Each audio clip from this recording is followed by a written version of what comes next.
Chapter 3326 The Human Cost. The infighting within the Vulcan Empire grew worse. Even with leaders such as the Grand Regent of the Vulcan Empire urging their fellow dwarves to take a step back in consideration of the greater good, the religious fanatics on both sides refused to take these calls seriously. In their opinion, they were already fighting for the greater good. It was just that their opponents happened to adhere to a different interpretation of what this actually meant. Since the followers of both the Vulcan faith and the Dwarven god cult believed that they were absolutely in the right, a compromise was out of reach. Due to doctrinal issues, it was unthinkable for the Dwarven fanatics to walk back their fervent opinions. With their friends, their peers, and their leaders advocating for purity, any dwarves who showed insufficient piety would no longer fit in with the crowd. It was for this reason that even the less devout and more reticent dwarves were pulled into the conflict. Perhaps they originally didn't pay much attention to Vulcan in their daily lives, but when their entire neighborhoods and workplaces became swept by the same fever, there was no escape. More and more incidents, battles, and tragedies took place under Vulcan's name. The news emerging from the Vulcan Empire got so bad that Ves no longer checked the news portals. A part of him felt troubled at what he had unleashed upon the state.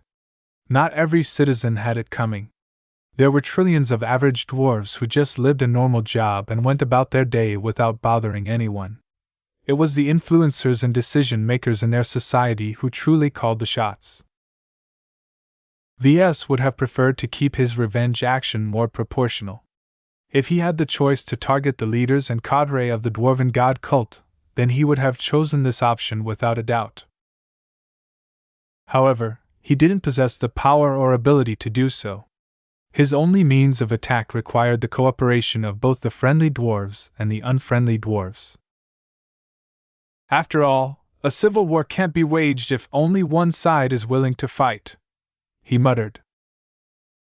Since the believers of the human Vulcan and the Dwarven Vulcan were both riled up at once, either side was able to overpower the other. This was the best way to produce a damaging internal struggle where total strength of the Vulcan Empire was being consumed on a continuous basis. It became increasingly more difficult for onlookers to remain composed when they heard about the events unfolding in the Dwarven state. The Empire of the Lost accelerated its mobilization efforts. More reservists were being activated than ever, and the budget allocated to the armed forces had jumped by 50%. Several mech divisions were being moved to the border every couple of days, and regular consumer trade began to grow increasingly more scarce. The Lost were both afraid and eager at what was happening. They were ecstatic to see the Vulcanites beating each other up, yet they were also afraid at the possibility the dwarves would suddenly make up and direct their aggression outwards. While the humans in the star cluster geared up for war, the discussion within the Larkinson clan also became more heated. As the people who worked with glows on a daily or even hourly basis, the Larkinsons couldn't be more clear who had single-handedly messed up the Vulcan Empire. No matter whether Ves denied responsibility for what was happening, the clansmen knew better than to believe the Larkinson clan had nothing to do with what was happening over at the next star sector. Opinions differed on whether it was proper to retaliate this way. The dwarves deserve to get punished. They attacked us with the intent to wipe us all out. Why do they deserve leniency when we are simply returning the favor? You bigot! Not every dwarf deserves to get killed. There are entire planets filled with innocent civilians who are losing their lives and the lives of their loved ones due to the expanding crossfire. Aren't we doing something illegal? From what I can tell, we've been brainwashing their leaders through the use of our glows. I don't know how you can justify such an act. There were many clansmen who began to develop a guilty conscience over what their clan was doing to the Vulcan Empire. Others were much less sympathetic towards the dwarves. Though Ves was able to avoid meeting with outsiders while this incident grew worse, he couldn't do the same to his own clansmen. Some of them insisted on speaking with Ves in person. Just as expected, Venerable Janzi managed to get a hold of him first. "VS, what are you doing?" Janzi asked as she stormed into his office. "Ugh, I'm not in the mood to enter into a moralistic discussion with you," VS tiredly said as he leaned back on his chair and began to throw a chunk of mineral in the air. Meow! Lucky darted upwards and caught the little snack with excellent skill. The gem cat eagerly enjoyed his prize as he continued to drift away. The female expert pilot ignored the cat and marched over to the desk before she pressed her hands on the surface.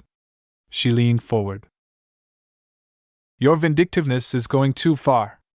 Do you even realize how much of loss of life your stupid statues have caused? The Vulcanites are our enemies, Janzi. Did you see them hesitate in trying to take down our ships? If we hadn't received advance warning and evacuated our civilian population to our capital ships, then thousands more clansmen would have died. If the Feral Provincial Army succeeded in defeating our mech army, then I have no doubt that the dwarves would have killed every clansman they came across regardless of their threat. You can't stoop to their level. We're better than that. We're Larkin's sons. Even if you care nothing about our reputation, our honor demands we do not unnecessarily endanger civilians. What you're doing right now is butchery instead of honorable combat." VS sighed and shook his head. "This is war, Janzi. We're not the ones who provoked this fight. We're not the ones who acted dishonorably first. Besides, this is the only way a clan as weak as ours can fight against a powerful second-rate state. Do you want us to commit suicide by heading back to the Vulcan Empire so we can fight a traditional battle again? We'll get crushed by superior numbers." The expert pilot looked frustrated. "You didn't have to pick a fight against the Vulcan Empire to begin with. Look, it is true they attacked us, but that doesn't necessarily mean we should enter into a vendetta with them. It's best to let go and leave the dwarves behind. Prolonging our stay here will only lead to further avoidable bloodshed. Just look at what the Vulcanites have been doing to each other as a result of your actions." She activated her comm and projected some sordid news stories. Dwarven god cultists burned down a private school with students and 600 children dead and counting. 16 mechs opened fire on a densely populated slum to destroy several hidden rebel bases. 12,000 dwarves have died from collateral damage. Passenger ship carrying senior priest of Vulcan faith has been hijacked and crashed, resulting in loss of life of all crew and passengers. Janzi not only showed him the headlines, but also ran some footage. "My baby! My baby!" A dwarven mother kneeled in front of a collapsed house in a random town. The fighting on that planet had not spread to the smaller towns, but the reason why the mother lost her infant was because a fight had taken place in orbit. A piece of space debris had fallen from the sky and crashed onto the woman's house, leading to a tragic loss that should have never occurred. This was the least impactful consequence that Janzi brought up. She also presented more disturbing footage. "Look at what your actions have wrought, VS. I'm not letting you get away with this by pretending that your actions are only hurting the bad guys." The next footage displayed a much larger tragedy. Hundreds of fallen mechs littered the streets of a major city. This was a large and densely populated region that was packed with urbanite dwarves. In its prime, the city was a bustling financial and creative center. Millions of dwarves either lived here or commuted to this city to go to work. Now, the gleaming skyscrapers had collapsed and entire apartment complexes burned into blackened husks. The collateral damage resulting from this unrestrained battle between two opposing groups that just happened to possess a lot of mechs had reached apocalyptic levels. Tens of thousands more parents were digging through the ruins or pleading to the emergency services to help rescue their loved ones from underneath the rubble. The fighting had been so intense that the entire city district was totally ruined. Few people and organizations based in this area had much relation with the ongoing struggle. Only a fraction of the citizens who lived and worked in this bustling metropolis consisted of militant fanatics. The overwhelming majority of dwarves who failed to evacuate to the underground emergency shelters in time were merely implicated because they were in the wrong place at the wrong time. It was hard for Ves to remain indifferent when his least favorite expert pilot in the clan confronted him with the living cost of his far-reaching ploy. "Tragedies like these aren't one-off incidents," she stated. "They happen over and over at different planets because there are too many dwarves out there that are convinced that Vulcan is cheering them on, and they're right. Even now, I sense the smugness leaking from your body." "You're going too far, Janzi," Ves barked back as he grew indignant at her judgmental behavior. "We live in a complicated society, and we can't always ensure that the innocents remain unaffected. I don't like what is happening, but the statues did not force the Vulcanites to turn their weapons against their fellow brothers. Those impulses came from themselves. If they weren't harboring thoughts about fighting against their own kind, the tragedies they caused wouldn't have been so enormous." He stared up at her. Janzi's will continued to press down on Ves in an attempt to make him acquiesce. It didn't work. Ves faced tougher circumstances before, and his mental strength had grown since he gained his new incarnation. "I can't tell you the full story, but there is a good reason why I've been trying to get into the Vulcan Empire," he softly replied. "What I'm doing at the moment is meant to accomplish a specific purpose. As soon as I get what I want, I'll leave the Fermi star cluster and all of its stupidity behind right away." Janzi narrowed her eyes. "Really? Hey, what do you take me for, a sadist? Do I look like a heartless bastard who gets happy whenever he hears the screams of parents who lost their children? Do you think that I am rooting for the Vulcanites to slaughter each other en masse until the entire smiling Samuel Star sector is depopulated? You're not going to change, are you?" He shrugged. "I have a plan. It's still on track. I see no need to change any details. The dwarves could have prevented all of this if they just let us travel through their space without plotting to kill us all. They can still prevent further tragedies from occurring if they just put down their extremism and accept that regular humans don't deserve to be killed. That's impossible, and you know that. You can't just make an entire culture turn its back on its traditions and sincerely held beliefs. Then maybe the culture in question shouldn't have existed in the first place," Ves retorted. "Not every state and culture are good. Some are so reprehensible that we would be doing a favor by wiping them off the map. And who gets to decide which ones get to exist and which ones need to be eliminated? I sure as hell hope it isn't you, because the galaxy will become a darker place if you are in charge." Chapter 33-27, The Statue War. Though Venerable Janzi gave him a lot of grief, she could do little else but rant in front of his face. She lacked the power and authority to hinder his plans. Her influence was not small, but her weight in the clan was not heavy enough to make him think twice. Of course, it was a mistake to dismiss her so easily. Even though Venerable Janzi didn't have any meaningful way to stop Ves from triggering a civil war within the Vulcan Empire, more and more Larkinsons learned about her principled stance and her noble opposition against an immoral and uncaring patriarch. She not only managed to take the high ground, but also blackened her opponent's reputation in the process. As long as several more incidents like these took place, Ves would see his reputation sink to the point where he had no credibility left. "I can't let that happen," he frowned. The problem was that the only way for Ves to keep Venerable Janzi from gaining more influence was to maintain the respect and support of his clansmen. Ordinarily, that wasn't so difficult as he frequently made sure that their needs were taken care of in the clan. What truly put him at risk was when his decisions got Larkinsons killed or when he engaged in dishonorable acts. Most clansmen didn't want to die. They also didn't want to degenerate into butchers.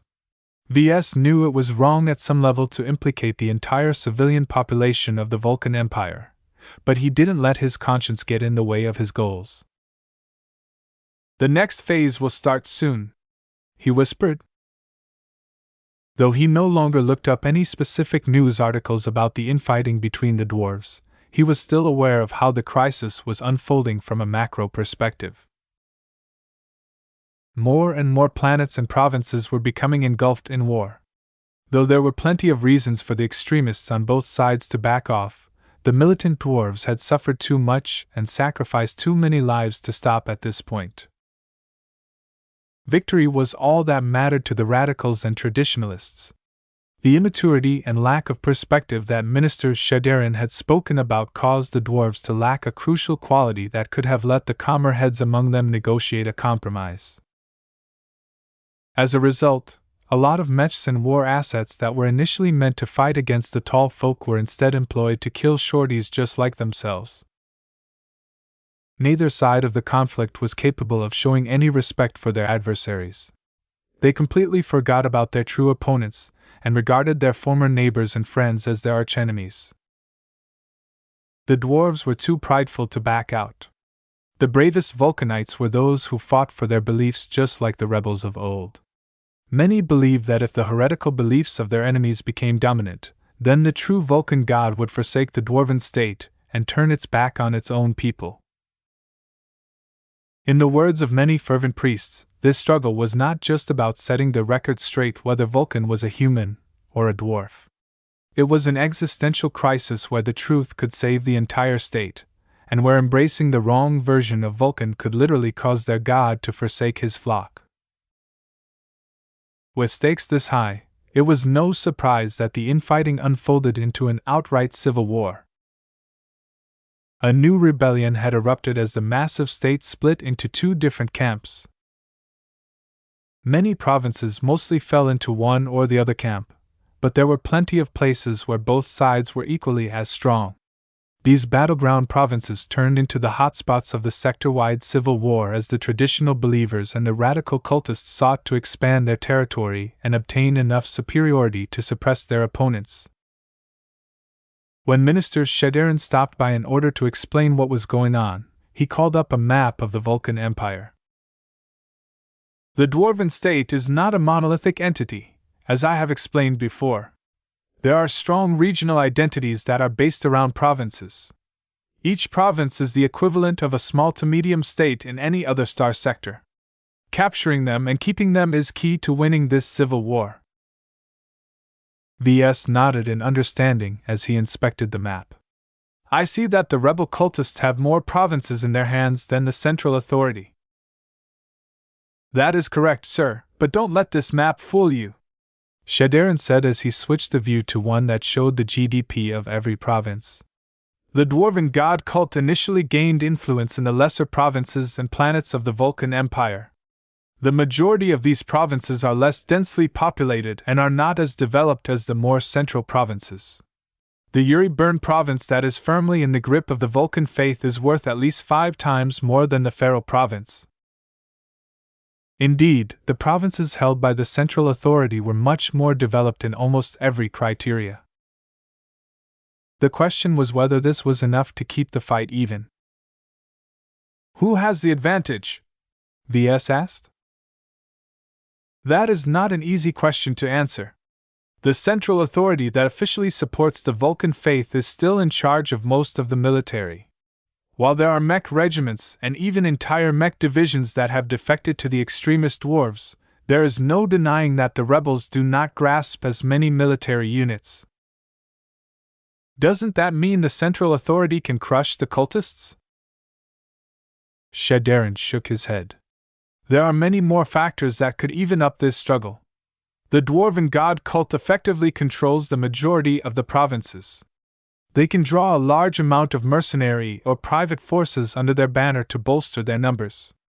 The combat effectiveness of these irregular troops might not be as good as their professional military counterparts, but the advantage of numbers is a powerful boon." Ves also figured out another difference. "If my guess is right, there should also be an enthusiasm gap between the two sides. The dwarven god cult has always been good at poaching worshippers from the Vulcan faith, and that is not without reason.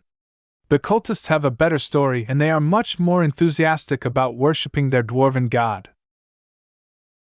The enthusiasm gap isn't as big as you think. The Vulcan faith has enjoyed a resurgence as of late due to your human statues. The extremists who have seen your work in person are just as fanatic about their beliefs as their enemy counterparts. However, you are correct that the largest group of supporters are less fervent on average. This resulted in an interesting asymmetrical matchup. The Central Authority had to rely on the abundant number of professional military units under its control to regain control over its provinces. The rebel cultists had the advantage of numbers and overall morale and needed to rely more heavily on its grassroots units to squeeze the territories of their enemies. As the Civil War continued to heat up, this was exactly what happened. The mech regiments that remained loyal to the Grand Regent were able to defeat many forces that fought on behalf of the Dwarven God cult. Unlike the Larkinson clan, many private armies and irregular forces didn't possess trump cards such as battle networks. There was also a distinct gap in the amount of expert pilots that both sides could field. However, the forces aligned to the Dwarven God cult began to avoid frontal battles whenever possible. They still had plenty of military officers at their side who soon formulated a new strategy. The rebel forces began to gnaw at many different territories controlled by their enemies at once.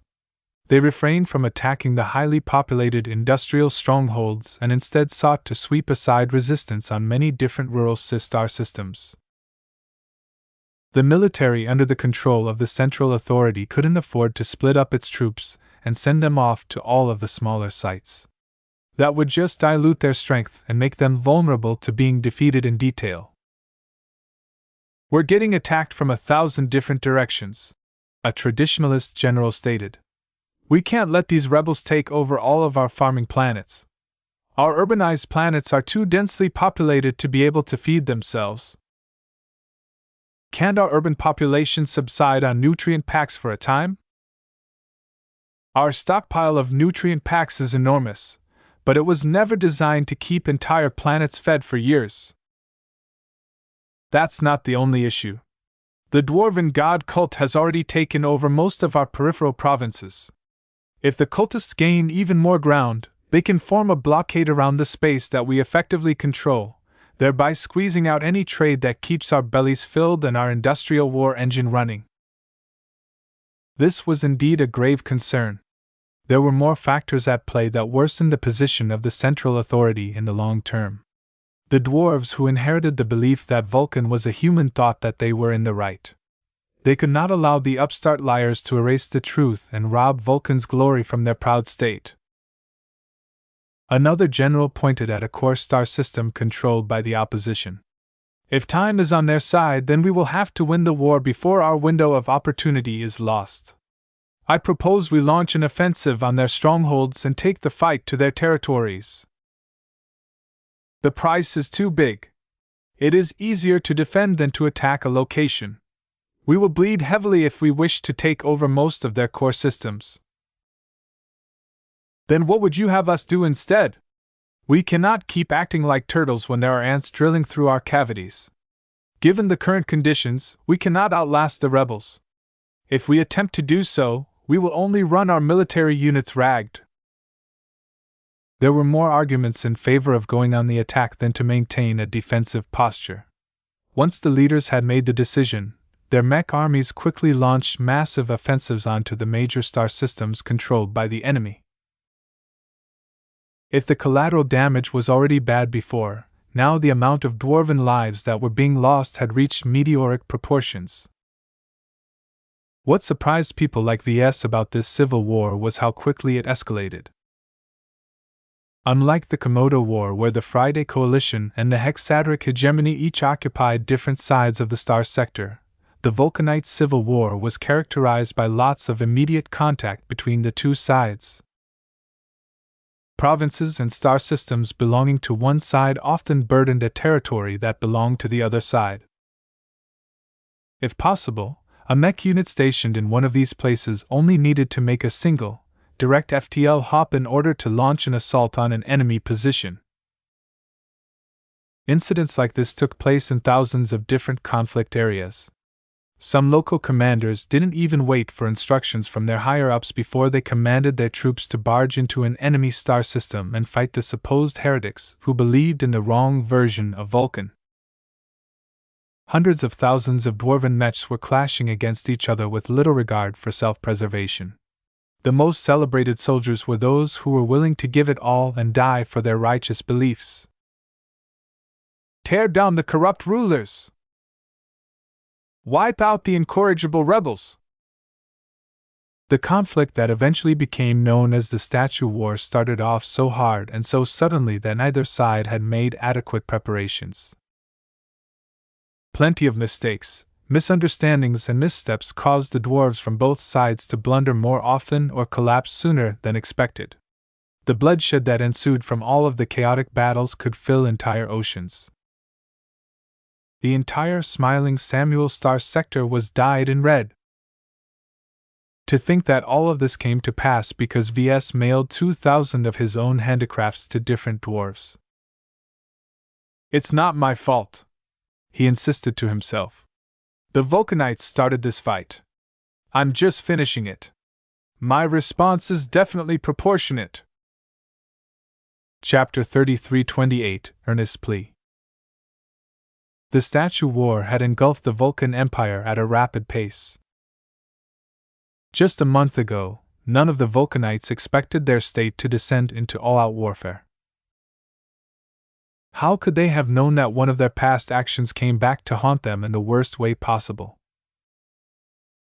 To outside observers, the most confounding aspect about this man-made disaster was that the scheme wasn't even that well hidden. Anyone familiar with the Larkinson clan's distinctive mechs could tell that the Vulcanites had been hoodwinked by one of their recent enemies. It didn't even matter if a significant part of the population and leadership were aware that Patriarch Ves Larkinson was playing them like a musical instrument. The most brilliant part about this devious scheme was that it worked even if its nefarious nature was exposed. As long as the most extreme firebrands among the two different religions got a hold of the mysterious statues, their belief in Vulcan intensified to the point of becoming an absolute, unshakable conviction. Even expert pilots weren't as intransigent as a believer who had personally encountered their deity. Inside a grand meeting chamber built to provide the representatives of the Vulcan Empire with the illusion of grandeur, the mood had grown heavy. Grand Regent Habitas Aiden, blood kin to the greatest hero of the Dwarven Revolution, looked tired. The continual crises and challenges that had erupted in recent times had tested his patience beyond its limits. He was tired. Even though he delegated many crucial tasks to his capable friends and subordinates, the severity of the disasters unfolding in his empire demanded his attention day and night. No matter how this turbulent time eventually came to a conclusion, Habitas Aiden did not want to be known as a ruler who slept behind the helm as his starship crashed into a moon. "Regent," an older friend who sat at his side whispered to him, "I fear that Vulcan's favor is not enough to shine a light on us today." The bearded ruler could not bring himself to summon any optimism from his tired mind and body. "Let us wait until we have heard the verdict from the tribunal. We have made our case to the best of our abilities. The last thing the Mech Trade Association want is to create an incident where dwarves are being subjugated by humans. The optics look terrible." The Grand Regent had no doubt that the representatives of the same organization could hear exactly what he was saying. By his reckoning, they had long known what he and his representatives would say before every meeting. The correct procedures still had to be followed. They conveyed legitimacy, ensured that everyone was able to make themselves understood, and allowed him to impart emotion into the arguments he thought were crucial. Now, the time had come to see whether all of his efforts, and the efforts of his staff, yielded the desired result. "Mr. Aiden," a stern-looking human spoke from the other end of the conference table. 4 more humans like him hovered at his sides. "We have heard your arguments and conferred among ourselves on the merits of your pleas. We are aware that the lives of trillions of heavy gravity variant humans will be affected by our verdict. To ensure we come to the fairest conclusion, we have kept our silence for more weeks than necessary because we are inclined to give your people a chance to redeem themselves. Habitas Aiden's heart sank when he heard those words. It is regrettable that your subjects have shown little redeeming features, the man announced with little emotion. Your folk claim to be more superior than baseline humanity, yet their conduct reminds us of our worst traits. We have witnessed grand displays of ignorance, bigotry, racism, idolatry, and further undesirable behavior. Though we recognize that many of your citizens are sufficiently enlightened, your state does not give them the voice they deserve. Instead, your Vulcan Empire gives voice to the loudest speakers who claim to fight for their particular interpretation of their god. The man had not been kind in his description of the Vulcan people. It was all true, yet it obscured too much of the goodness the dwarves still possessed. If this were not the case, our conclusion may have taken a different direction. We have waited for more weeks than necessary to see whether there are any redeeming factors in your state and people. To our great disappointment, we have continually observed that your most regressive elements have been allowed to silence the dwindling amount of reasonable voices in your state. We judge that your state will only grow more beholden to extremist individuals who are inclined to abuse their authority to spread even more ignorance and bigotry. The Grand Regent wanted to stand up and argue against the MTA representative's verdict, but his fear and despair kept him in place. Habitas Aiden knew the character of the MTA.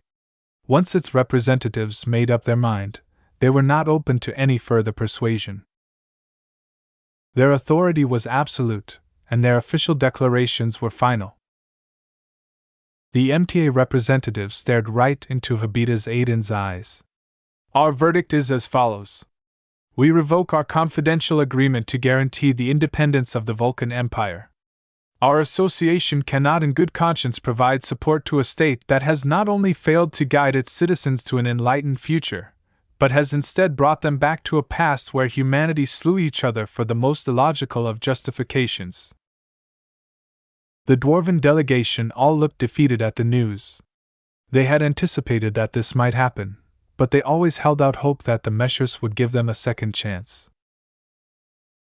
The founding mission of the Mech Trade Association is to promote the advancement of humankind, the imperious representative stated in a lecturing tone. We have taken charge of a fractured species that has barely overcome its darkest time, and we have succeeded in repairing the damage wrought by runaway technology and power-hungry despots. We do not look kindly to any state or group that seeks to reverse the gains we have made in the past 4 centuries. Humanity in the Age of Mechs does not require the existence of the Vulcan Empire in its current form. The Mech Trade Association emerged during the darkest days of the Age of Conquest to combat all of the scourges that threatened to make humanity undo itself. Despite the best efforts of Habitas Aiden and his fellow dwarves, they had failed to convince the extremists from gaining more influence in the state. Too many dwarves didn't want to get saved by the MTA. The short-sighted fools who pledged their loyalty to Vulcan instead of their fellow citizens were utterly incorrigible and did not realize what kind of deals that leaders such as Habitas Aiden had made to preserve their dwarven utopia. The MTA representatives did not provide any further clarification or any hint of remorse. To them, the galaxy was filled with so many different states and polities that the future of a single dwarven was only a mild curiosity to them. Each of these high-born dignitaries gave out the impression that their time was better spent on other matters. Their forms shimmered as they teleported directly from the grand meeting room. The dwarves who sat on the other side of the long table looked desolate and defeated. Grand Regent, the MTA has spoken. Habitas Aiden slowly stood up from his short chair. Yet their voice does not speak for our people. Remember who we are. We are dwarves, the sons of Vulcan and the undergods of the galaxy. Are we going to lay our feet at the judgment of the most high-handed tall folk in existence, or are we going to fight and prove them wrong? The dwarves around him perked up a bit as their leader roused them with his attitude. Habita's Aiden tugged at his bushy blonde beard. Each of you must have thought I would have shaved my beard in shame by now, correct? Well, you'll have to wait, as I am not going to let this verdict put the nail in the coffin. The Vulcan Empire shall exist forever. Dwarvenkin must prove the tall folk wrong. That's the spirit. Habitas grinned. Vulcan has not yet forsaken us. Though there are many dwarves who purport to speak for our great god, make no mistake. These enchanted and bedeviled fools are unknowingly tearing our society down. Exposing them and persuading them to see reason is our highest priority. We cannot defeat our militant citizens head-on. We must persuade them to lay down their arms on their own accord, whatever it takes. I want to hear plans. What suggestions do you have that we might yet employ? An advisor spoke up. We must squash the dwarven god cult and stop their attempted coup. Though the adherents of the Vulcan faith are not much better, they are on our side, at least. As long as we have defeated the heretical cultists who actively seek to start a war against the tall folk, the remaining traditional believers will slowly put down their weapons as there are no enemies left to fight. Not everyone thought this was a good idea. The dwarven god cultists are awful, but that doesn't mean our own side is without fault. We need to rein in our own loyalists and bring them under our command. Their violent acts and their disregard for civilian casualties is putting us in a bad light. And how would you possibly rein in the militants by our side? They are being attacked on all fronts. Passive defense is not a solution. We must take the fight to the enemy and squash their power base before they can fully leverage their advantage in numbers. Habitas grimly smiled.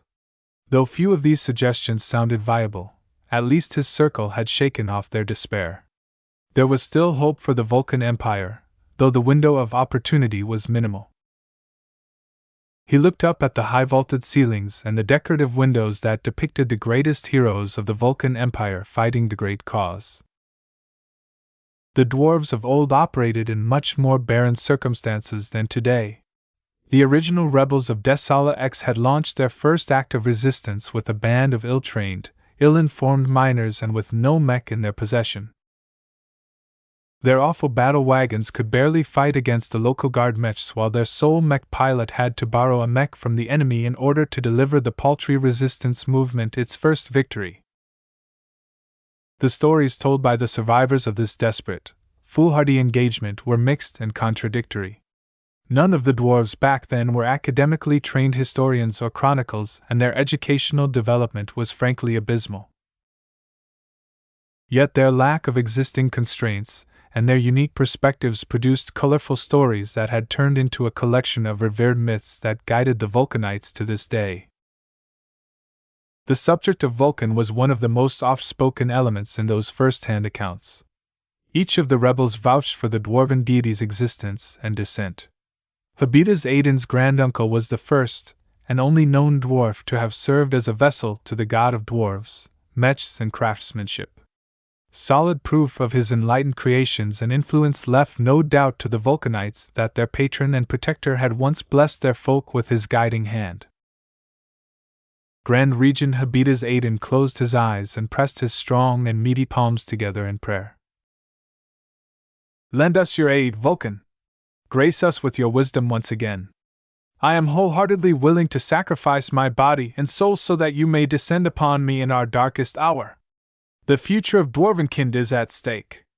Too many of your worshippers have gone mad with zeal due to a lack of guidance.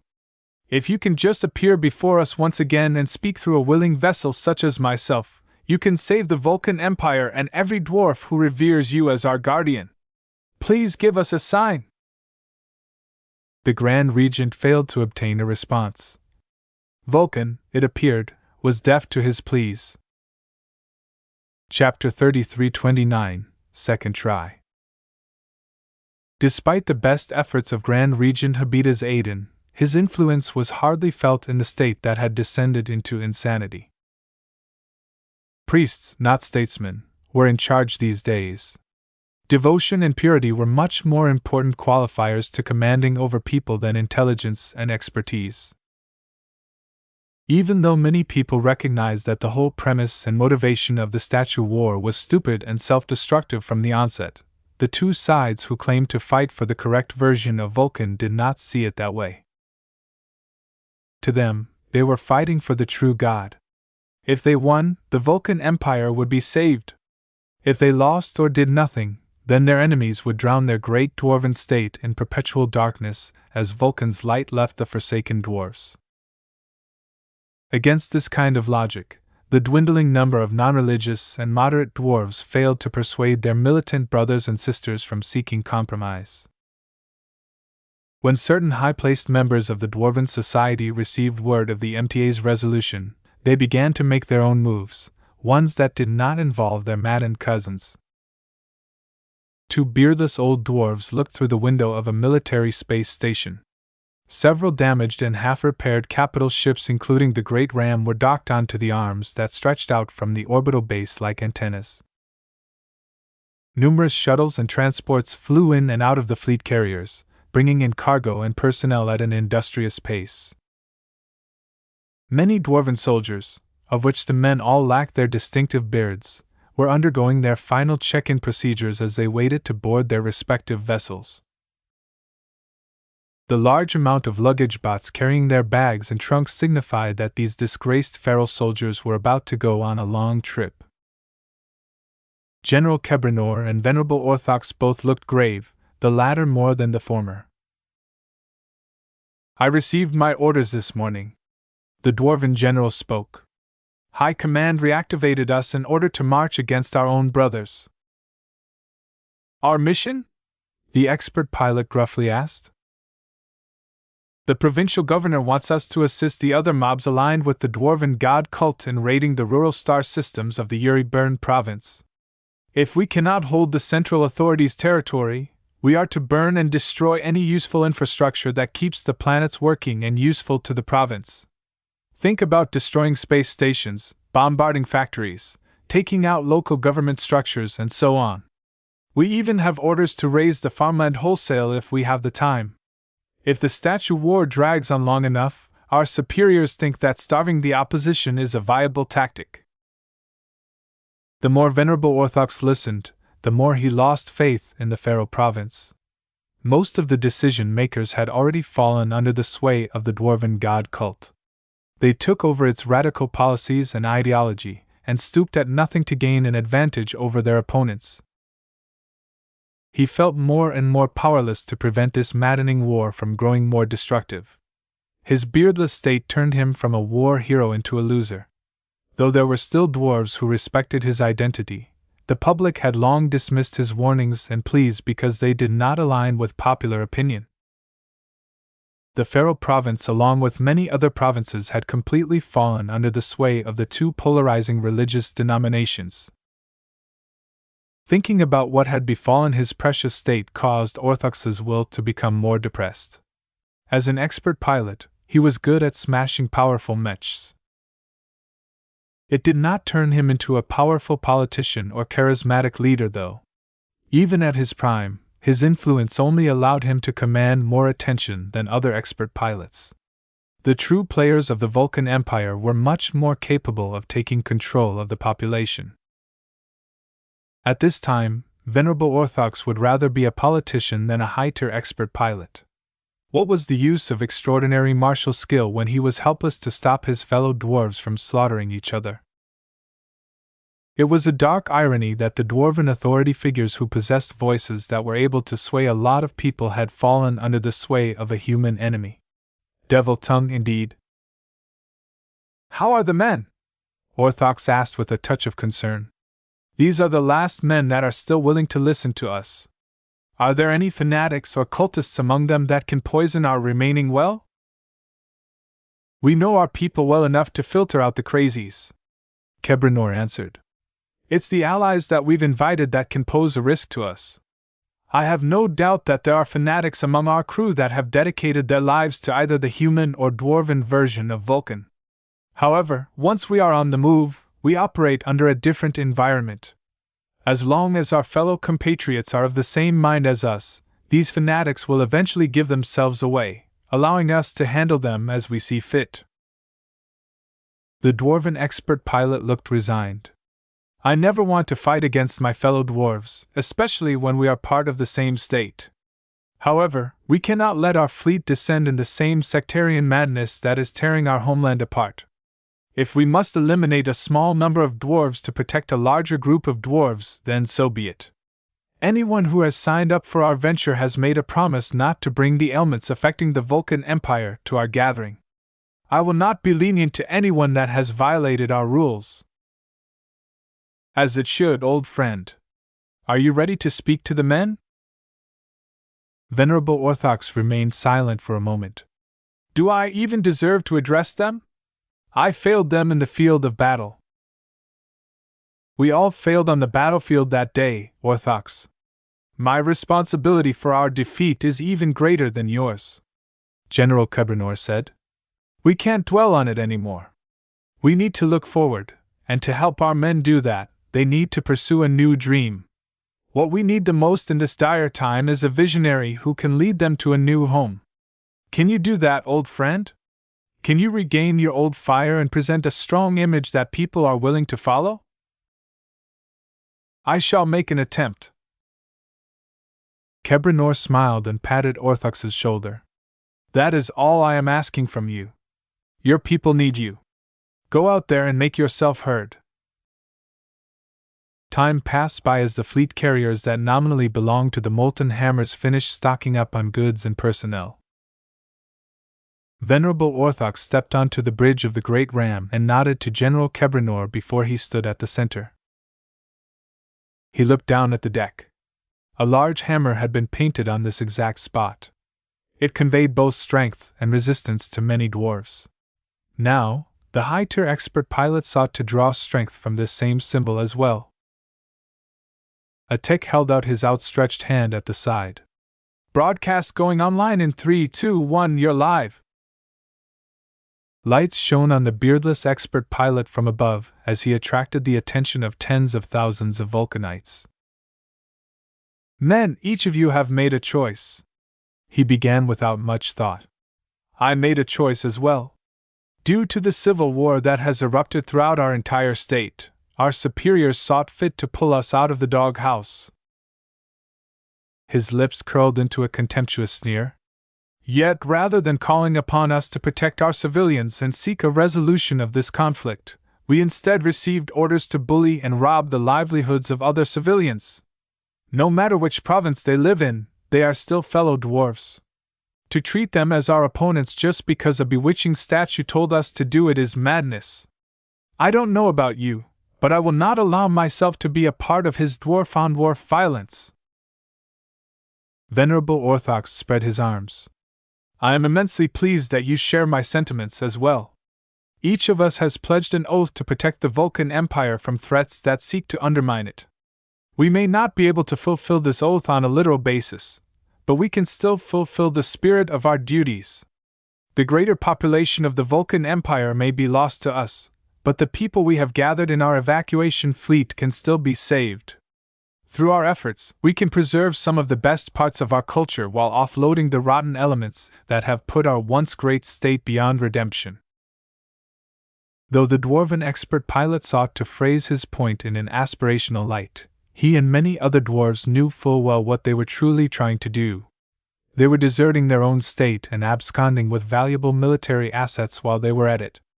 Instead of trying to save every Vulcanite that still wanted to be saved, the former soldiers were turning their backs on these dwarves. The deserting dwarves could only do so much with the power and influence they had left. Still, the evacuation fleet was able to bring away enough dwarves to keep the essence of their state alive. Each of you knows where we are heading, Venerable Orthox said as he lightened his tone. Smiling Samuel has no place for us anymore. The rest of the Fermi star cluster hates us. I seriously doubt that any other state in the galactic rim will welcome the arrival of close-knit dwarves like us. There is only one good destination available to us, and that is the Red Ocean. The dwarf paused and closed his eyes as he imagined how their dwarven evacuation fleet would fare in the new galaxy. It is in this new region of space opened up by the MTA and CFA where we can truly do Dwarvenkin justice. The old galaxy is already occupied by an endless amount of human polities. Setting up a dwarven state in this environment constantly forces our people to resist the greedy humans. I have no doubt we will encounter the same treatment in the new frontier, but the territories there have yet to be divvied by all of the pioneers. It is there that we shall found a proper dwarven state. Talk of founding a potential new state finally prompted Venerable Orthox to smile. Our people's first attempt at erecting a sovereign dwarven state has failed. Our society was flawed and our culture was too beholden to religious influences. We shall address these vulnerabilities and seek to build a more tolerant and open-minded state. As much as we hate the tall folk for mistreating our fellow dwarves, we cannot cling to this grievance if we wish to build a healthy culture. Our second dwarven state shall cast out the darkness and lead us to a brighter future. Not as an empire, but as a republic. A true enlightened state where dwarves like us will be at the forefront of this age. For a brighter tomorrow! For a brighter tomorrow! The feed ended at that point as Venerable Orthox had spoken enough. The man felt lighter now that he had expressed his thoughts and shared his vision with the men that were willing to take part in this new adventure. Good job, Orthox, General Kebernor complimented. Your speech wasn't as professional as most, but you spoke from the heart, and that has touched our men. A brighter tomorrow indeed. I merely wish to prevent the darkness that has swept over our state to be kept at bay when we make our second attempt. True. We will need your leadership and vision in the times to come. Shouldn't you be speaking to some of our dwarven masters in order to secure the ludicrous amount of MTA merits required to pass through the Beyonder Gate? Ugh, don't get me started on that. The beardless general palmed his face. We need their merits and funding, but they all want to take charge of our evacuation fleet. Each and everyone thinks they should become the next Ves Larkinson. Venerable Orthox scowled. TCH. That is enough of a reason to push back against this notion. Mech designers must never be in charge. Chapter 3330. It has come. Your belly's grown bigger. I would hope so. Our baby daughter is getting more ready to pop out. Gloriana smiled as she and her husband rubbed her bulging belly. I guess with all of the delays, our first child will have the privilege of being born in the Milky Way after all. She shall be our final gift to our home galaxy before we chase after a more ambitious tomorrow. Meow. Clixie climbed up on the bed and sniffed at Gloriana's body. The cat rubbed her head against the exposed belly, not that the pregnant woman noticed. We have stayed in Emswick way too long, VS. When are we finally going to move? It shouldn't be long now. I'm just waiting for the final act to begin, he mysteriously said with a grin. I'm impatient to leave for the Red Ocean as well, but you can't rush certain matters. For what it's worth, the extra delay has been good for us. Not only did we manage to make up for the personnel we lost, we also performed enough repairs to the graveyard that she can serve as an adequate defensive ship once again. Her overall integrity is still a matter of concern, though.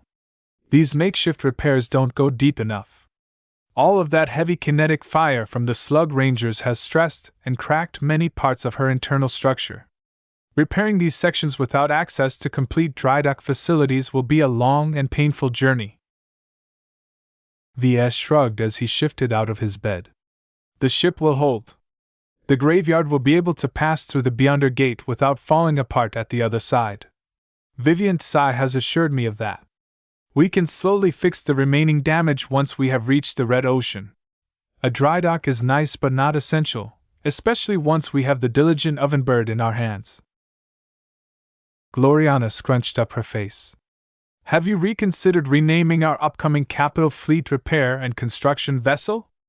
I cannot for the life of me understand why anyone thinks it is a good idea to give a dignified capital ship a name that is more fitting for a party boat. Hey, we all need some levity in our lives. It's just a label, honey. I don't want our clan to turn all stiff and serious all of the time. What matters more is that the Ovenbird can meet the needs of our fleet. It is the only capital ship that can fix other starships. I don't need to tell you how crucial that is in the Red Ocean. One of the benefits of delaying their main journey was that the shipbuilders were able to apply additional upgrades and refinements to the 2 capital ships the Larkinson clan had ordered. Both the diligent Ovenbird and the Gorgonin received expensive new modules that should hopefully make them much more useful in the times to come.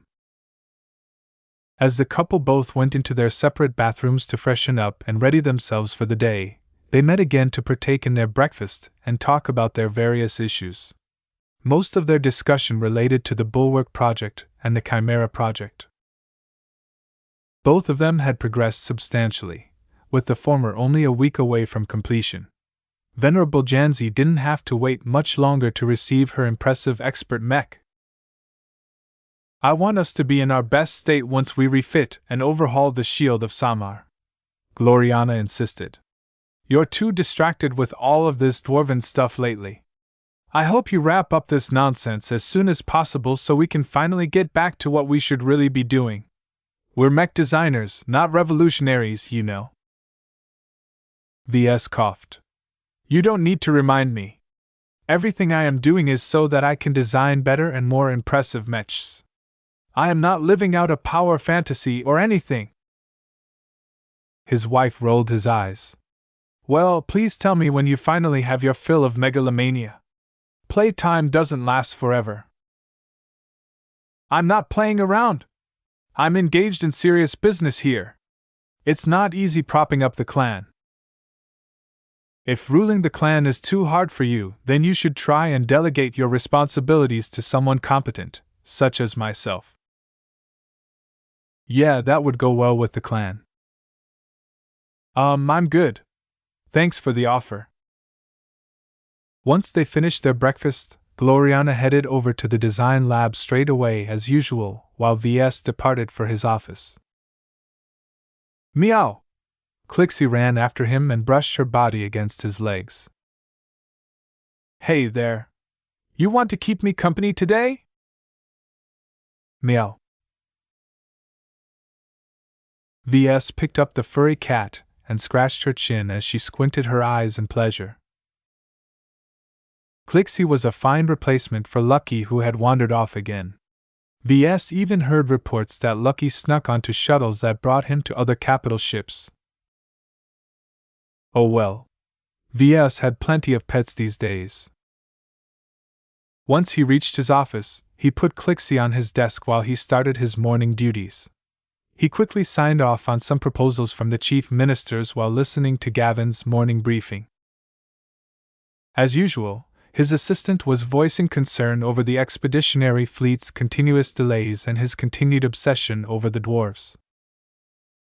Ves brushed aside these concerns like usual. Few Larkinsons understood that Ves did not in fact obsess over the dwarves. The Vulcan Empire was an obstacle to him regardless of whether it was ruled by humans or dwarves. Gavin soon made way to Minister Shadarin, who had become a regular visitor as of late. The old and sophisticated man sat on a familiar chair with a pleased expression on his face. You look happy, Ves pointed out. I do. I have received explosive news from my sources since yesterday evening. I did not rush to inform you at first since this could still be an overblown rumor. I waited for other contacts to corroborate this development. Well, let it out then. What happened? The Mech Trade Association has washed its hands of the Vulcan Empire. Though nothing has changed on the surface, the MTA will no longer take any special measures to protect the autonomy and independence of the Dwarven state. The Vulcanites have lost their shield. Truly? Ves leaned forward as he squished Clixie's back with his hand. They're fair game now? I am 90% certain that is the case, sir. I am not the only one who believes the game has changed. I have been paying attention to the troop movements of the Empire of the Lost along with other states that are situated within reach of the Vulcan Empire. Since this morning, they have abruptly transferred more military assets to the border areas. They have even pulled away mech regiments that were originally assigned to defend strategic star systems such as Amswick. The mech militaries of all of these states must have moved more assets to the borders that the public had yet to know about. What was clear was that the Lost and other local humans had reason to drop their fear of the Vulcanites now that the latter ostensibly lost the support of the only patron that had allowed them to live in safety all this time. Wheels began to spin in V's mind. He knew that the coming days would become a lot more exciting. The time of sitting around and waiting would soon be over. How have the Vulcanites reacted to this development? Not much, the old man chuckled. Their government has never advertised their secret agreements with the MTA. It won't do to inform the human-hating Vulcanites that they have been relying on the shelter of one of the most powerful human-centric organizations for all of these decades. The dwarves are too proud and cannot stand losing face in such a manner. One of the central myths of their people is that dwarvenkind is better than the rest of humanity.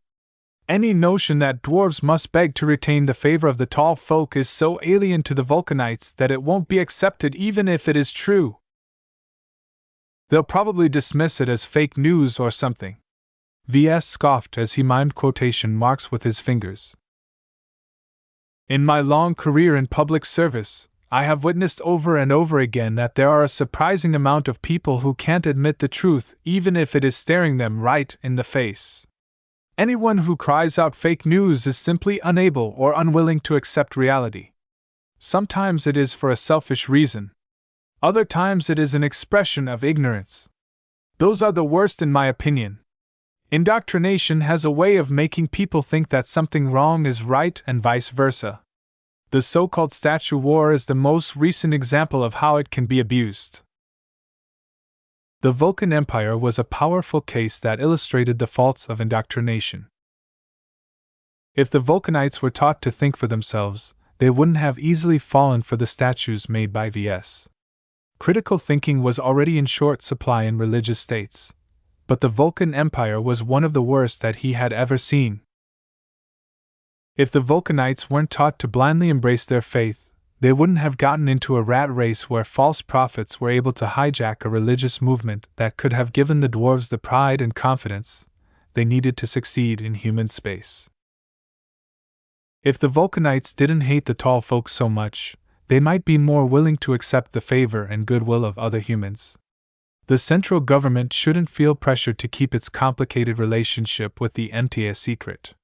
More dwarves would have returned to sanity if they knew early on how much they relied on the association's guarantee to maintain their prosperity. We've reached the tipping point, Vs whispered. His words rang true as further news arrived later that day. War! War has come! Everyone in the expeditionary fleet stopped what they were doing and checked the news. The local media had exploded. 5 second-rate states have jointly published a declaration of war against the Vulcan Empire. Their attack and invasion fleets are already crossing the border into the Smiling Samuel Star sector as we speak.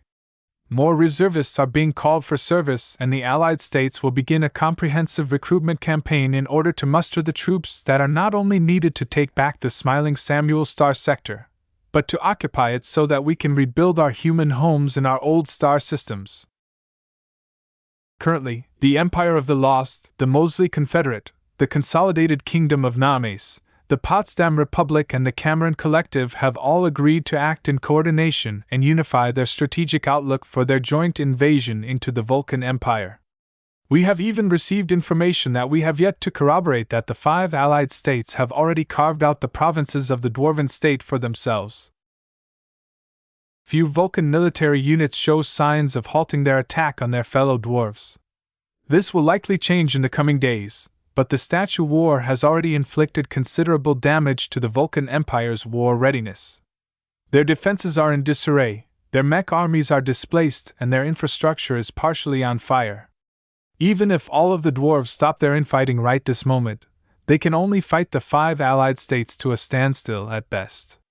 If more human states join the anti-dwarf alliance, which will certainly happen, most military analysts predict that the Vulcan Empire will succumb from the weight of an all-encompassing human offensive. The more VS read and watched the news, the more he grinned. All of these stories were music to his ears. Ha ha ha ha ha! VS raised his head and laughed. It has finally happened! I knew the Empire of the Lost and the other human states couldn't resist the temptation. The Vulcan Empire is too juicy to ignore. Just as well. Their invasion will pave the way for my re-entry into the smiling Samuel Star sector.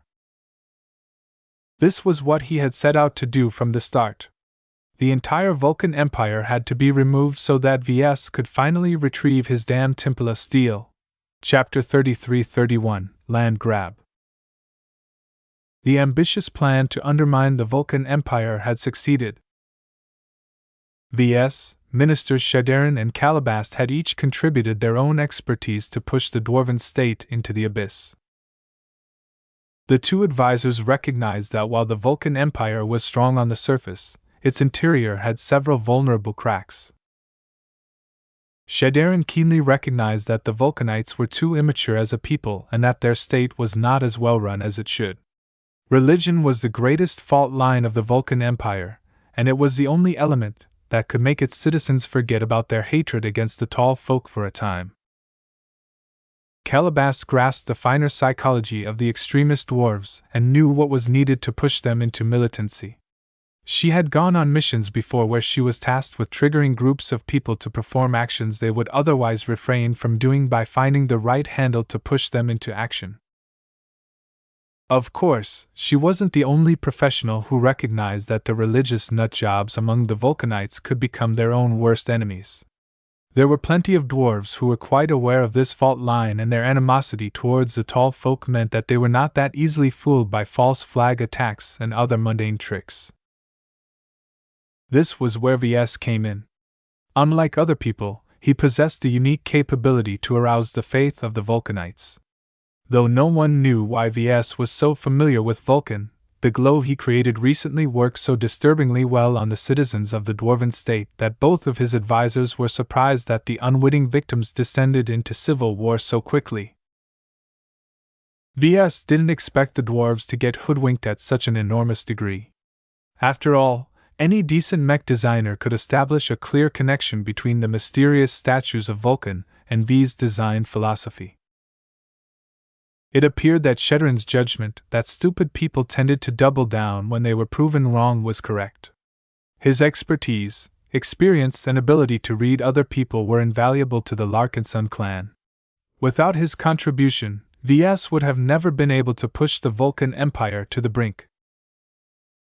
What was even more impressive about Shadarin was that he never counted upon the Civil War to single-handedly take down the Dwarven state. No matter how badly the dwarves beat each other up, as long as the Mech Trade Association maintained a considerable interest in keeping a strong Dwarven state intact, it would never allow human states such as the Empire of the Lost to invade the smiling Samuel Star sector. In fact, there was even a chance that the MTA would have stepped in to straighten the Vulcan Empire up. Whether they acted covertly or overtly, there was little that VS or anyone else could do to stop the Meshers from rescuing the dwarves from their own troubles. This was why drawing out the worst impulses of the Vulcanites was such a brilliant approach. The sectarian strife that had broken out between the two sides was not a regular civil war. It was not a struggle between rich and poor or oppressed and oppressors. Instead, the cause of all of the bloodshed was due to a difference in opinion on whether Vulcan was a dwarf or human.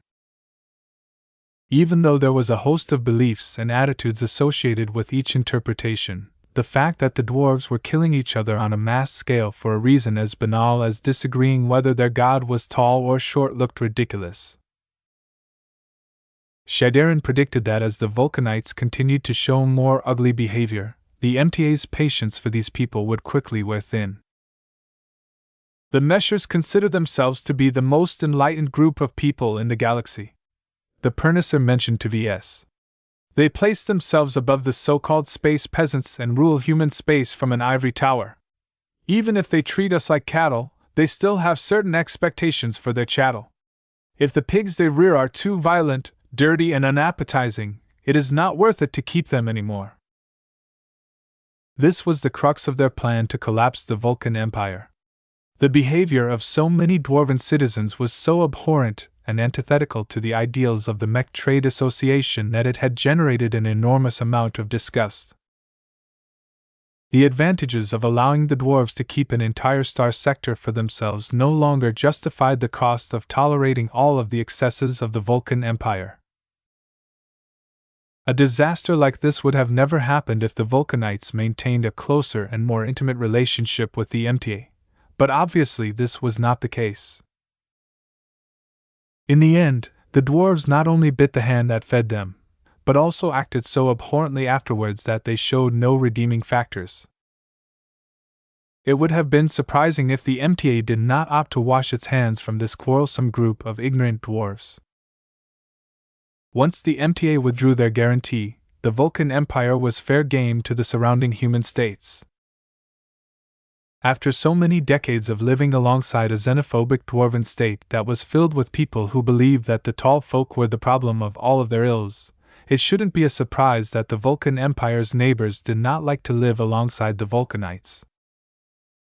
Now that there was a golden opportunity to get rid of the dwarven cancer, the human states instantly moved into action.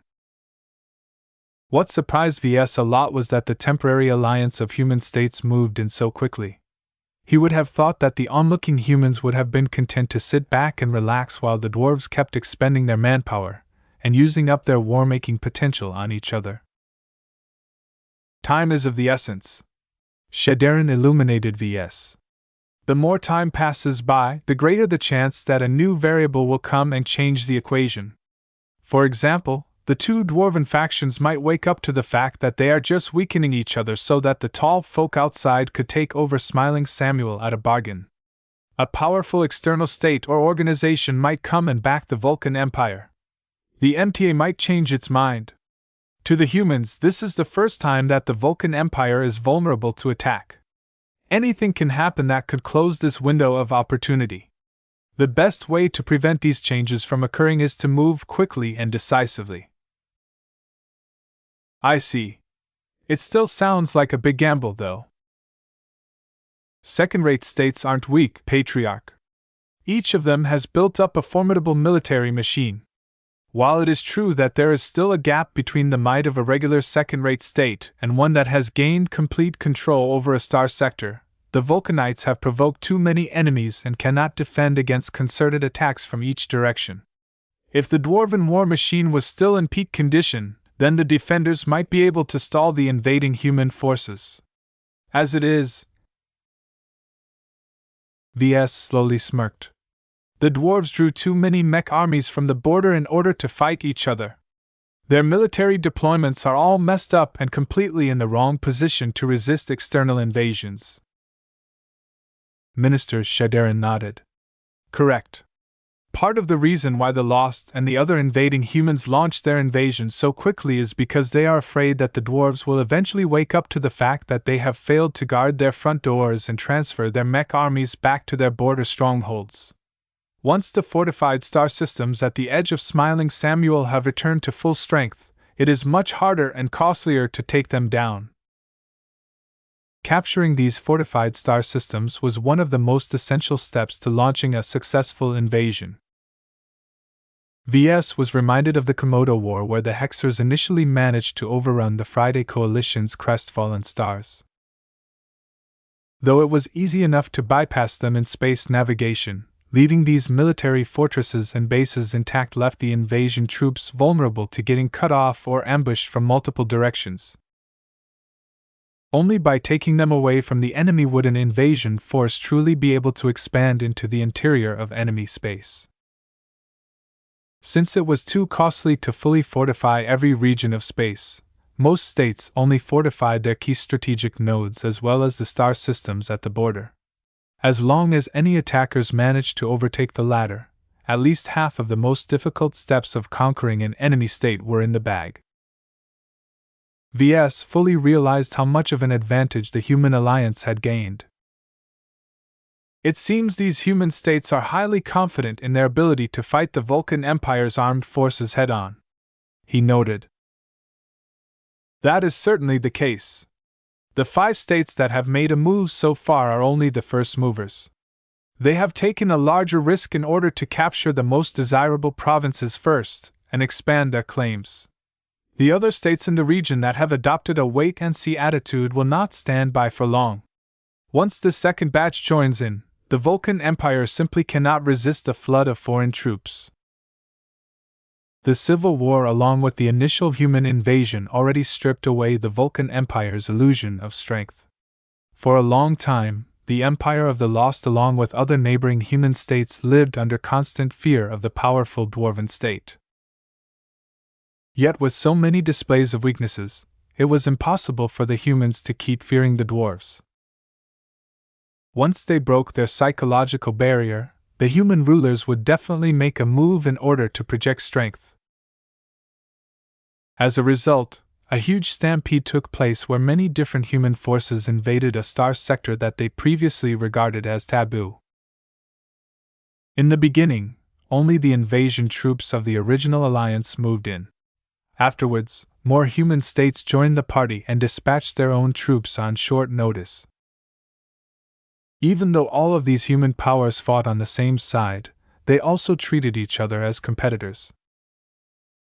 Faster! Faster! Faster! We need to grab as many wealthy provinces as possible. Don't let the stinking Mosleys take away the territory that rightfully belongs to Lost. Sir, we can't sustain the pace of our invasion. Our troops are running thin and our supplies are wearing thin. Then concentrate our forces and take over the enemy's key star systems. As long as we hold the crown jewels in our hands, none of our rivals can take them away anymore. We'll overextend ourselves if we penetrate too deeply into enemy territory. Without cleaning up the periphery, the dwarves can still encircle and cut off our forward troops. Then tell headquarters to put the private sector to work. Those mercenaries back home are too weak to assault the main systems, but they're just right to take over the lesser and more rural star systems. Many mercenaries are undisciplined and unreliable. Their presence in Smiling Samuel will cause major disruptions in the war theater. Is it wise to invite them, sir? Just do it. As long as we give enough rewards, the unruly mercenary corps can still be harnessed. With their help, we will not only be able to grab more land, but also divert dwarven attention away from our main forces.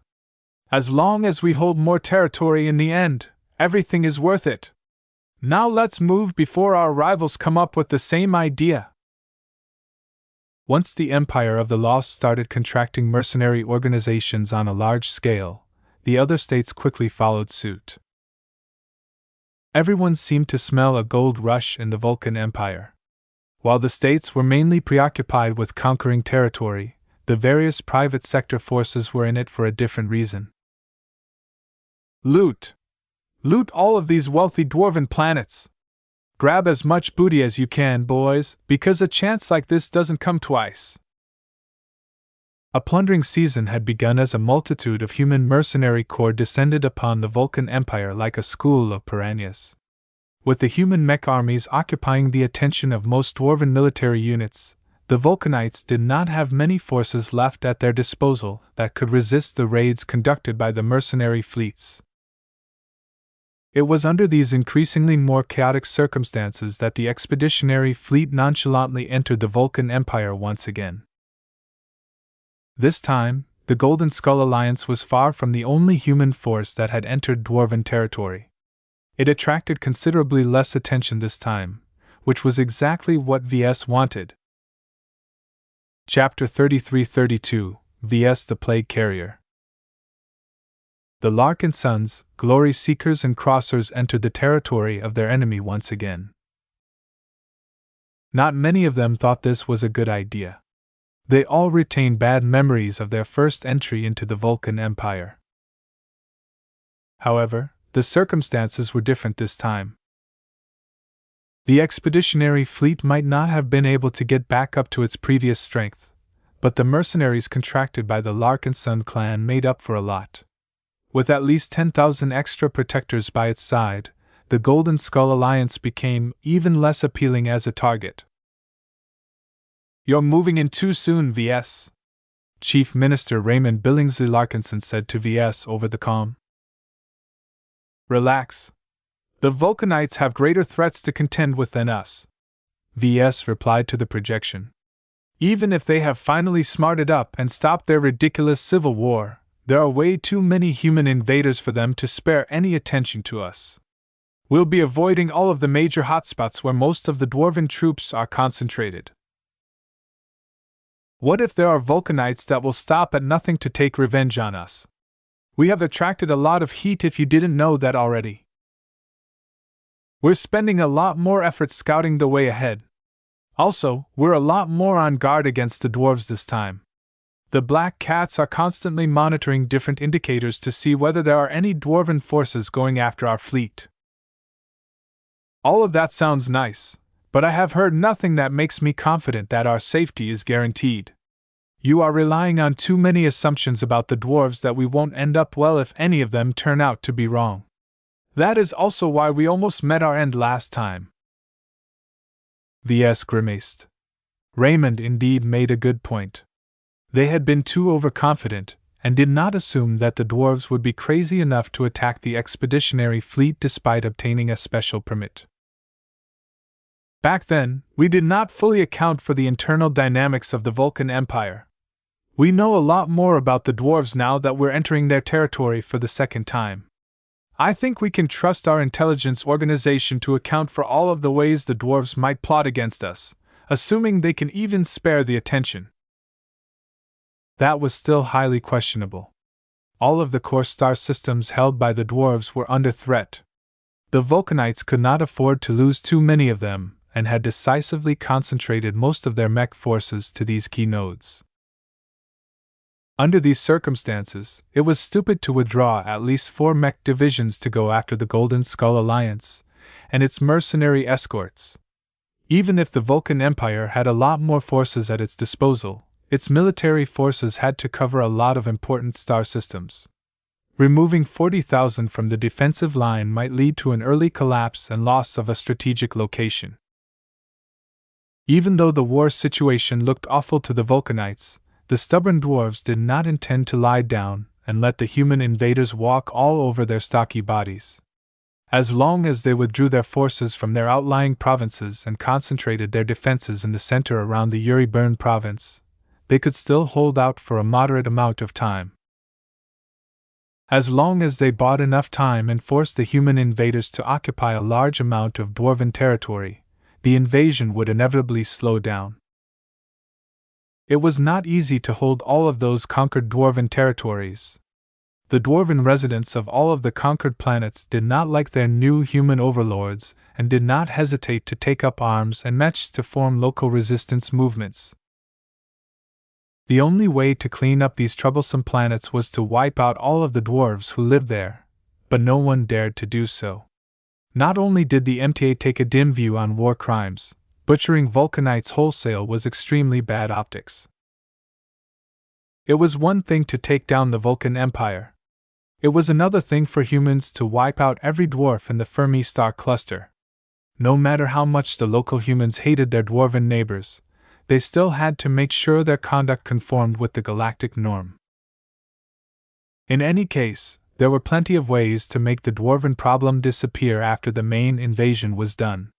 Just like how the Vulcanites slowly displaced the human population when they took over Smiling Samuel, the human invaders finally had the opportunity to turn the tables.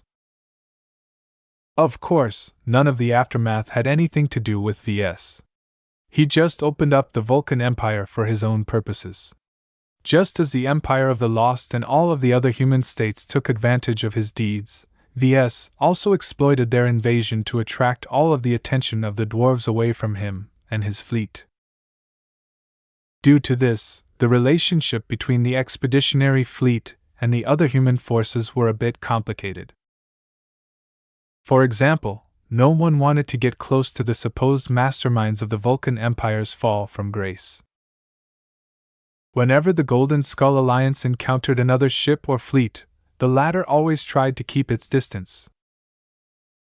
It was as if those other human forces were afraid of causing misunderstandings and attracting the ire of the Larkinson clan and its increasingly infamous patriarch. Not even well-equipped military fleets wished to remain in the presence of the foreigners that had upended the entire geopolitical situation of the Fermi star cluster. Why are they avoiding us so much? Isn't it obvious? The states that have dispatched these troops are afraid of setting you off. They don't want to become the next Vulcan Empire. That was a ridiculous reaction. Ves didn't think he was that scary. Of course, the leaders of the Pharaoh province also held this sentiment, and paid for it. With the Vulcan Empire as the grand prize, the leaders of the various human states did not want to take any risks. They had all instructed their own troops to avoid the Golden Skull Alliance like the plague. Sooner or later, Ves would leave this star cluster and continue his journey to the Red Ocean. The people of the Fermi star cluster couldn't wait for him to finish his business and send him off. The sooner this walking disaster left their neighborhood, the better. Ves didn't mind being treated as a plague carrier.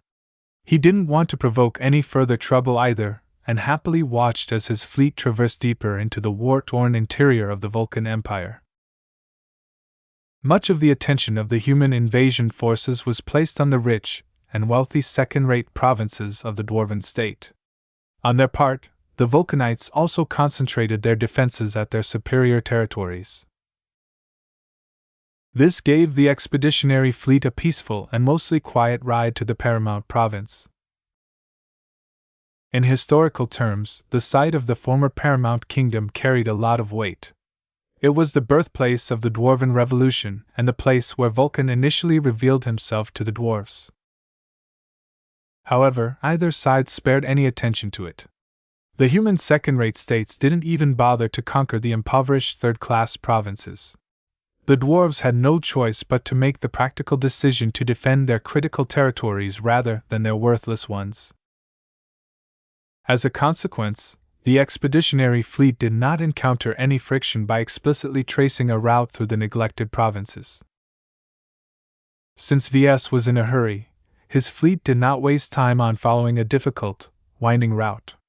Instead, it cut forward at a brisk pace, disregarding any local presences along the way. The local garrisons and defense fleets posed no threat to the Golden Skull Alliance. The tech difference was too big, and the limited number of second-class mechs they used to field had all been transferred over to the core provinces. Huh! They're not even putting up a token resistance, Ves contemptuously said. The Vulcan Empire was on fire right now, so how could the third-raters entertain any thoughts of stopping the expeditionary fleet? None of their forces would even be able to survive getting close, as the Amaranto could easily shoot down their ships. What the dwarves were preoccupied with instead was evacuating from their homes. It appeared that a lot of Vulcanites no longer possessed any confidence that dwarven superiority would allow them to vanquish the human invaders. Starship after starship took in a flood of refugees and goods. Only a fraction of the population would be able to escape from the scary tall folk this way, but it couldn't be helped. Ves hadn't seen an evacuation of this magnitude since the Sand War. All kinds of dire and desperate scenes occurred throughout the Smiling Samuel star sector. Couples got separated. Wealthy businessmen had to abandon much of their wealth. Anarchy reigned in the streets as law and order had collapsed. So many tragedies took place in dwarven space that the Larkinsons felt increasingly more guilty for triggering all of this chaos. The main culprit responsible for making their lives hell remained unmoved, mostly. Was he guilty for making the lives of so many dwarves miserable? Certainly. Did it matter to him? Nope. He snorted. Back when the dwarves conquered Smiling Samuel, They must have driven a huge amount of humans to death or desperation. I'm just giving them a taste of their own medicine, that's all. The Vulcanites are anything but innocent. It was too bad that not everyone in the clan saw it that way. Venerable Janzi was just the loudest voice that expressed disapproval at all of the suffering that Ves had wrought. Even so, the latest course of events only reinforced his power. A lot of Larkinsons admired what he had done, and were glad that he managed to get payback on the Vulcanites for their attack. I still don't understand you, Ves. Kitty spoke as she worked with him to refine the Chimera project's latest iteration. I'm no angel, but even I wouldn't go as far as collapsing an entire state and doom all of its citizens, many of whom don't have anything to do with us. Couldn't you have found another solution to get what you want? Those Pershams still seemed friendly at the time. You could have just hired them to fetch whatever it is you're looking for. If not, there are many other groups that are willing to do stuff for payment. Ves shook his head. That's not a viable solution. I don't want any dwarf getting their hands on my objective. This is something I have to do myself. You make it sound as if you're willing to detonate a nuclear bomb if that is what it takes for you to get your way.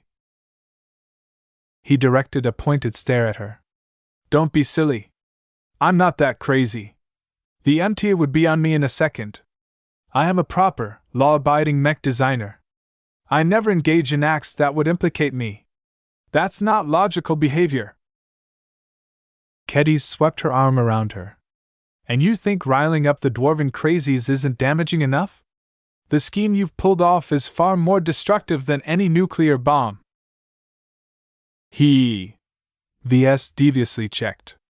You're completely correct, and that's the beauty of it. We're mech designers, Kedis. Our main job is to spend the least amount of resources to produce the greatest possible effect. I don't think the effort you put in is anything less than deploying a weapon of mass destruction. Don't be silly. I made sure not to do anything that would trip over the MTA's taboos. My consciousness is completely clean. What those dwarven fanatics chose to do after receiving their gifts has nothing to do with me.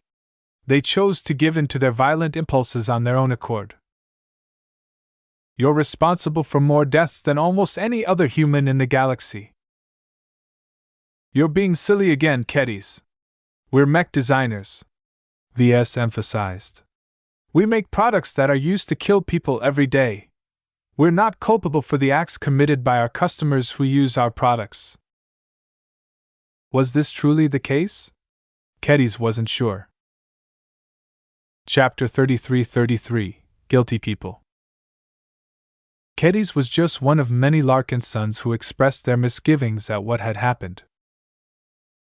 Several more people voiced their doubts and concerns to Ves.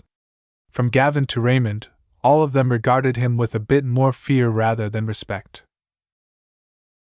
The change in attitude grew worse as the expeditionary fleet kept traveling through Vulcanite space. It was one thing to hear about the tragedies from afar. It was another thing to be in the same star system where frantic evacuations took place, and where tragic circumstances happened at an unimaginable scale. It led to a lot of difficult discussions in the Larkinson clan. Few clansmen thought they should engage in this kind of business in the first place. We are a clan of soldiers and warriors. I'm fine with killing the dwarves across the battlefield, but destroying them in such an insidious way just seems wrong. We can't beat every opponent in a straightforward battle. The Vulcan Empire is so strong that we couldn't have defeated it any other way. Should we have even bothered with attacking them like this, though? Don't you remember what happened a few months ago? The dwarves tried to kill us all. They don't get to play innocent now that they're on the receiving end of an attack. All of this discussion caused Ves to fall into a contemplative mood. Though he still stuck to his stance that he shouldn't feel guilty about anything, he was slowly starting to consider whether he might have gone too far this time. Well, at least we've managed to reach the Paramount Province without encountering any hindrances this time. That is enough of a justification. The Paramount Province was one of the quieter territories of the Vulcan Empire. The war had yet to reach this far on a massive scale. Just like elsewhere, the local dwarven forces were more interested in evacuating from their homes than to fight a futile battle against the human invaders. Slowly but surely, the expeditionary fleet slowly reached the quiet and uninhabited star system where Ves had stashed his batch of Timpala steel during his last mastery experience. "Everything I've done is for this. It better be worth it," he muttered under his breath. His intuition told him that Timpala steel was definitely a remarkable substance even for something as amazing as the Mech Designer System. Ves even thought that since the system was actually the metal scroll of legend, feeding it a metal exotic of extremely high worth and potency should definitely result in a huge upgrade. Though he consciously tried to rely on the system as little as possible these days, it was undeniable that they shared a symbiotic relationship. The stronger it became, the more benefits Ves received. As someone who was hungry for improvement, he did not mind leaning on the system if it offered amazing options that he couldn't get anywhere else. The mastery and super-publish opportunities it provided to Ves were already invaluable enough in itself. Perhaps upgrading it with Timpala steel would unlock another powerful feature that could enable Ves to expand his mech designer competences. His breathing grew heavier when he began to anticipate all of the rewards he might gain from completing his first supply mission. The system better not skimp out this time. During their journey through the first territory that the original dwarven rebels had taken over, the expeditionary fleet encountered an acquaintance.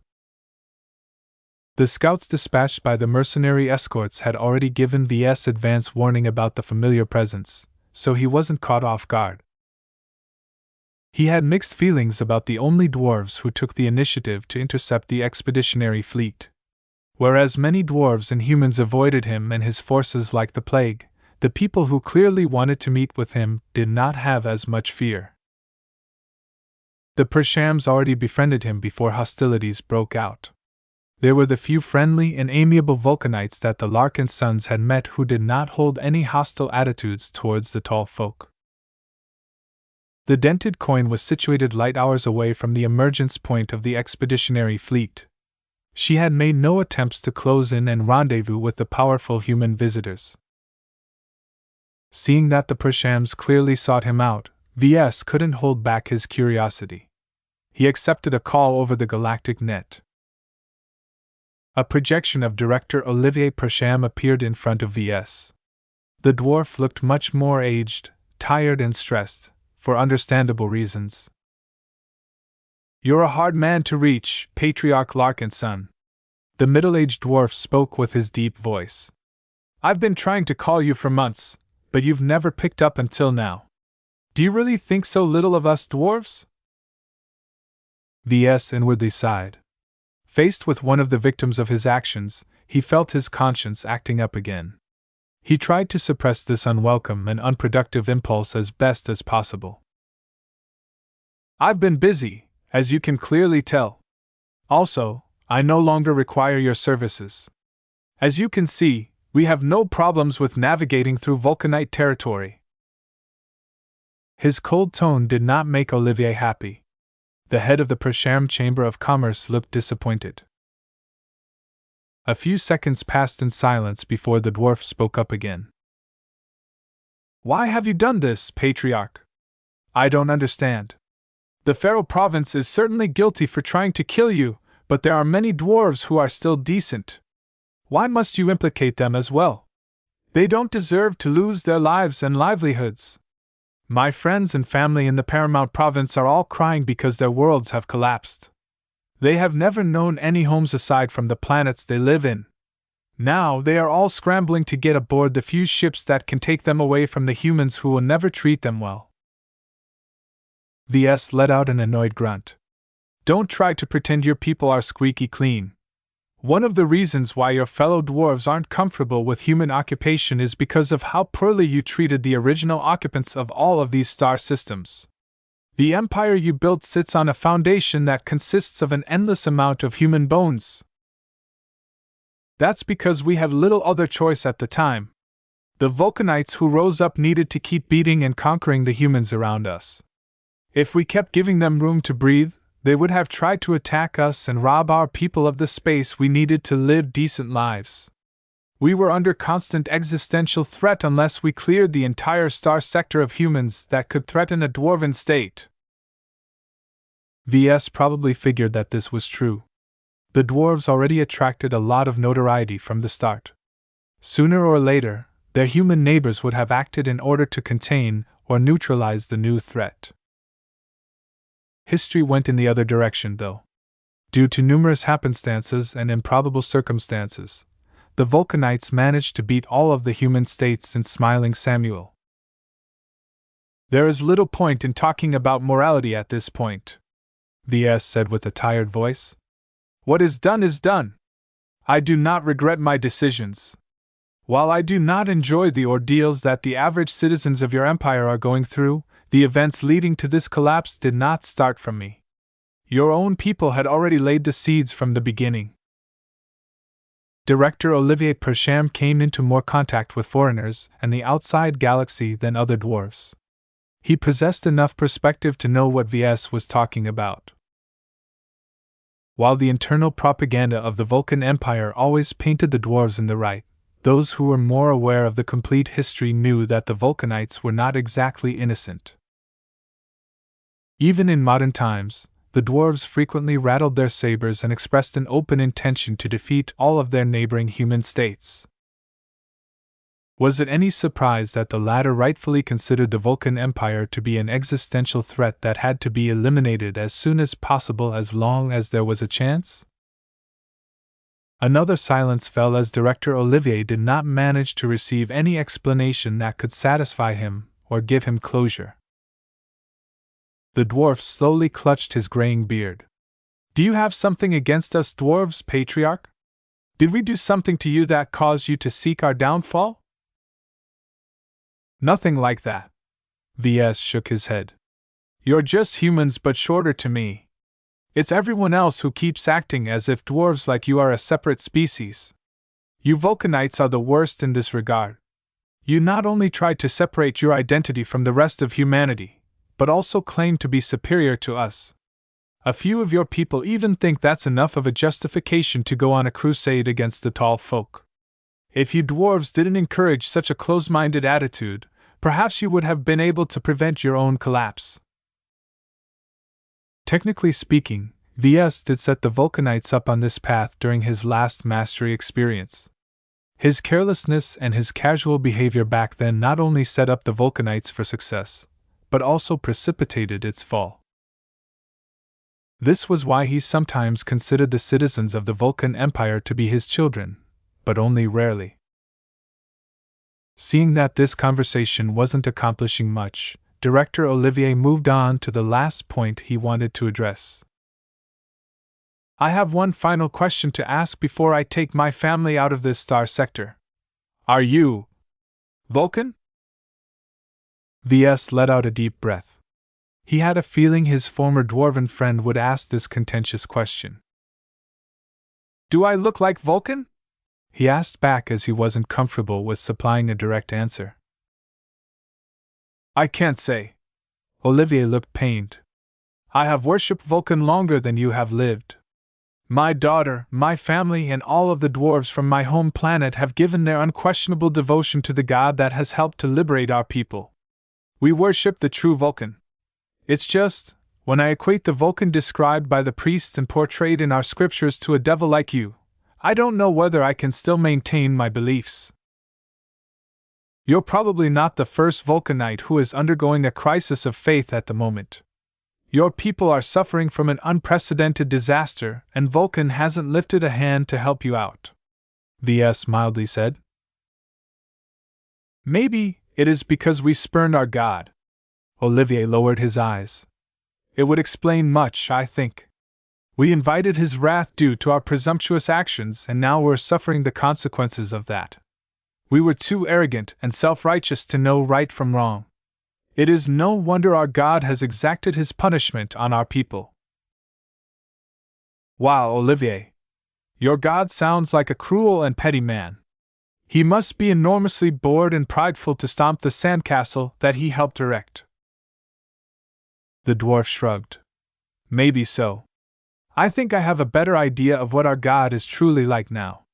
The kind, caring, and benevolent Vulcan that we have always kept in our hearts might not have existed in the first place. We were fed a false image that has led us on the wrong track. It is a pity that our realization came late. Vulcan won't save us. He will never save us. Our state is doomed. The most I can do is to take away the few dwarves my ships can carry and try to eke out a life elsewhere. You should try out the space-borne life by setting up a space caravan, Ves sincerely suggested. Many states won't welcome you dwarves, so why not turn your starships into your new homes? Sure, this kind of life is hard to adapt at first, but there are many benefits that you sorely need. At the very least, your existence won't make any human state feel threatened. I think this is the best way for you and your family to keep on living. This proposal did not sit well with Olivier. Our homeland means more to us than you can ever think. It is too hard for us to let go of our existing homes. Still, we have little choice at the moment. We will take your suggestion under advisement. Goodbye, Patriarch Larkinson. I hope you will recognize the magnitude of what you have done one day. The conversation ended and the dented coin eventually made its way out of the star system. Ves had the feeling that Olivier was probably the last amiable dwarf he would speak to for a long time. Chapter 33-34 Tryon Ends Revisited. A long time ago, a hijacked or transport ship called the TR-3851 passed through an unremarkable red dwarf star system. The stopover was situated relatively close to the Desala system where the legendary rebellion initially broke out. The ship did not stay too long here. After a bit of preparation and cleanup, he programmed the navigation system to take the vessel to the nearest substantial empty outpost. Despite the betrayal of Guillaume Greybeard and his confidants, Ves kept his promise to the Desala resistance movement. He did not lay the sins of the ringleaders on the feet of the rest of the escaped dwarven slaves from the mining planet. Perhaps he should have sent his conscience on vacation that time. If Ves did not enable the excited dwarven rebels to fulfill their wish, they wouldn't have gone on to spark a storm that completely swept the smiling Samuel Star sector and turned it into a bastion of dwarven supremacy. If the old Paramount Kingdom was still alive, Ves was certain he could have waltzed to the Tryon Ends system, pick up his special package, and leave with no one paying any special attention to one of countless human fleets passing through the star sector. In hindsight, all of the complications he encountered ever since he stepped foot in Smiling Samuel could have been avoided. The Vulcan Empire is ultimately an indirect creation of mine, he whispered to himself. I guess it is rather poetic that it shall also end at my hands. Now that he had finally reached his destination, his mood became more heavy and subdued. With the Vulcan Empire collapsing under the weight of its own flaws, Ves continued to think back on his past actions and their consequences. This was hardly the only case where he flapped his wings like a butterfly that eventually altered the course of history and led to major changes. Releasing Sigmund, supplying living mechs to the Hex army, killing a powerful cadre of the Five Scrolls Compact, enabling the rise of the Vulcan Empire, the list went on and on. Ves was pretty sure that no other journeyman in the galaxy had triggered so many epical events in their lifetimes. Yet despite all of the influence he exerted on human society, Ves did not consider himself to be anything more than a mech designer trying to find his way forward. It wasn't his fault that obstacles constantly entered his path and forced him to employ extreme measures to go forward. This was also one of the reasons why he felt compelled to take a hard stance on the Vulcan Empire. Only by creating enough deterrence would people stop getting in his way. Ves needed to create an image where anyone who wanted to plot against him had to think twice whether they could bear the consequences of doing so. Since his previous acts failed to achieve the desired effect, he simply had to dial up his punishment, and hope that would be enough to make people afraid. Considering the reactions of all of the third parties the expeditionary fleet met along the way, Ves knew he had achieved his purpose this time. I hope a portion of this reputation sticks once I reach the Red Ocean, because it will be a lot harder for me and my clan to throw our weight around in that shark tank. This was his greater goal. Despite his public denials, Ves was certain that his involvement in the Vulcan Empire's collapse would become a part of his public record and his personal history. The people in the Fermi star cluster who witnessed the Vulcan Empire falter and collapse in real time knew exactly how horrible Ves could be, but the same could not be said for all of the pioneers and power players in the Red Ocean. Ves knew that he needed to stand out from the crowd and avoid being seen as a punching bag that could easily be bullied in the cutthroat new frontier.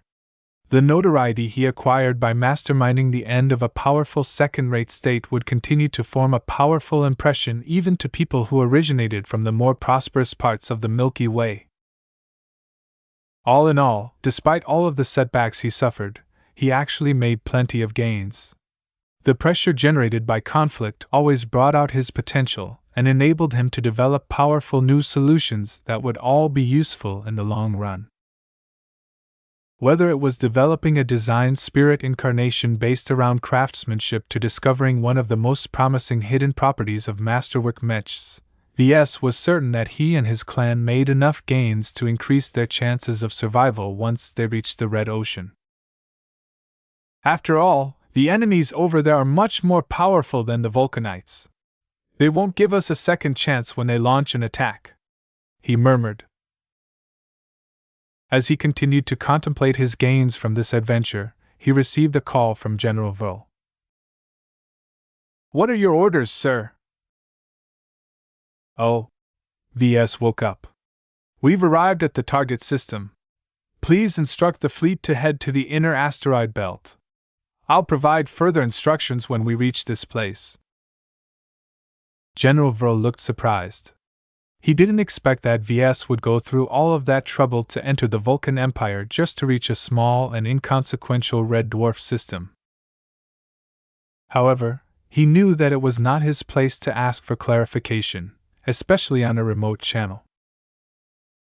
"Very well, sir. Do you require the Andrenity to deploy her mining mechs to mine the asteroids?" he asked. "During the past months, our clan has slowly filled out her crew complement. She is almost at optimal capacity and can perform most simple mining operations." Ves initially wanted to say no, but he changed his mind. The buzzing activity might help with disguising his true purpose. "Do that, please. I know this asteroid belt probably doesn't contain any precious minerals, but it would be good to give the fresh crew a bit of practice." It took time to reach the inner system, but fortunately the delay only amounted to a number of hours. Red dwarf stars possessed less mass than yellow dwarf stars, which allowed incoming fleets to emerge closer to the center of the star system as a rule. The journey proceeded quietly and without incident. While Ves was sure that the Vulcan Empire planted automated listening posts and the like, he wasn't concerned. He had already instructed Calabas to put the blinding Banshee's interference capabilities to work. Right now, the espionage ship had fully deployed her emitter arrays, causing her long and thin surface to look like a black cactus. Strong disruptive energies spread from the starship, covering a wide portion of the expeditionary fleet. Most forms of long-range observation became scrambled as any emissions escaping from the area of effect turned fuzzy due to excess noise. Of course, the ships and mechs closest to the blinding Banshee suffered greatly from the disruption as well. Each of them had to enter a hardened mode where they had to fall back to more primitive forms of communication. All of this caused considerable irritation among the people in the fleet, but it couldn't be helped. Ves wanted to maintain at least some discretion. Since he had a handy capital ship like the blinding Banshee at his disposal, why not make use of her capabilities? "It's pretty nice to build up a diversified fleet composition," The greatest shortcoming of the Larkinson fleet was its lack of combat-capable vessels. However, the lack of monotony was not entirely bad, as his fleet currently possessed a high adaptation level that was great for survival purposes. As time went by, the fleet just happened to whiz past the old gas giant where Ves had once dumped a lot of potentially incriminating evidence from the TR-3851. It's still the same, huh? Though a lot of time had passed since the TR-3851 entered the Tryon-N system, the current universe was much older than that. In stellar terms, virtually no time passed for the gas giant at all. It would continue to remain in the exact same state for many ages. This gas giant has lived past the rise and fall of who knows how many powerful alien civilizations in the galaxy. Compared to the lifespan of ordinary organisms such as myself, it is so enormous that it is pretty much immortal. There was no comparison between him and this giant planet. So many people in human society were desperate to live up to 500 years, 600 years, or maybe even a bit more. Yet no one set their aim at 10,000 years or 1 million years. It couldn't be done. There was a limit to light-prolonging treatment serum.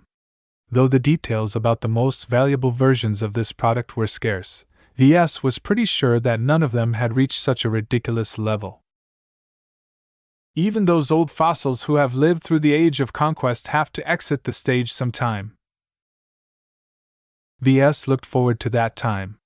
He vaguely guessed that most of the high-level policies of the Big Two were still determined by this band of highly respected but inflexible geriatrics. It explained why nothing much had happened in the preceding centuries. The people who lived through the worst periods of the Age of Conquest had become deeply traumatized by what they experienced. As a result, the policies of the MTA and the CFA had always been highly reactionary towards the excesses of those dark times. Even after 4 centuries of rebuilding, these tendencies still remained strong. Ves should know, since he took advantage of them to strip the Vulcan Empire of the MTA's backing. Still, the current order might not stay quiet for much longer. The opening of the Red Ocean is the prelude to a change in approach. Ves didn't come up with these ideas himself. It was Minister Shadarin who shared his profound perspective on the evolution of human civilization. According to him, the gradual turn from preservation to expansion was indicative of a generational shift among the leadership of the Big Two. With all of the careful old leaders out of the way, their replacements who weren't burdened by the nightmares of the past could finally begin to implement their grander and bolder visions. As a result, human civilization would definitely look a lot differently a century from now. With humanity's strength, it was impossible for the Big Two to limit their ambitions to just the Red Ocean. There are plenty more dwarf galaxies, and there's also the other half of the Milky Way that we haven't conquered yet. Will we begin to take over all of those territories in my lifetime? His eyes shone as he contemplated this exciting future. It appeared he was born at the right time. After all of this waiting, humanity was ready to rise again. This time, everyone had thoroughly learned from all of their mistakes of the past, so there was no way that they would falter so easily this time. Sir, we're approaching the inner asteroid belt. Our fleet shall soon maintain a stationary orbit while the Andrenity begins to deploy her mining mechs. Ves nodded in understanding. Stay on guard and pay special attention to sneaky bastards that are hiding in stealth. It's likely that there is no one out there, but it's best to make sure. Oh, please perform a thorough survey of the asteroid belt and send all of the scanning data to me. Try to record the appearances of as many asteroids as possible. You don't need to penetrate too deeply and find out their mineral composition. Though his orders sounded unusual, his subordinates were used to them. They proceeded to perform their tasks without any hesitation. It's not easy picking the right asteroid from all of these spinning rocks. Ves frowned as the first detailed optical scans poured in. He already turned dizzy as he looked at 100 different asteroids. Even if I know how the right asteroid should look like, this will take a fair bit of time. Chapter 33-35 X marks the spot. When Ves chose to bury his stash of Timpala steel inside an asteroid, he did not record any precise coordinates or anything. Neither did he plant any beacons or leave any surface clues. He was too afraid that others might sniff out these clues and unearth his buried treasure ahead of time. The only details he recorded in his mind was the general orbital map of the Trion system and the appearance of the key asteroid. By accounting for the passage of time, Ves was roughly able to calculate which slice of the asteroid belt he needed to start his search. This was a crucial time-saving step. If Ves really didn't have any clue where his desired rock could be found, he would have to order his men to scan the complete ring. However, since he was able to narrow down the search area, the operation became a lot more manageable. The fleet did not have to disperse too many assets in order to develop a good overview of the asteroids in the current zone. Even so, I still have to sift through a lot of rocks, Ves muttered. He was a mech designer, though.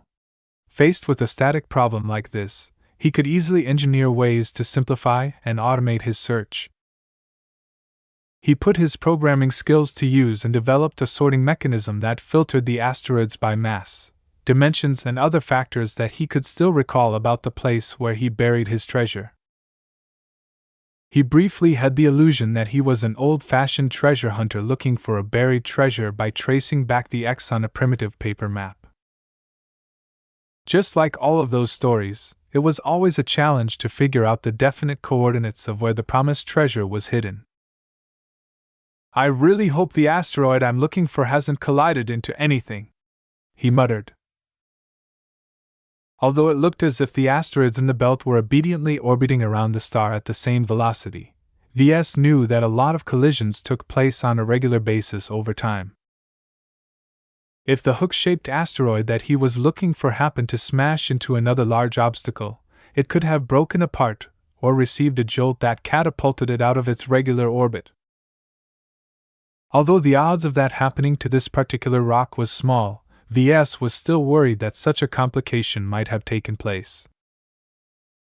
If he wasn't able to rely on the details he remembered to complete his objective, then his simple search would truly turn into the equivalent of finding a needle in a haystack. Come on!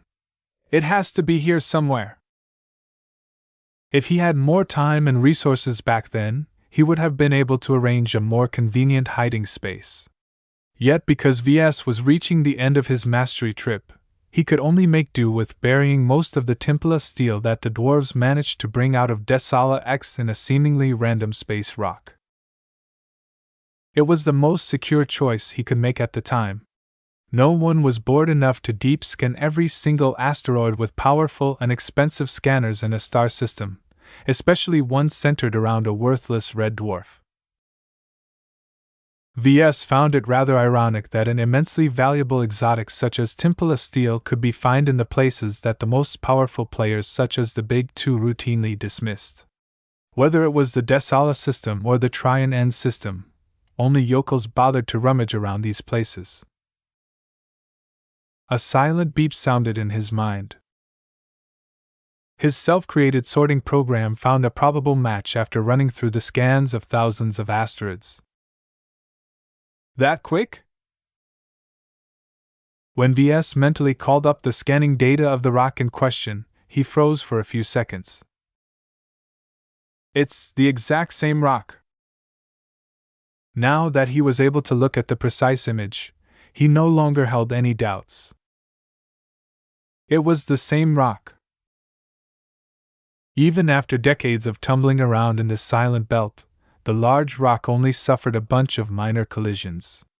Perhaps its mass had been reduced by a bit, and perhaps its edges looked a little differently from what he remembered, but he could still recognize enough unique craters and other distinctive marks to be 99.99% certain that he had stumbled upon his X. His body shook with excitement. He came close to boarding a shuttle straight away, but he quickly suppressed his impulse. He needed to keep his head cool. Just because he was close to his objective didn't mean it was already in the bag. He was most afraid of others fishing his prize just as he was about to take it into his possession. In order to obscure his goal and prevent any potential sneaky bastards from swooping in at the last second, Ves began to formulate a plan. He needed to retrieve the package in person. He trusted no one else for this job.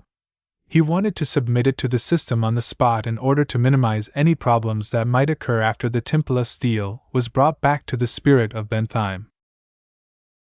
I need to move quickly, though. Eventually, he decided on a fairly simple but time-consuming plan.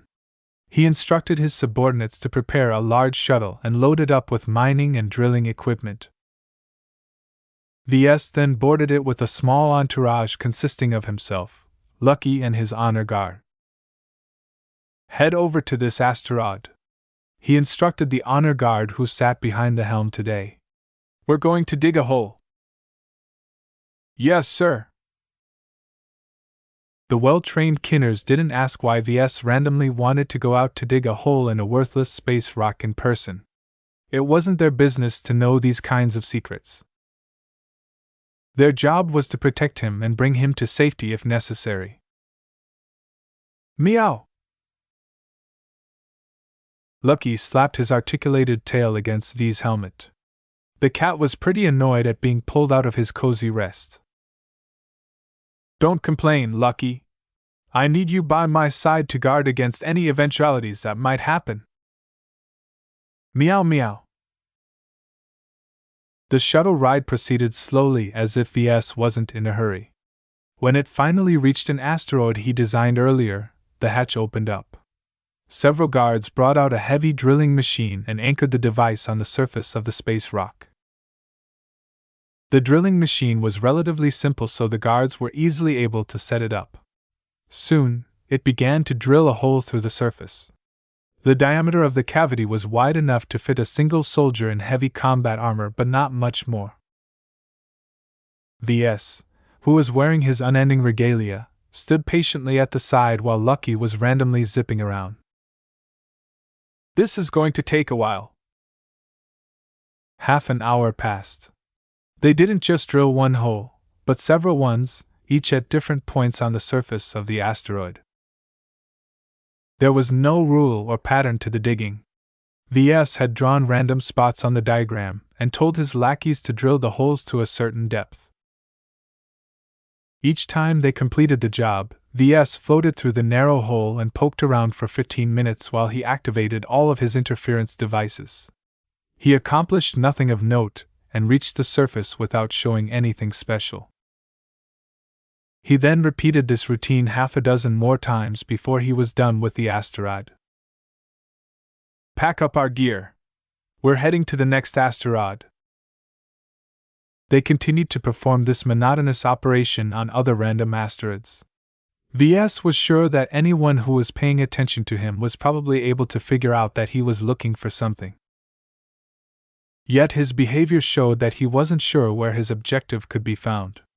He could only perform a manual search by picking out the most likely candidates.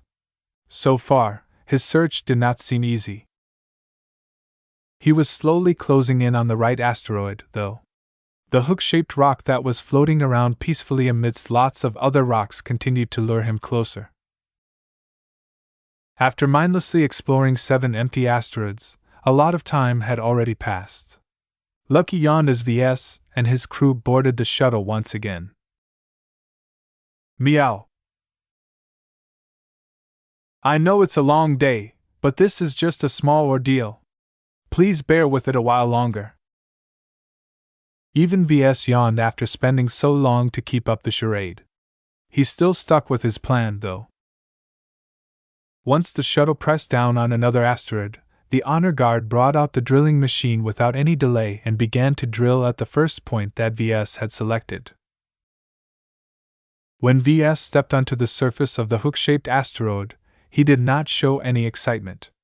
He had deliberately suppressed all of his excitement by adopting a calm and more emotional mental mask.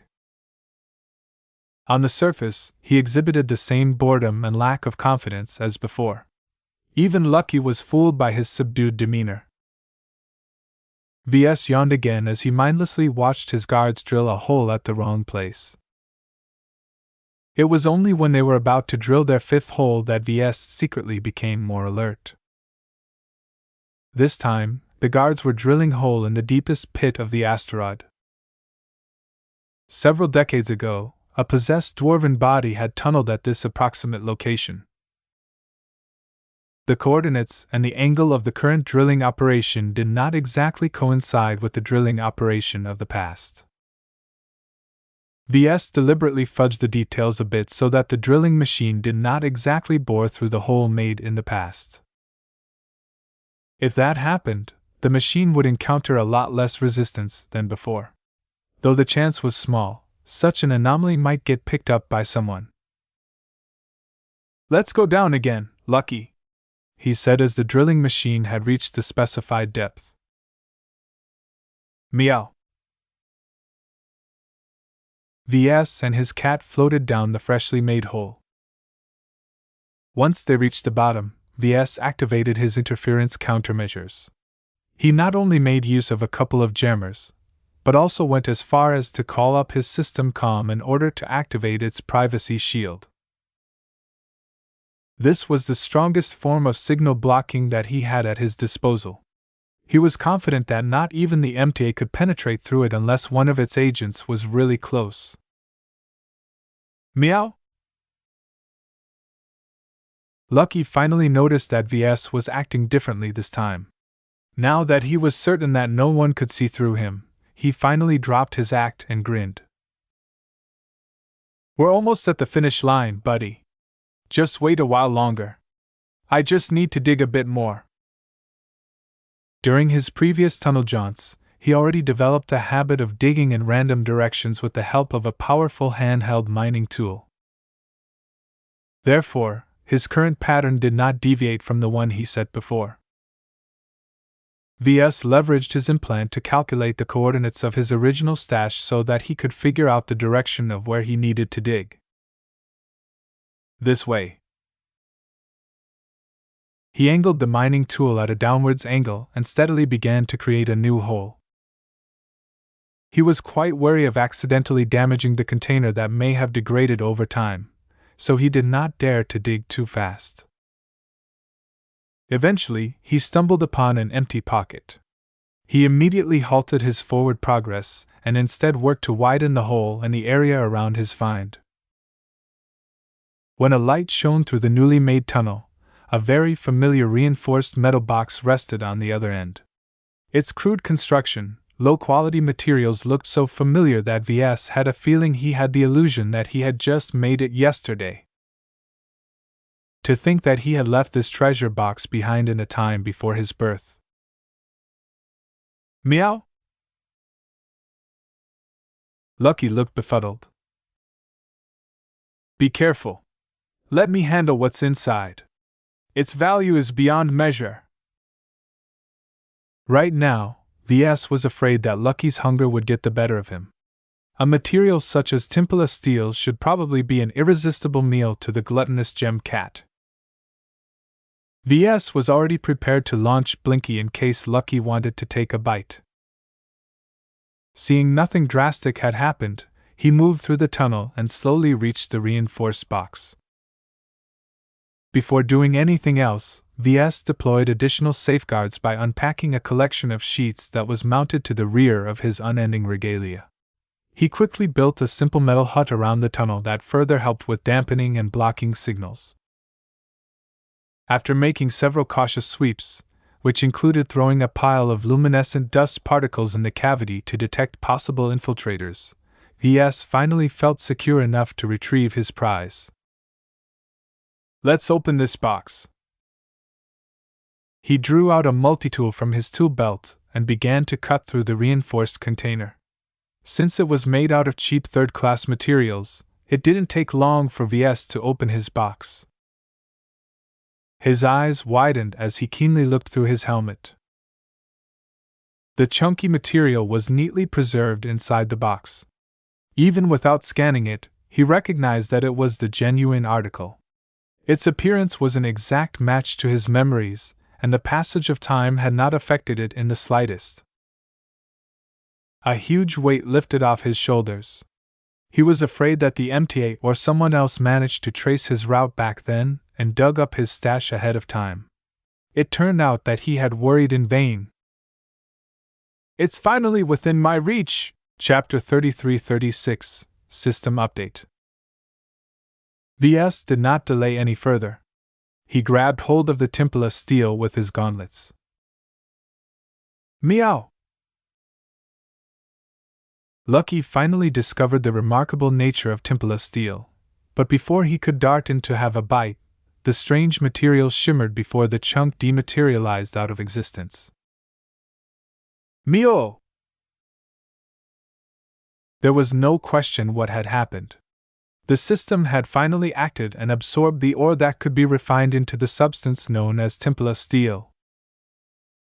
Strangely enough, the system did not devour all of the ore. It apparently didn't need all of it, and wasn't inclined to absorb any excess. Only a narrow sliver the size of a finger was left of this mysterious material. Meow! Lucky did not hesitate in the slightest. The cat did not ask for permission and darted forward in order to stuff the finger-sized chunk of ore through his gullet. Pure pleasure radiated from his body as he deposited the ore without even bothering to break it up with his teeth. That would take time which Ves could have used to pry it out of his maw. Well, I'll let you get away with it this time. Ves scoffed at his pet's greedy behavior. Let's consider this your compensation for all of the stuff you had to go through recently. Meow. The cat's metallic exterior already began to ripple. This was an indication that his body was morphing as a response of what he had absorbed. Sure enough, Templa steel is definitely not an average material.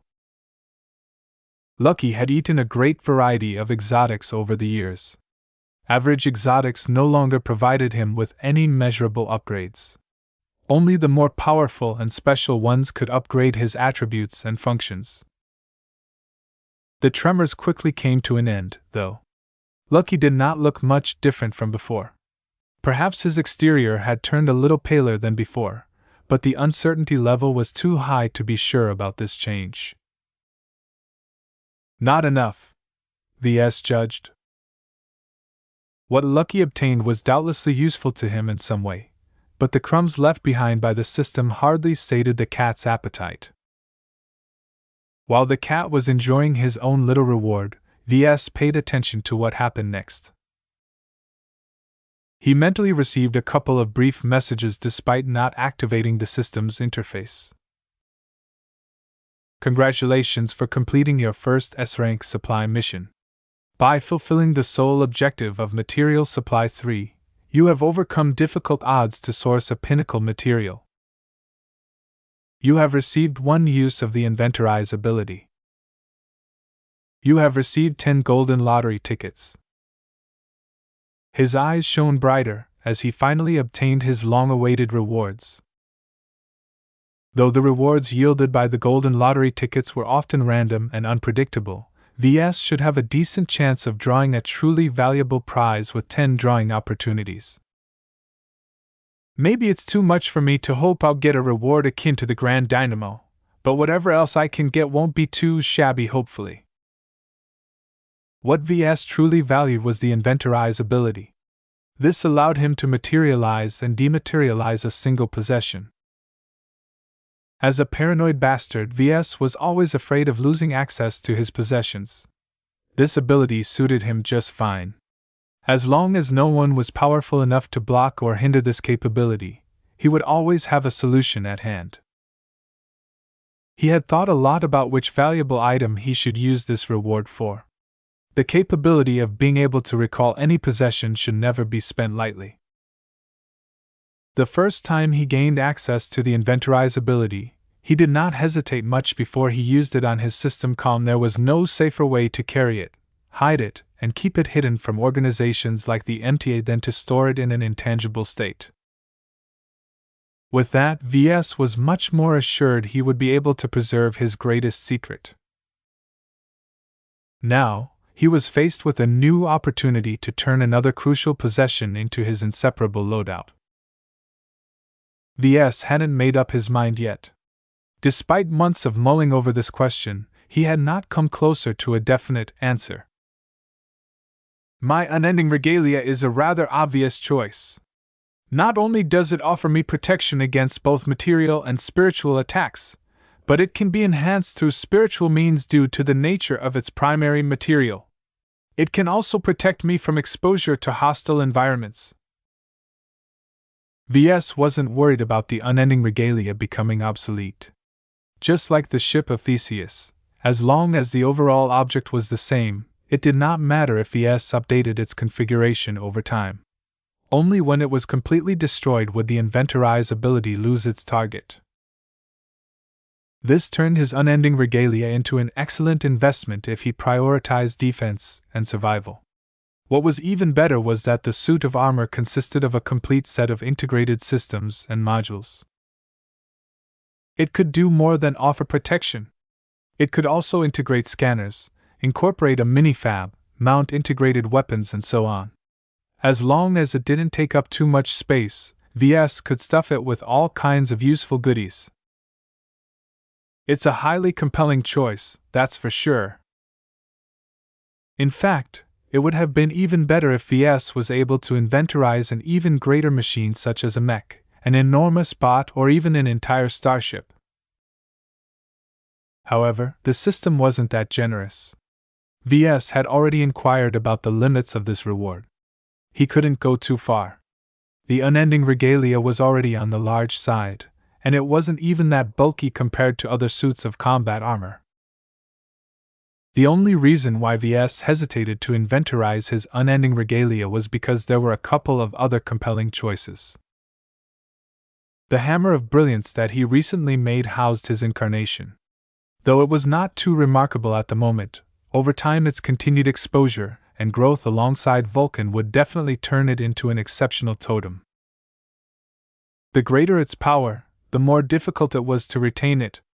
While Ves was sure that he could accommodate Vulcan in another home, losing the hammer that was made out of scarce and priceless unending alloy would hurt a lot.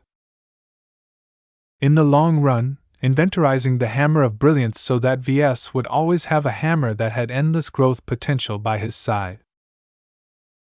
It was not only an invaluable tool for various production-related activities, but could also serve as a weapon in a pinch. Maybe its lethality was far behind the Amastendera, but it was a lot more foolproof.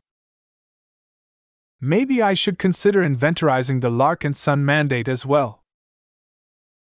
It was not only the core artifact of his clan, but also the home of the Golden Cat. Perhaps it was not an indispensable object to Ves, but it was of immeasurable value to the Larkinsons as a whole. However, Ves was more inclined to serve his immediate needs first. Both his unending regalia and his hammer of brilliance were much more important to his survival than a special book. After all, if he ever ended up in a personal crisis situation, he doubted he would be able to solve his problems by swinging around a big tome. Well, I can make up my mind later. Even if I make a suboptimal choice, I still have 4 more supply missions that I need to complete. It was at this time that Ves received another notification. The Mech Designer System is currently undergoing an upgrade. During this time, it is inaccessible and not responsive to any commands. Thank you for your patience. A small presence in his awareness had dimmed. Ves could vaguely feel profound fluctuations taking place in another realm. Well, it doesn't look like it will wake up soon. This was another hopeful sign.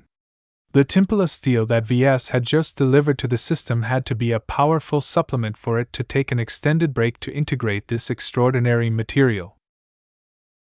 Ves was deeply curious about the properties of Templa steel. What did the system seek to gain from it? He doubted it was because it wanted to obtain a tougher shell. Oh well. Since I'm unlikely to get my hands on any more of this material, it doesn't matter too much. After VS made sure he completed his objective, he began to clean up the site. Lucky? Meow. Lucky slowly woke up from the bliss of his surprisingly fantastic snack. VS pointed at the empty metal box. Eat. Meow.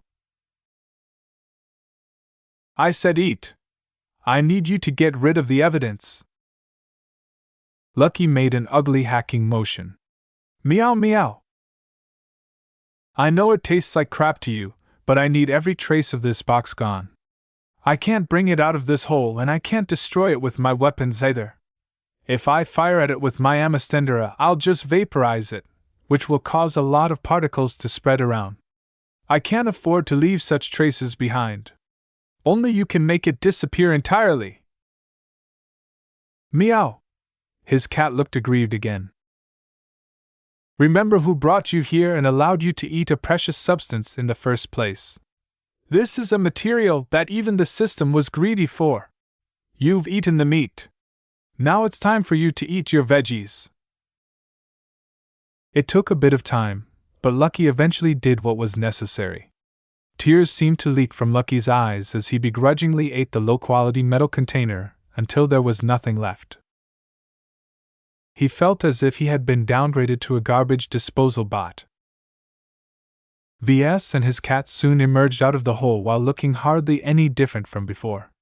Though Lucky's mood was more subdued, VS did not exhibit any evidence that he had completed his long-awaited objective.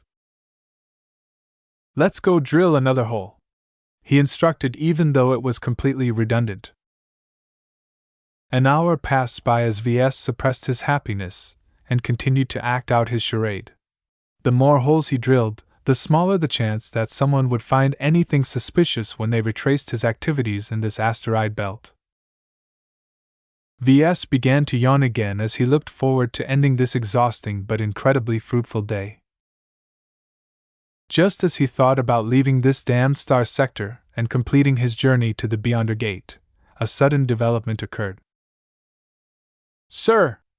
An asteroid several 100,000 kilometers away has exploded! VS looked puzzled as he responded to the emergency notification. Did something hit the asteroid? It's not an artificial explosion. We are detecting powerful energy emissions. Wait, we've detected the emergence of a starship. It appears that the vessel has been hiding in this asteroid belt for an extended period of time. What? VS signaled his honor guard to abort the drilling. They quickly brought back the heavy gear to the shuttle while VS and Lucky entered as well. As the shuttle was making a beeline back to the Spirit of Bentheim, VS received further updates about the unveiled presence. He even received a live feed from a long-ranged optical sensor. It displayed a small frigate with typical Vulcanite design characteristics. TCH! More dwarves! Will I ever get rid of them? VS exasperatingly said. He did not even want to wait any further to assess why this dwarven frigate was here or whether she posed a threat. VS dialed General Vol. Your orders, sir? Tell Venerable Stark to bring out the Amaranto and fire her most powerful shot at this unknown frigate. Don't shoot to disable. Destroy the ship utterly. I don't want any crew or module to remain intact. Are you sure, sir? A single dwarven subcapital ship poses no threat to our fleet, especially at this distance. Just do it, VS insisted. Though Venerable Stark hadn't gone out to patrol, she and her fellow expert pilots had always remained on standby during this quiet but sensitive time. It only took 3 minutes for the Amaranto to launch into space. It did not fly too far away and only sought to find a position where it could gain an uninterrupted firing angle on the distant frigate.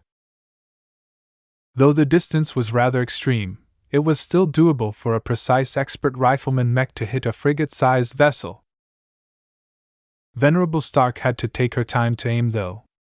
She minutely adjusted the precision aiming mechanisms of her expert mech in order to ensure the angle of fire was exactly right. Even a microscopic deviation was enough for her attack to miss by several kilometers. Once she judged that her aim was true, she mentally pulled the trigger. A full-powered resonance-enhanced laser beam soared forward at the speed of light and almost instantly struck the bow of the distant dwarven frigate. Yet, when the beam faded, the ship was completely intact. "That's impossible!" "Wait. We're detecting a new source of emissions. It's a mech." The long-ranged optical sensor detected that the Amaranto's powerful laser attack had been blocked by a resonance shield. Ves immediately grew suspicious.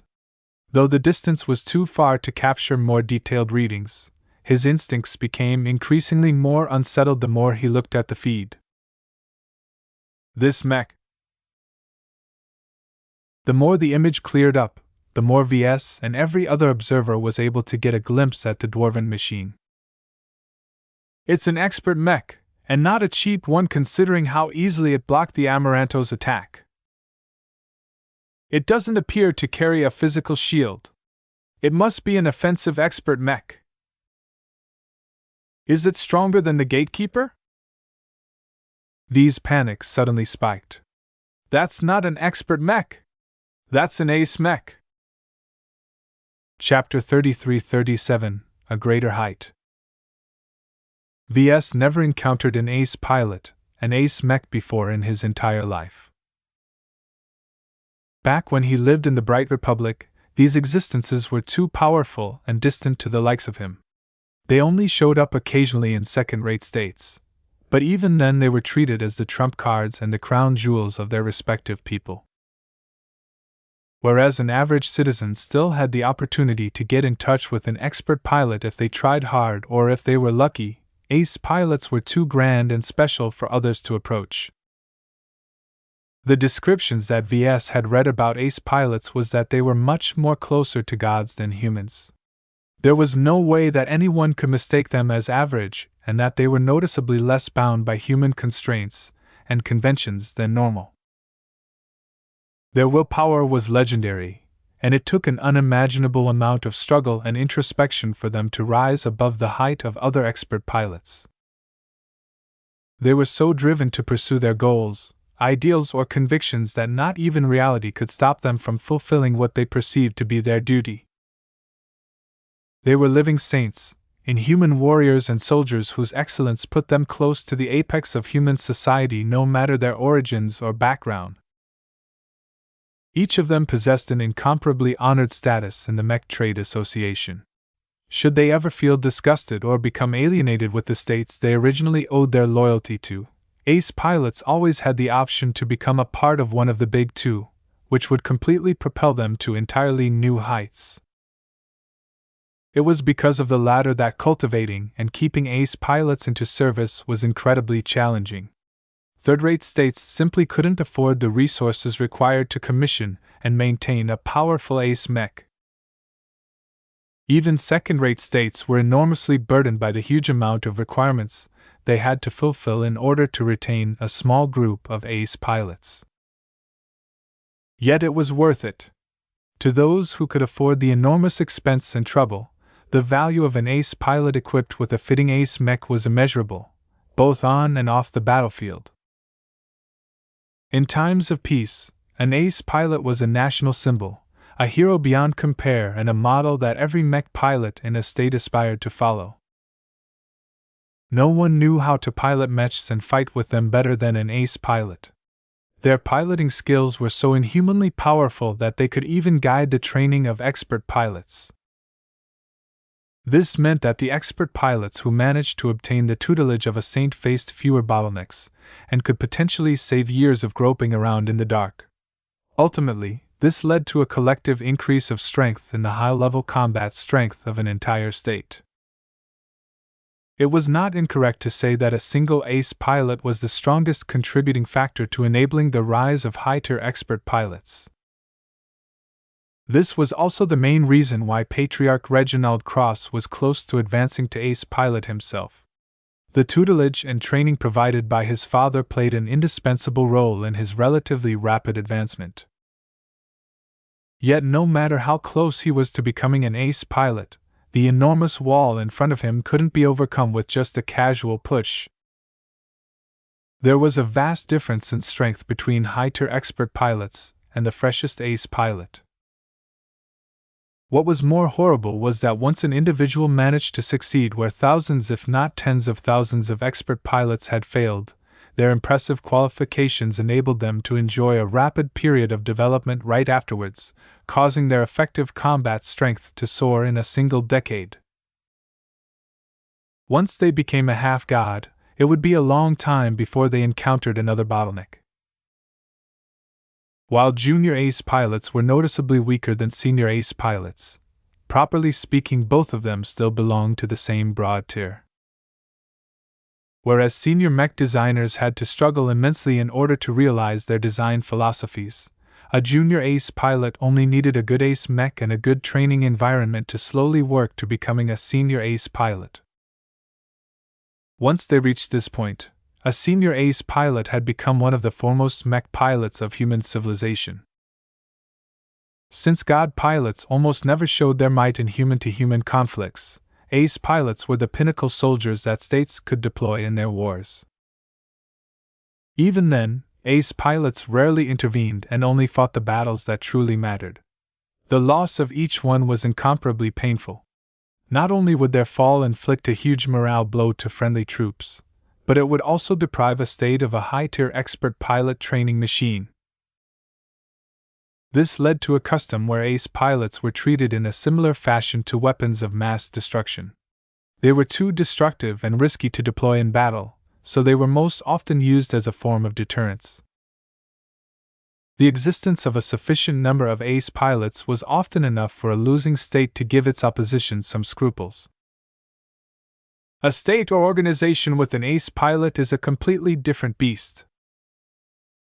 There were many reasons for that, but just their amazing combat power was enough to upend the equation of many battles. When the expeditionary fleet initially discovered that an unknown dwarven frigate and dwarven ace mech had emerged from hiding and aggressively accelerated closer, every human panicked. Even though an ace mech was just a single machine, no one dared to take it lightly. The emergence of the dwarven frigate at this time was obviously not a coincidence. The fact that this new group was heading directly towards the intruding human visitors did not bode well for the latter.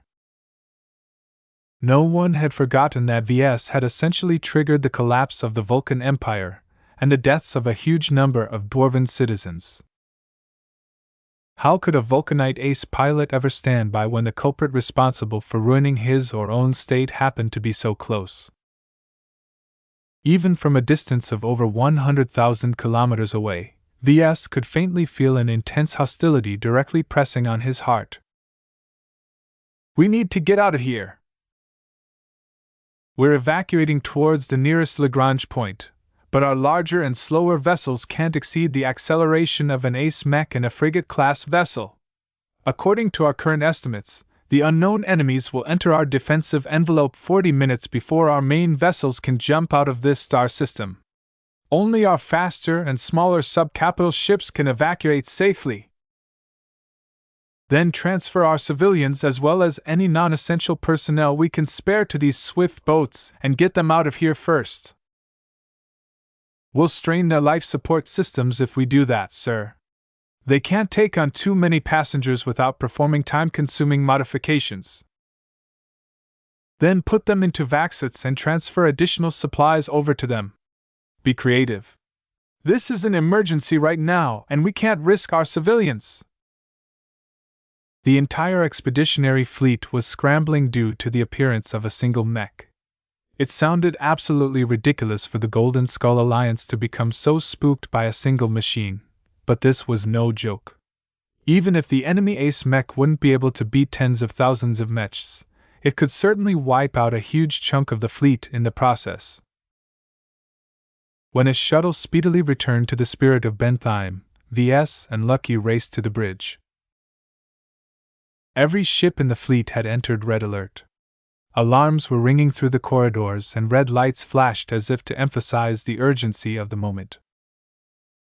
For now, the expeditionary fleet considered the current threat to be no weaker than the feral punitive fleet they fought off earlier. How strong is an ace mech? I have no idea. I heard they can fight against 1,000 mechs at once. Pff. Just 1,000? Try at least 10 times as much. I've heard stories where they wiped out entire mech armies by themselves. That's only under ideal circumstances where the ace mech is able to force the enemy to fight on its terms.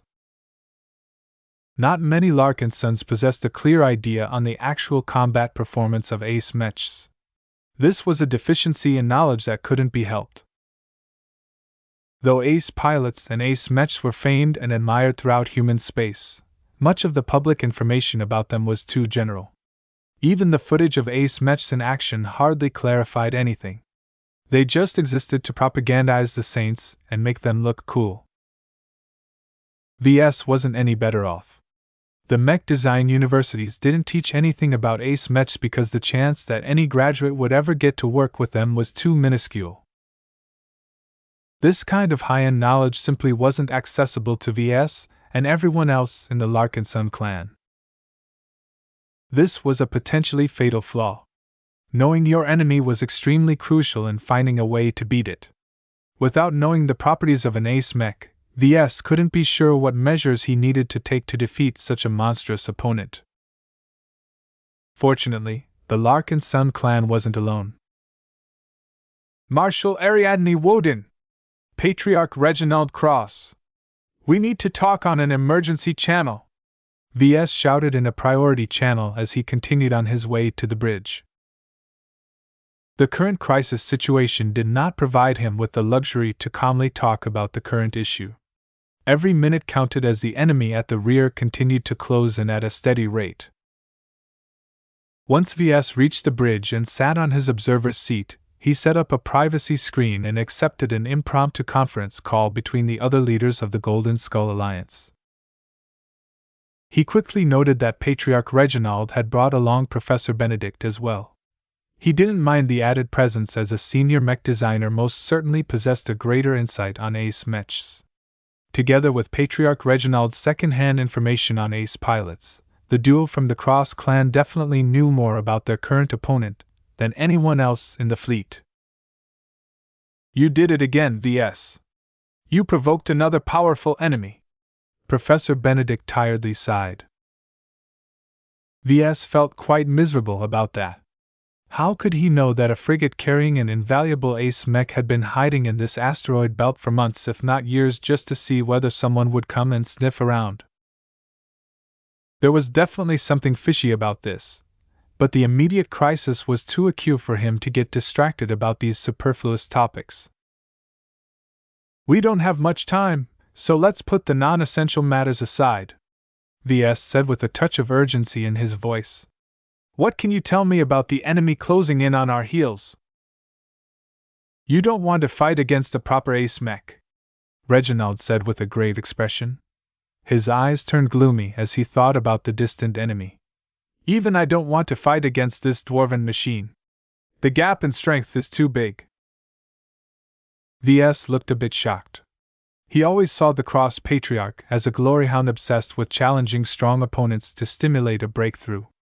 Another powerful enemy had come to his doorstep now, but instead of accepting the challenge like usual, Reginald resolutely refused to contemplate the idea of fighting an ace mech. Are ace mechs truly that strong? The three older people in the conference call shared deep glances with each other. You have no idea, Patriarch Ves. Marshal Ariadne shook her head and broke the silence. In the Komodo War, the ace mechs of the Friday Coalition or the Hexadric Hegemony only took action a handful of times so far. Each time they acted on their opponents, an ocean of mechs fell without inflicting any harm. Not even a whole mech division has a chance of victory against such powerful machines. This is no longer an opponent where overwhelming numbers can ensure victory. The pressure on Ves grew heavier now that he became a little more aware how dreadful it was to be targeted by an ace mech. Chapter 33-38 The Mountain Hammer. Meow. Lucky nervously crawled onto the shoulder pad of the unending regalia. Against armored infantry or a lone mech, the cat was confident he could fight them off. Resisting an expert mech or an ace mech was another matter, though. Extraordinary mechs possessed too many advantages over Lucky. Not only did the machines enjoy a powerful scale advantage, the addition of expert pilots or ace pilots resulted in a powerful synergistic relationship where they could leverage awesome powers that were no less impressive than Lucky's capabilities. The Gem Cat's powerful phasing abilities allowed him to pass through any solid obstacles, but the resonance shields of extraordinary mechs gave him no chance to sneak into a cockpit and assassinate the pilot. In fact, even if their resonance shields broke, expert pilots could still sense a presence like Lucky sneaking around. As long as they expended some effort, they could launch a powerful attack that could certainly overpower the cat's defenses. If Lucky happened to become an enormous mechanical monstrosity that was at least the size of a mech, then he might be able to put up a decent fight, but he was currently the size of a common house cat. Even if miniaturization was amazing, there were hard limits to how much power could be stuffed in a limited volume. Lucky needed to go through an exponentially greater amount of development to even match up against the likes of an expert mech. Hey! Don't panic. We'll try and get out of this. There's still a bit of distance between us and the enemy. Ves reached out and gently patted his pet. He continued to listen carefully as the crossers gave Ves a brief overview on what made ace mechs different from lesser machines. I won't speak much about ace mechs. My mech designer can tell you more about them, Patriarch Reginald gruffly said. What I can tell you is that ace pilots are irresistible. You can still kill them if they are not in their mechs, but that never happens for obvious reasons. The MTA would never let anyone get away with assassinating an ace pilot. As long as its investigators employed their full technological capabilities to investigate a suspicious death, the culprits and the ones who ordered the hits would get exposed sooner or later. Though Ves heard sporadic rumors over the galactic net that some people managed to get away with such a horrible deed, it only ever happened in the galactic center where the technology level was high enough to frustrate the MTA's search capabilities. Patriarch Reginald continued his explanation. As for when they are piloting their ace mechs, that is when they truly unlock their strength. An ace pilot's will is so grand and heavy that a saint can only leverage his complete potential with the help of an incredibly strong medium.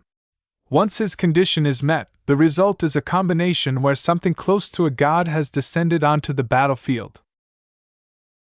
That was quite a bombastic description, but it was too vague for Ves. What he needed wasn't fairy tales, but solid data. Can you be more concrete on how powerful ace pilots can be? He asked. For example, can you give us a quick estimate on whether our current lineup of mechs and expert mechs can defeat the ace mech? Much to his relief, none of the others answered that it was impossible. That meant there was still a chance. We roughly know our own strength, Marshal Ariadne stated. That is not enough for us to determine whether our chances of defeating the enemy ace mech are realistic. Similar to expert pilots, there is a broad range of ace pilots that can range from strong to almost invincible. None of them are weak, mind you, but as long as their ace mechs aren't too exaggerated and haven't progressed too much, it may be possible to take them down, but only at a ruinous cost. While the Glory Seeker leader talked, Ves just received a critical report from the Black Cats. Sorry to interrupt you, but our intelligence service has just obtained critical intelligence about the ace mech that just showed up. According to our investigation, the ace mech is a known machine in the Vulcan Empire. It is the Olympus Mons, A famed hammer-wielding ace mech piloted by Saint Yela Mayorka, the Mountain Hammer. She once served in the elite 5th Imperial Giants Mech Regiment, which is one of the honor guard units that is responsible for protecting the Grand Regent of the Vulcan Empire. Everyone's eyes widened. This was an incomparably great identity. It was natural for the head of state or head of government of a powerful second-rate state to enjoy the highest degree of protection. As long as an ace pilot was loyal enough, he or she would not look down on guarding the highest leader of a state. According to the intelligence brief that VS received, the 5th Imperial Giants was not just one of the Grand Regent's protection duties, but also enjoyed a rich tradition. It was one of the best performing units in the rebellion, and had always been based in the Yuri Burn province, the center of power of the entire Vulcan Empire. The reason why this mech regiment was called the Imperial Giants was because they were one of the few units that had been given the privilege of becoming the honored guards of the Emperor of the Dwarven State shortly after its founding. Of course, since the Vulcan Empire's throne was empty, the Imperial Giants defaulted to protecting whoever occupied the office of Grand Regent. If she's one of the big Dwarven chief's personal bodyguards, then what is she doing here? Marshal Ariadne asked. With the Vulcan Empire assaulted on all sides, shouldn't this Dwarven saint? The report states that Saint Yela Mayorka and her Olympus Mons disappeared from the Yuri Burn province almost 11 years ago. Could they have been staying on that Dwarven frigate that camouflaged herself as an asteroid for all of this time? Reginald questioned with a frown. If that was true, then the patience and dedication that this so-called Mountain Hammer showed was certainly superhuman. Let's get back to the question at hand, VS said. How strong is an ace mech? How strong is the Olympus Mons? For now, it doesn't appear to be able to threaten us, but it will be a different story once it comes close enough to put its hammer to use. Can we repel it by bombarding it with all of our ranged mechs? Unlikely. Patriarch Reginald shook his head. In the Garland Empire, it is a well-known rule that ordinary mech pilots should never bother to attack ace mechs. The reason for that is the domain field that these powerful machines can project in an area around their frames. What can this field do, exactly? Domain fields, or Saint Kingdoms as they are sometimes referred to, are superpowered resonance fields that can stretch across kilometers. Ace pilots have much greater control of what goes on in their territory. They can easily block or weaken a massive amount of incoming ordnance because they all have to go through the target's domain field first. The effectiveness of the domain field is not low, so a single ace mech can easily block the attacks of entire mech divisions even if they aren't oriented towards defense. There are still limits to how long an ace pilot can keep up a domain field, Marshal Ariadne added. The issue is that they can potentially sustain their domain fields for hours. Resonance-empowered attacks launched by expert pilots can deplete them a lot faster, but the differences in strength are too great most of the time. Besides, we only have a single ranged expert mech at our disposal. That was bad news. The existence of something as strong and ridiculous as a domain field provided ace mechs with the capital to massacre tens of thousands of regular mechs while using their superior defenses and mobility to retain their initiative. No amount of regular mechs could stop these potent machines from pushing through their attacks or withdrawing if a powerful response was about to arrive. Patriarch Reginald sighed. Let me give you a bit of context, Patriarch VS. Are expert pilots strong, you think? Sure. According to a resonance meter, an expert pilot measures from 1 to 67 lavares. An ace pilot measures between 67 to 1545 lavares. In practice, no ace pilot will stay under 100 lavares for long. Their strength will quickly outpace that of an expert pilot to such a degree that each and every saint can crush dozens of venerables. This is why expert pilots are weak. VS shuddered underneath his unending regalia. Do you really see yourself as weak? That is how I always saw myself, Patriarch Reginald replied in a ridiculing tone. Expert pilots are only strong to normal people.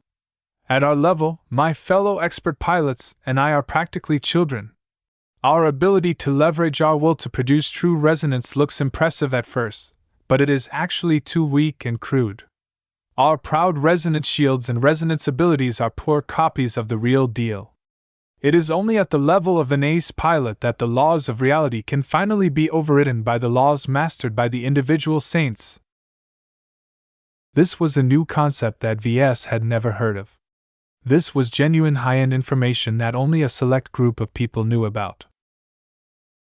Some of the traits about domain fields sounded similar to how he and his design spirits employed their own domains. However, they weren't capable of overriding one law for another.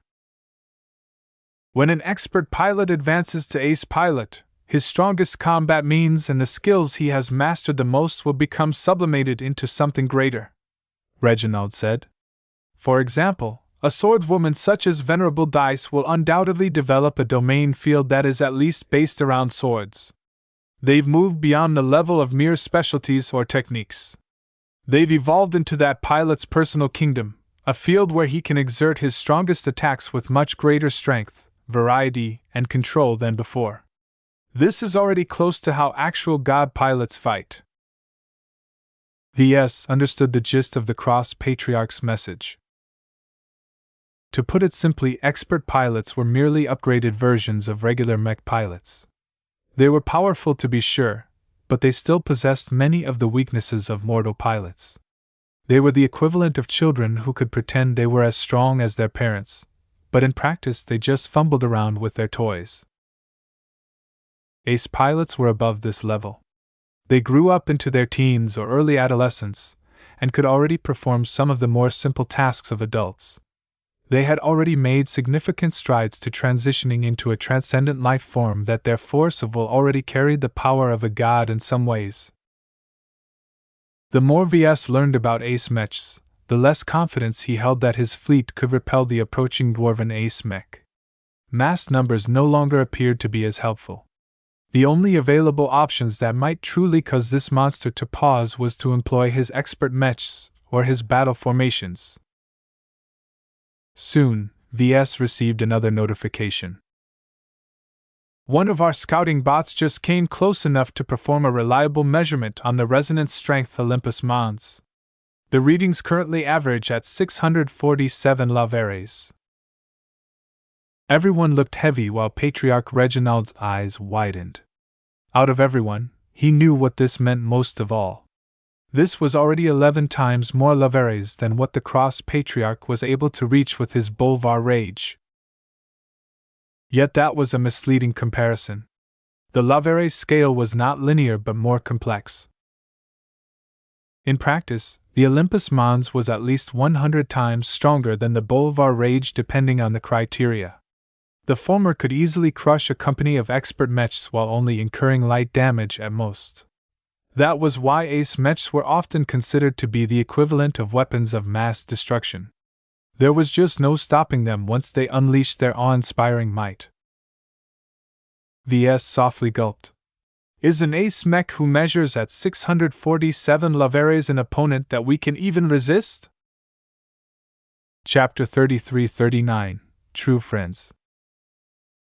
With each minute that passed, the oppression that the Olympus Mons exerted on the expeditionary fleet increased. Despite the immense distance at this time, everyone felt as if they were being chased by an indomitable bear that kept gaining on them. As long as the powerful monster finally caught up, their bodies would easily get torn apart by just a single bear slap. Of course, the running humans did not give up their chances of survival. While they were fleeing, some of the humans started to fire their weapons at the looming threat. Even if the hide of the bear was too thick to suffer any damage from these attacks, there was always a chance that it might help. This was what happened right now. While the Golden Skull Alliance was preparing its fastest ships to escape ahead of time, the ranged mechs of the Larkinson clan had already begun to fire back at the approaching threat. It was extremely difficult to achieve a high hit rate at this distance.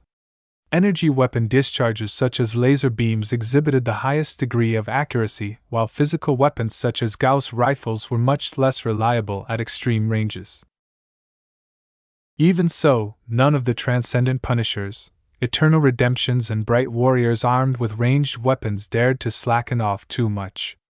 Ammunition and energy cells could easily be replenished later on. Lives could never be restored once they were lost. Commander Melker of the Avatars of Myth, Commander Chansey of the Penitent Sisters, Commander Cinnabar of the Battle Criers, Commander Casella of the Living Sentinels, and so on were all exhorting their own subordinates to shoot at the closing dwarven Age of Mechs as if they were in the middle of an apocalypse. Don't get paralyzed by fear. Just shoot as fast as your weapon systems can handle. That enormous resonance shield projected by the Ace Mech looks impressive but probably costs the Ace pilot a huge amount of effort to maintain. As long as we drain its energy, the Ace Mech won't be as scary anymore. So what if we're about to die? Our deaths will have meaning as long as we achieve an important goal. Right now, we must buy enough time for our civilians and other clansmen to evacuate from this star system. This dwarven frigate can't chase all of our starships, especially if we split up. Most of us might not make it out of this star sector alive, but our clan shall definitely live on due to our valor today. Resisting against a single Ace Mech was the greatest challenge that every mech pilot in the clan had faced up until now. They were so horrified that hardly anyone thought they could get out alive. Fortunately, they were trained and disciplined enough to maintain their composure. They clung onto their duty like a lifeline and did their best to fire their weapons if possible. Even the melee mech pilots such as the Sword Maidens prepared themselves for a suicidal charge. No matter how invincible the opponent seemed, they would never give up without a fight. Our sacrifice will have meaning. Fight not for your lives, but for the lives of our fellow clansmen. We are soldiers. This is the time for you to discover what it truly means to serve. Though General Vro was glad that the Larkinson army held up so far, he feared that this was only a temporary condition.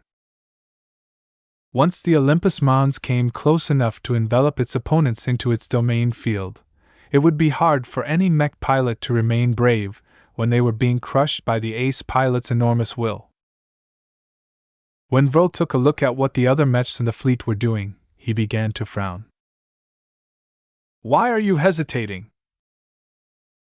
So far, only the mechs of the Larkinson clan opened fire. The Glory Seekers and the Cross clan had yet to take action against the approaching dwarves. The roughly 10,000 mercenary mechs that guarded the outer perimeter of the fleet did not take action either. During his emergency discussion with the other leaders of the Alliance, Ves couldn't help but bring up these points. From what I've heard so far, the domain fields of Ace pilots are almost impossible to overwhelm through massed regular attacks, but it should still be possible. If you guys join in on the attack, we stand a better chance at overwhelming the Olympus Mons. Neither Marshal Ariadne nor Patriarch Reginald provided an immediate answer. It was clear to the both of them that the surprised dwarf enemy was primarily interested in attacking Ves and maybe his clan. They were the primary culprits behind the Vulcan Empire's rapid collapse. As for them, they were accessories as worst and bystanders as best.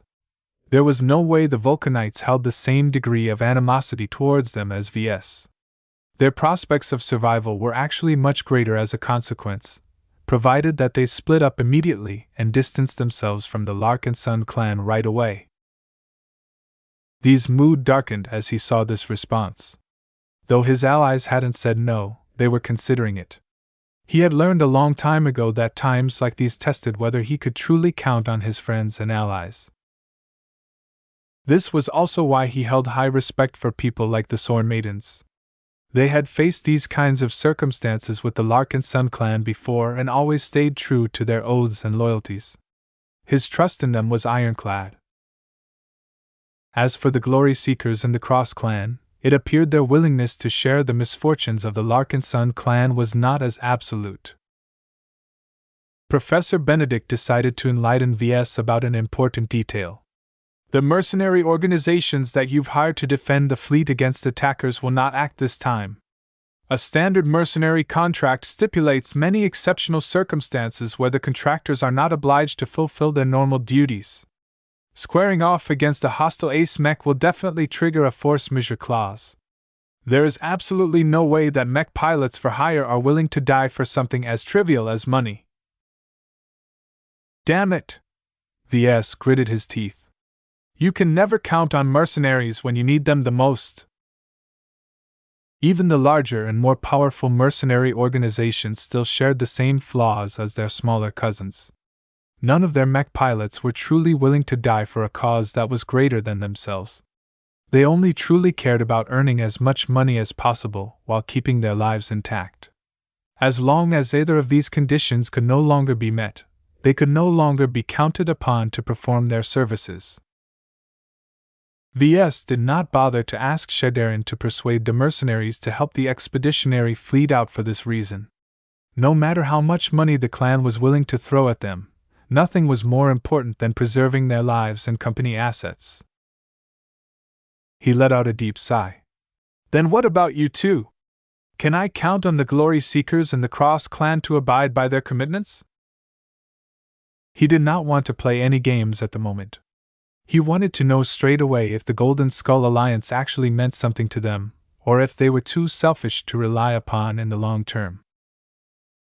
Patriarch Reginald was as direct as ever. He did not agonize over the decision. The Cross clan shall always meet its commitment. The Larkinson clan is our ally and our comrade in arms. We have fought against Ace Mechs before. The Olympus Mons shall have to resist our fire as well if it wants to destroy the Larkinson clan. Of course, the last time the Cross clan fought a proper battle against an Ace Mech, St. Hemington Cross was still alive back then.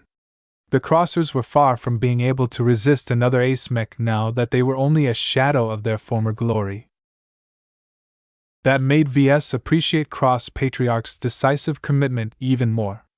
Expert pilots were difficult to work with on some matters, but there were times where their honor and their decisiveness worked out in his favor. It was not for nothing that high-level expert pilots made for awful politicians. Ves grinned. Thank you, Patriarch Reginald. Your willingness to share our pressure is much appreciated. Our clan will certainly remember this favor and hold your people in higher regard. The Cross clan was undoubtedly placing a bet on the Larkinson clan, but Ves didn't mind. Their relationship would certainly grow closer as long as they were able to survive this disaster. Seeing that Patriarch Reginald made such a reckless but potentially rewarding choice, Marshal Ariadne could not continue to stall for time. She needed to make a split-second choice while taking various interests into account. She not only needed to choose what was best for Gloriana, the Woden dynasty and the Hexadric hegemony, but also her own troops. The Glory Seekers are Hexers, the older woman said with a sardonic smile. We have never shirked our duty. Our people have fought and died against plenty of overwhelmingly powerful opponents in the Komodo War. We are no strangers to fighting against impossible odds. Thank you, Marshal. Ves sincerely expressed his thanks. The assistance of your troops is much appreciated. I owe you a favor as well. I am quite aware that I've been dragging you into a danger of my own making once again. Strictly speaking, you don't need to help my clan, but your willingness to do so warms my heart. I will definitely repay my debt to you both. The two allies acted quickly now that their leaders gave their word. The ranged mechs of the Glory Seekers and the Cross clan opened fire at the distant enemy. Their entry into this heavily lopsided battle not only raised the morale of the Larkinsons, but also gave everyone a greater illusion that they might be able to fight their way out of this crisis. As for the mechs deployed by the mercenaries, they distinctly distanced themselves from the Golden Skull Alliance. While the mercenary vessels still matched the pace and heading of the expeditionary fleet, their current pattern of behavior made it clear that they would not do anything to hinder the Dwarven Ace Mech from completing its objective. Whether the addition of the Glory Seekers and the Cross clan made any difference, Ves didn't know. All he could do was to hope that the additional weight of fire would cause the Olympus Mons to crumble before it reached its objective. While the Golden Skull Alliance did its best to chip away at the defenses of the enemy Ace Mech, the emergency meeting moved on to analyzing its combat capabilities. Ves briefly smiled. Our intelligence analysts have gathered additional data on the Olympus Mons, most of which is public, but some of it is not as obvious. He projected rare footage of the Olympus Mons back when it was still in service in the Uriborn province. As an aggressive state, the Vulcan Empire loved its parades. It frequently used these events to strengthen the national pride of the dwarves and reinforce their sense of superiority over the tall folk. Ves displayed a short clip that had been recorded more than a decade ago, where the Olympus Mons demonstrated the might of an Ace Mech in front of an audience of high-ranking provincial dignitaries. The distinctive rust-red coating of the Olympus Mons was instantly recognizable. The larger-than-average dwarven mech wielded an enormous, two-handed maul as it flew towards a fleet carrier. The capital ship was only 1.9 kilometers long, and was built in the early days of the Vulcan Empire. By the time of the recording, the dwarven fleet carrier was already hopelessly out of date. Though the decommissioned military vessel could have been sold to the private sector for a lot of hammers, the Grand Regent decided to employ it for a more worthwhile purpose. Saint Yila Mayorka resonated with her powerful Ace Mech. Her strong and unique bond with her partner machine allowed them both to evoke a much stronger version of true resonance. An entire sphere around the Ace Mech became enveloped with light and pressure, causing the audience of provincial officials to gasp. The Olympus Mons raised its hammer. Though the heavy maul looked large enough to smash any mech to pieces, it was still hopelessly small compared to the size of a 1.9 kilometer long fleet carrier. Yet, as the famed mountain hammer kept resonating more and more with her mech, this enormous hammer began to glow brighter and brighter in orange until a large energy manifestation ballooned from the physical weapon. Soon, an enormous orange energy hammer had emerged above the Olympus Mons. The weapon stretched for over a kilometer long and looked far more threatening and powerful than any of the energy manifestations evoked by the Larkinson clan's battle formation. Shipbreak strike. The giant orange hammer struck the fleet carrier, transferring an enormous amount of kinetic energy, and creating an impact that was no less than getting rammed by another capital ship. The entire fleet carrier's side not only caved in, but the rest of her strong and sturdy metal hull cracked and shattered as if she was a broken vase. Tons of metal debris flung out in each direction as the broken, bent, and utterly ruined hull of a military capital ship drifted away from the Olympus Mons. At the time, this display was explicitly meant to reinforce the power of the Grand Regent over the provincial governors. Now, it gave the leaders of the Golden Skull Alliance a pretty good impression that nothing in their arsenal could withstand the dwarven Ace Mech's mountain blows. Chapter 3340 Mustering Courage. Commander Melker did not know much about what Ves and the leaders of the Golden Skull Alliance were talking about, but evidently they were actually thinking about fighting an Ace Mech. This was an incredibly dangerous course of action, though the sudden appearance of a powerful Vulcanite mech did not signal good tidings for the expeditionary fleet. If they did nothing, they were liable to get destroyed anyway. The Larkinsons were proactive by nature and did not like to place their destiny in other people's hands.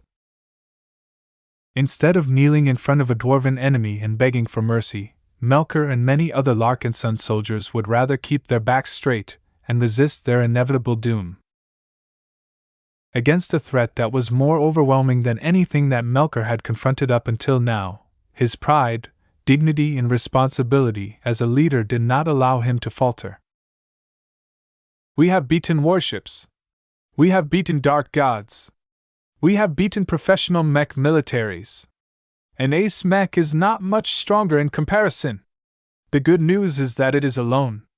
Don't worry about anything else. Just summon up your courage and do your best to wear down its defenses. As individuals, we are not a match against an ace mech.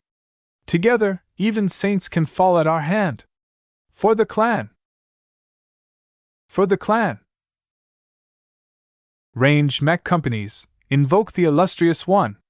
It looks like the enemy ace mech is burdened by the need to defend its mothership, so do not worry about missing.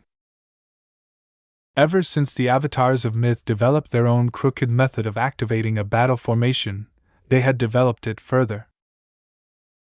First, they were only able to invoke the golden cat. She was the easiest designed spirit to invoke as every Larkinson was already bonded to her by definition. If that wasn't enough, the bright warriors they piloted also carried her presence. The golden cat's greatest boons were her effect on morale and her ability to allow for a certain degree of skill sharing. This had many useful applications and was adaptable in many situations. Melker knew that this was not enough, though. There were many more designed spirits at the Larkinson clan's disposal, and several possessed strong and distinct specialties that synergized better with certain roles. Since invoking specific design spirits was not only challenging, but also depended a lot on alignment and fit, an avatar mech pilot could not call upon any of them. It just wasn't doable. For this reason, Melker and his staff decided to give his mech pilots the choice to specialize in invoking only a couple of them at most. Spreading themselves too thin would do them little good.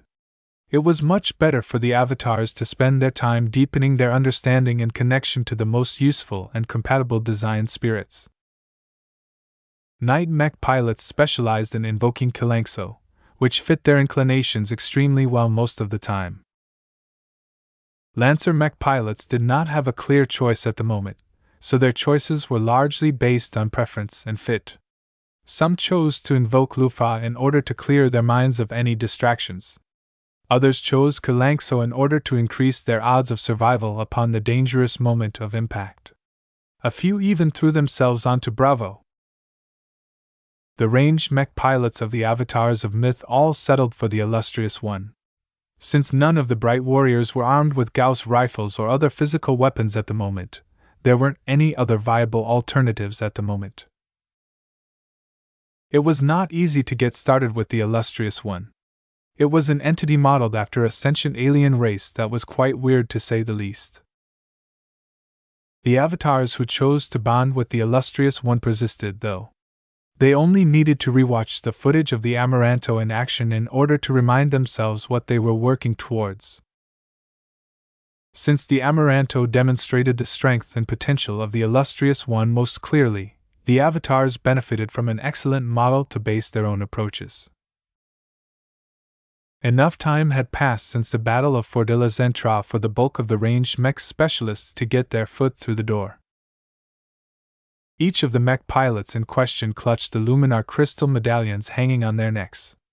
After centering their thoughts and doing their best to reach out to that unfathomable blinding existence, their eyes shone a bit as they experienced the majesty of an entity that was much stronger than they could ever hope to become. "Please, allow us to borrow your strength." The illustrious one answered their pleas.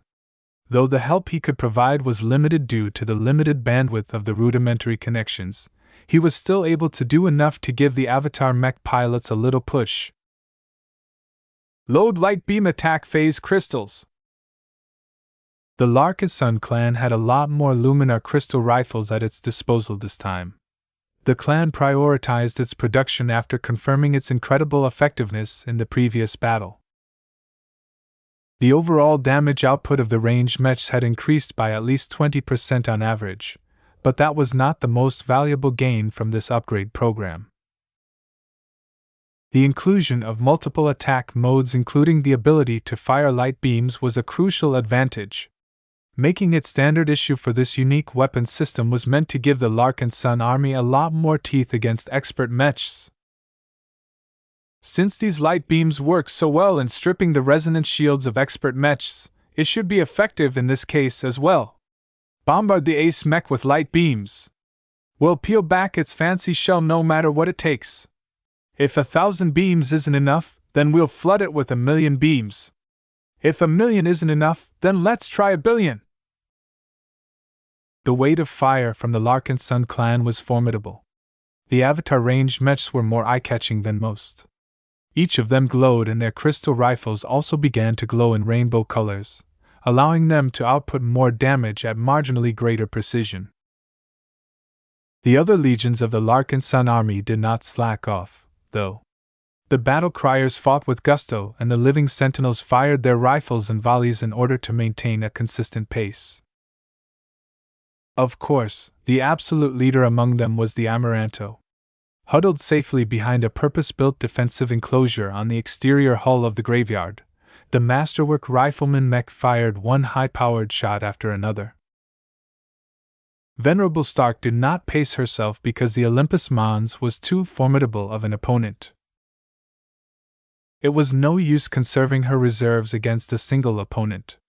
It was better for her to front-load most of her damage so that the dwarven ace mech would be in a weaker state if it reached the expeditionary fleet. The Olympus Mons is like a mountain looming closer over our heads. She gritted her teeth as she experienced the horror of St. Yelameorca to a much greater degree than other mech pilots. In fact, every other expert pilot was also able to sense the enemy ace pilot's oppressive will from afar.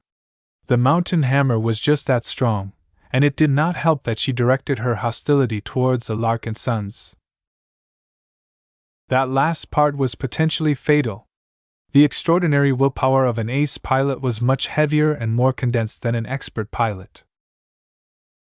Once an enemy entered the range of a domain field, they needed to do their best to retain their own sense of identity and pride. As long as mech pilots began to falter, it was all over for them at that point. If any mech pilot wanted to achieve greatness one day, they had to show enough courage and resilience under pressure to maintain their wits in these circumstances. No Larkinson mech pilot wanted to crumble for this reason. Along with duty, ambition drove them to resist as much as possible. As long as they passed this hurdle, they would come out as better warriors than before. The minutes passed by as the tension continued to rise. The mercenary mechs had already distanced themselves from the expeditionary fleet by at least 10,000 kilometers, and showed no sign of supporting the desperate resistance effort against the approaching ace mech. It was all up to the ranged mechs of the Larkinson clan, the Glory Seekers, and the Cross clan. For a long time, only beam weapons fired at the distant opponent. It was only when the ace mech came closer that the mechs armed with Gauss rifles started to fire their hefty weapons. At first, their hit rates were fairly low. It was much harder to ensure a tight spread, but as the ace mech continued to catch up to the fleeing expeditionary fleet, it became easier and easier to hit the target. The Olympus Mons was like a moving mountain. It flew in front of the unknown dwarven frigate, and projected its glowing domain field around the entire vessel to protect her from damage. So far, it appeared that the ace mech's domain field was just as strong as the beginning. Despite all of the beams and projectiles pouring the will-infused energy field, the expeditionary forces slowly began to lose confidence as they perceived their attacks achieved no noticeable progress. Did we even drop its defenses by a single %? It's as if we're punching a mountain. Attacking it will only break our fists in vain. We're like flies buzzing around a giant. Shut up. Stop damaging people's morale and keep shooting. Whether we're achieving something or not, we don't have any other choice. The heroic effort to resist the advance of an ace mech began to look increasingly more like an impending tragedy. At 50,000 kilometers, the Olympus Mons caused everyone to feel as if they were staring at an avalanche from below. At 20,000 kilometers, the Olympus Mons pressed onto the mech pilots as if they were standing on a heavy gravity planet. At 10,000 kilometers, the Olympus Mons made it seem as if a moon was falling right onto their heads. Every individual experienced the escalating pressure differently. For example, other than the expert pilots, the best ones off were the mech pilot embedded in the Larkinson army. If the situation wasn't so dire, Jessica Quinton felt close to losing her composure. She had thought that the Battle of Fort de la Zentra was the last time the Larkinson clan stupidly provoked a powerful enemy. It appeared her optimism was misplaced. I think I understand now why so many mech pilots broke through in the Larkinson clan, she wheezed. Their patriarch of theirs just can't stop entering one crisis after another. The Olympus Mons came closer without anyone able to stop its advance. Many ranged mechs had overheated to a dangerous degree or had to return to their carriers in order to replenish their ammunition or supplies. Yet despite throwing out enough ordnance to destroy many dwarven capital ships, the Olympus Mons showed an ability to resist and negate damage that far surpassed any second-class capital ship. Ves looked sick as he observed the unstoppable advance of the Olympus Mons. The combined firepower of the Golden Skull Alliance, including that of the Amaranto, achieved little aside from making Saint Majorca breathe a little deeper. If ace mechs are this powerful, then I can't imagine how effective god mechs truly are. It's no wonder that people say that god mechs can pummel any CFA battleship. The degree in which they can distort reality in their favor is even more powerful than what is happening in front of my fleet. He thought that expert mechs were already unreasonable for being able to resist a lot of material damage, but at least they had to pay attention to the light beam attacks of his Luminar crystal rifles. However, against the defenses of an ace mech, this weapon system did not attain any advantages. The Luminar crystal rifles might as well be oversized flashlights as far as the Olympus Mons was concerned. Watch out! It's activating a ranged weapon system! A machine gun module poked out of the chest of the Olympus Mons and fired a rapid burst of 200 rounds in the span of a couple of seconds. These small, glowing rounds streaked across space at a stupendous velocity, and shredded an entire mech company of avatar mechs into pieces. Even though the rounds were so small, the force they delivered upon impact was as powerful as a heavy hammer strike. With every bright warrior mech struck by multiple rounds, their armor simply didn't stand a chance. The machines shattered and the cockpits inside their chests broke as well.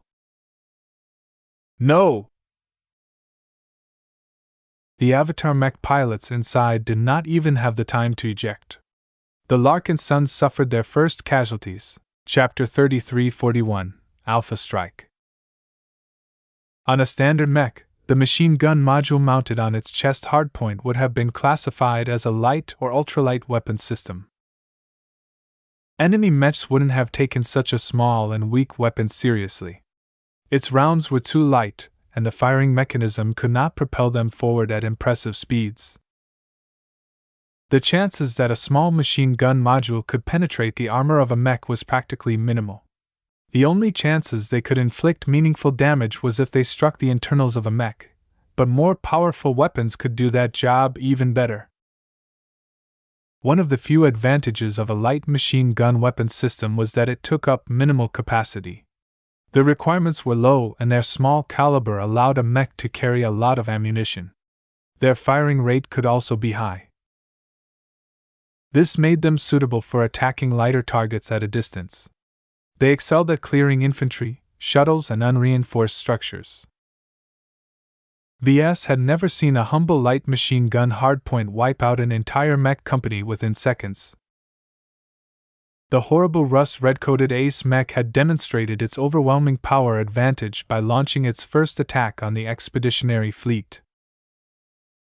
How many rounds does it have? In his tentative judgment, the Olympus Mons shouldn't be stuffed with them. It was primarily a melee mech, so its ranged weapon modules were mostly meant to swat flies from afar or intercept incoming ordnance.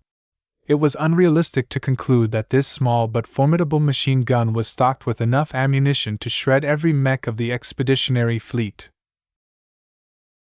What if the Olympus Mons is equipped with a dimensional magazine? Dimensional storage containers existed but were prohibitively expensive. They usually didn't show up in second-class mechs in a more resource-poor region like the Galactic Rim, but there were always exceptions. The design budgets of ace mechs were much more exaggerated than that of expert mechs. If a state wanted to provide an ace pilot with the absolute best it could afford to spend upon, investing in a dimensional magazine and other applications of high technology made a lot more sense. Ves felt a chill running through his body. The Olympus Mons was clearly unbeatable at close range, but if it was able to employ its auxiliary weapon module to annihilate entire mech armies at a distance, then the Larkinson mechs were already in the killing zone. The mountain hammer appeared to be taking her time, though. The machine gun module never spat any further rounds, but its mere existence practically doubled the dwarven ace mech suppression. Keep firing! Avenge the fallen, and don't let this ace pilot think it can shoot at us with impunity. Now that it had entered into true fighting range, the resistance had intensified as every mech pilot was cognizant that they didn't have much time left before their fleet came under threat. However, despite not excelling at range combat, the Olympus Mons already possessed the capacity to threaten the ships of the expeditionary fleet. After unveiling its light machine gun, a plasma turret unfolded from its left shoulder. The larger weapon system charged up for a few seconds before releasing a bright plasma lance that struck one of the combat carriers of the Cross clan.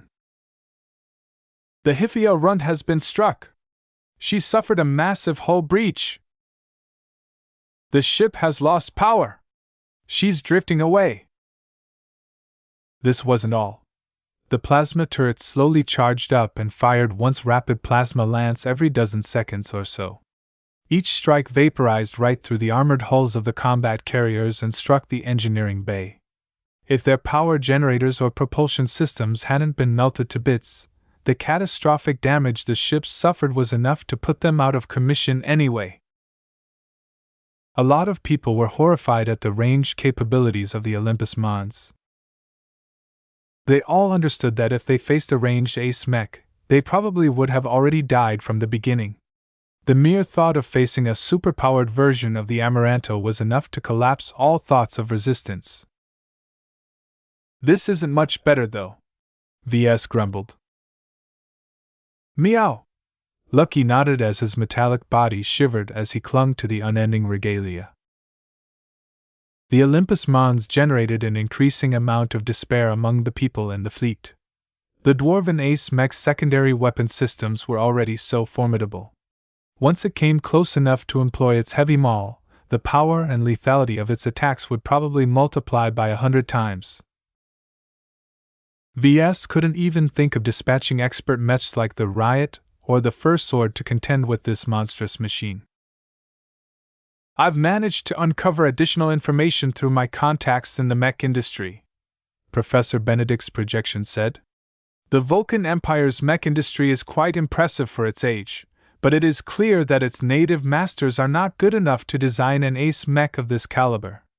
According to the information I've obtained, the Olympus Mons is actually designed by a team led by an experienced dwarven master mech designer from the galactic heartland.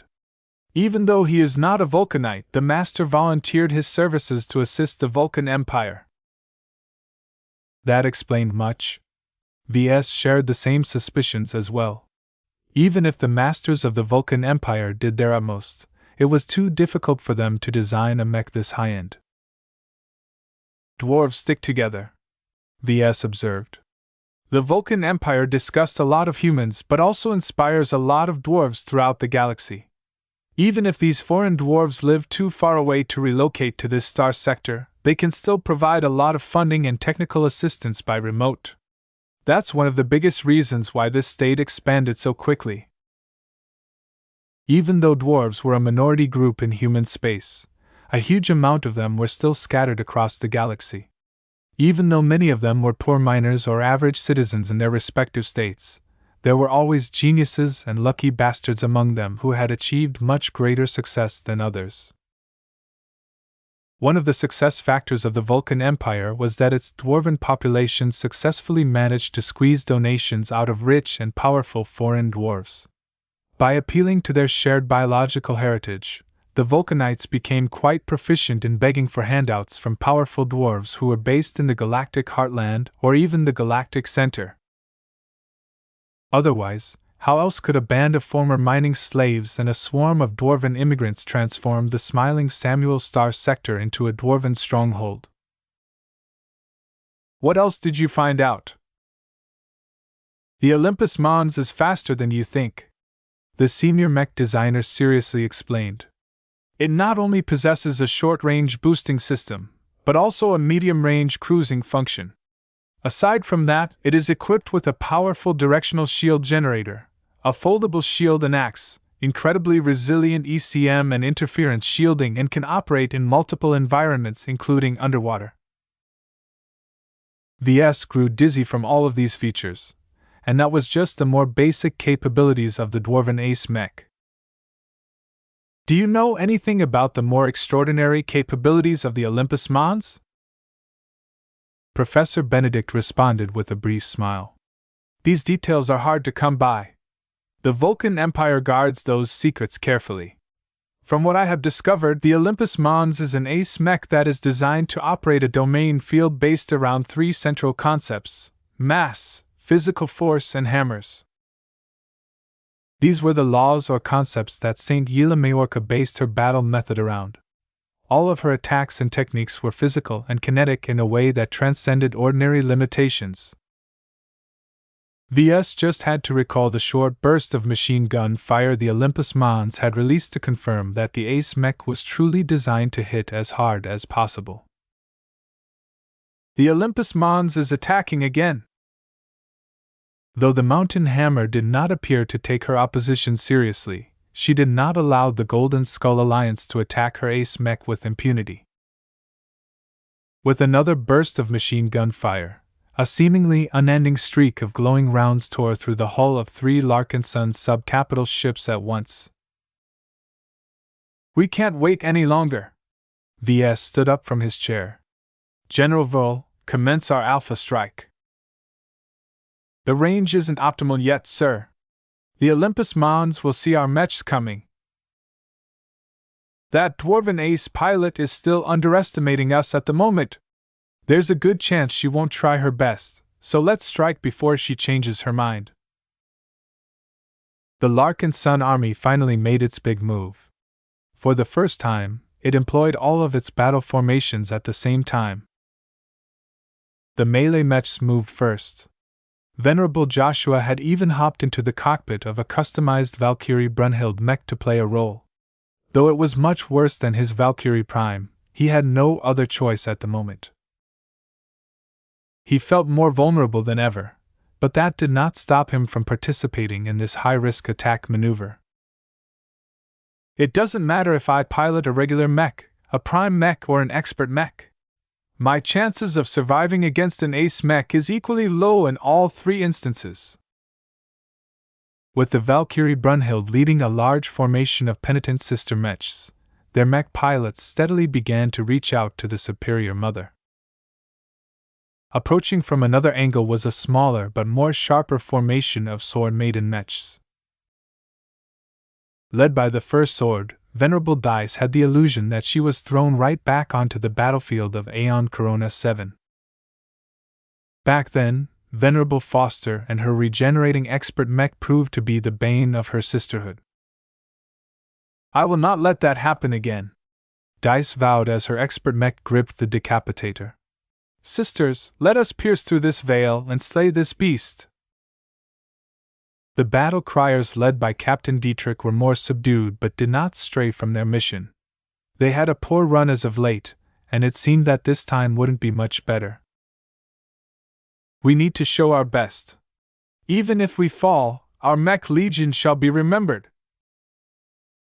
In the rear, Commander Tan and the Eye of Ilvain also stood ready. The Rod of Ilvain was suspended right before the Legion commander's artillery mech. Though Commander Tan did not foresee much optimism ahead, he did not let that dictate his actions. Ilvain, Lend us the power to defy the future. Even though Saint Majorca had to know what was coming, the Olympus Mons calmly allowed the advancing battle formations to approach unimpeded. General Verl was not inclined to look a gift horse in the mouth and commanded his units to action. Battle criers, spread your wings! A massive energy projection in the form of angel wings appeared over the battle crier battle formation. These pure and white wings made a powerful flap forward, causing it to separate and launch hundreds of mech-sized feathers forward. Those feathers each exuded a glow that was capable of disrupting, suppressing, and negating many different spiritual energy manifestations. Once the feather volley reached the edge of the domain field of the Olympus Mons, the massive glowing barrier finally rippled. It's working! Unfortunately, the feathers didn't have enough power to pop the domain field outright. It was already good enough for this opening move to destabilize the Age of Mechs' intimidatingly resilient defensive field. Penitent sisters, show them how women fight! You heard the general! Let this Age of Mech hear your roar! Venerable Joshua cried. The huge visage of the superior mother in her most womanly aspect emerged as well. The giant female projection thrust a finger forward, causing it to release a sharp and concentrated energy wave that thrust through the same spot that the battle criers had just attacked. The domain field exhibited further damage as the remote poke seemed to have penetrated much further towards the Olympus Mons. Sword maidens, thrust your great swords! A giant greatsword stabbed forward, causing it to pierce through the channel that had already been made. This time, the sword of Lydia had almost penetrated close enough to hit the Olympus Mons. Unfortunately, it was just short by a couple of dozen meters. Eye of Ylvain, pass judgment on this dwarf! As hundreds of transcendent punishers began to align themselves to the great prophet at the same time, the large rod of Ylvain glowed increasingly more white as a large and vague energy silhouette of a stylized eye appeared in front. This giant eye seemed to gaze at the secrets of the Olympus Mons. Once it discovered a weakness, the transcendent punishers all fired their weapons at once in specific orientations. Some of the artillery attacks hit the field around the damaged zone. These strikes seemed to hit sensitive spots that further destabilized the domain field. Other attacks ran straight through the tunnel excavated by earlier empowered attacks. Whatever the case, the Olympus Mons had become more vulnerable than ever before. Venerable Stark, the time is now! Ves shouted as his war claw energy started to drain from his body again. Blinky had already transferred to the Amaranto. With the help of the Warclaw crystal embedded on his forehead, he channeled all of the incoming Warclaw energy onto the Expert Mech's exclusive crystal rifle. The Amaranto fired a blindingly bright light beam. The thick and powerful beam instantly passed through the gap in the domain field and struck the Olympus Mons, dealing a mixture of extraordinary energy and kinetic damage. As the brightness faded, everyone closely watched their feeds to see the result of the collective superattacks of the Larkinson. No! It's still alive! Ves looked ashen as they saw that the Olympus Mons had remained completely intact after all of that effort. Though the Larkinson clan had made a valiant effort in breaking through the domain field, the Age of Mechs' directional energy shield had managed to block the Amaranto's maximum power strike. Look! The domain field is already repairing itself! With just a single effort, Saint Majorca reversed all of the damage the Larkinsons had inflicted on it. Not even the storm of attacks launched by thousands of other ranged mechs had managed to get past the defenses of the Olympus Mons. Their impact was like a gust of wind as far as the powerful dwarven Ace Mech was concerned. The Ace pilot began to make her own move. Hammer Storm. Hundreds of spinning hammer projections appeared in her domain field. They orbited around the Ace Mech and the frigate at increasingly greater velocities. Though no opponent was currently close to this deadly hammer party, its appearance caused every melee mech pilot to lose confidence. They instinctively knew that if they tried to close in, their machines would get smashed apart by one of those many spinning energy hammers. Chapter 3342 Bloody Challenge. The mass-ranged attacks of the entire Golden Skull Alliance failed to threaten the Olympus Mons in the slightest. The Alpha Strike that combined all of the battle formations of the Larkinson clan failed to do more than pierce a hole in the enemy Ace Mech's domain field. Ves had even gone as far as to drain his body of much of the Warclaw energy he recovered in the past months to empower the Amaranto's super attack. Yet even the Masterwork Mech's most powerful strike failed to get past the Ace Mech's extremely powerful technological energy shield. With the huge amount of power an Ace Mech had at its disposal, just this defensive solution alone was enough to resist the attacks of thousands of regular mechs for a long time. And this is supposed to be an offensive mech? Ves despairingly said as he collapsed back onto his seat. Dwarves generally designed and built their mechs to be tough, but this was ridiculous. Mro. Blinky tiredly returned to his mind as he was reduced to an exhausted and diminished state. The spiritual cat definitely couldn't put up any further fight in this condition. He wasn't the only one who was no longer in a state to fight. Many Larkinsons, glory seekers and crossers were finally starting to crumble. Morale sank throughout the fleet as no one saw any hope of victory anymore. Even if they expended a huge amount of effort to overcome the Ace Mech's powerful domain field, what then? It still possessed a powerful energy shield that was far more impressive than anything a regular mech or expert mech typically possessed. Then there was the physical armor of the Olympus Mons itself. As an Ace Mech, the exotics used to form its armor plating had to consist of an extravagantly expensive mix. Such defenses couldn't be overcome quickly, especially if it was designed to resist attacks from other Ace Mechs. No one thought they had any chance of overcoming the stupendously powerful defensive layers of this dwarven technological monstrosity. Not even Patriarch Reginald thought his Bolvar Rage could make a significant dent.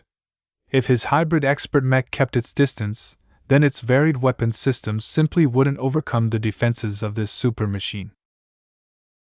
If the Bolvar Rage tried to get close to launch strikes with its axe, then those spinning hammers would either crack or push out the expert mech without giving it a chance to reach its target. If my father's Ace Mech was this good, he would have survived the treacherous ambush that led to his death. Saint Yela Mayorka and her powerful Ace Mech certainly deserved to be part of the Grand Regent Honor Guard once. The powerful and technically superior dwarven machine could practically foil any assassination attempt, whether it was launched by a swarm of mechs, a squad of rogue expert mechs, or even a bomb planted at a public site. The reality-defying capabilities of a fully equipped Ace Mech were just that potent. Patriarch Reginald ached to grasp this level of strength more than ever. Even as he admitted his inferiority in front of Saint Yela Mayorka, he yearned to reach and exceed her more than ever in this intense moment. Just the proximity to the mountain hammer's heavy and oppressive will was enough for him to feel his limits loosening. In fact, many mech pilots grew a little more mad while they stared right at their doom. Though thousands if not tens of thousands of mech pilots had already given in to their despair, the most firm, desperate and courageous mech pilots all tried their best to maintain their fighting posture until the end. Seeds bloomed in their hearts as each of them vowed to grow strong enough to smack this overwhelming threat aside. Others wished to surpass Saint Mayorka so that they would never be on the receiving end of this treatment again. Come on! I'm not afraid of you! You think those spinning hammers scare me? I'll break each and every one of them. Even if I'm an ant in your eyes, I'm still taller than you, dwarf. It didn't appear that Saint Majorca was paying attention to the mewling cries of the weak and pathetic humans.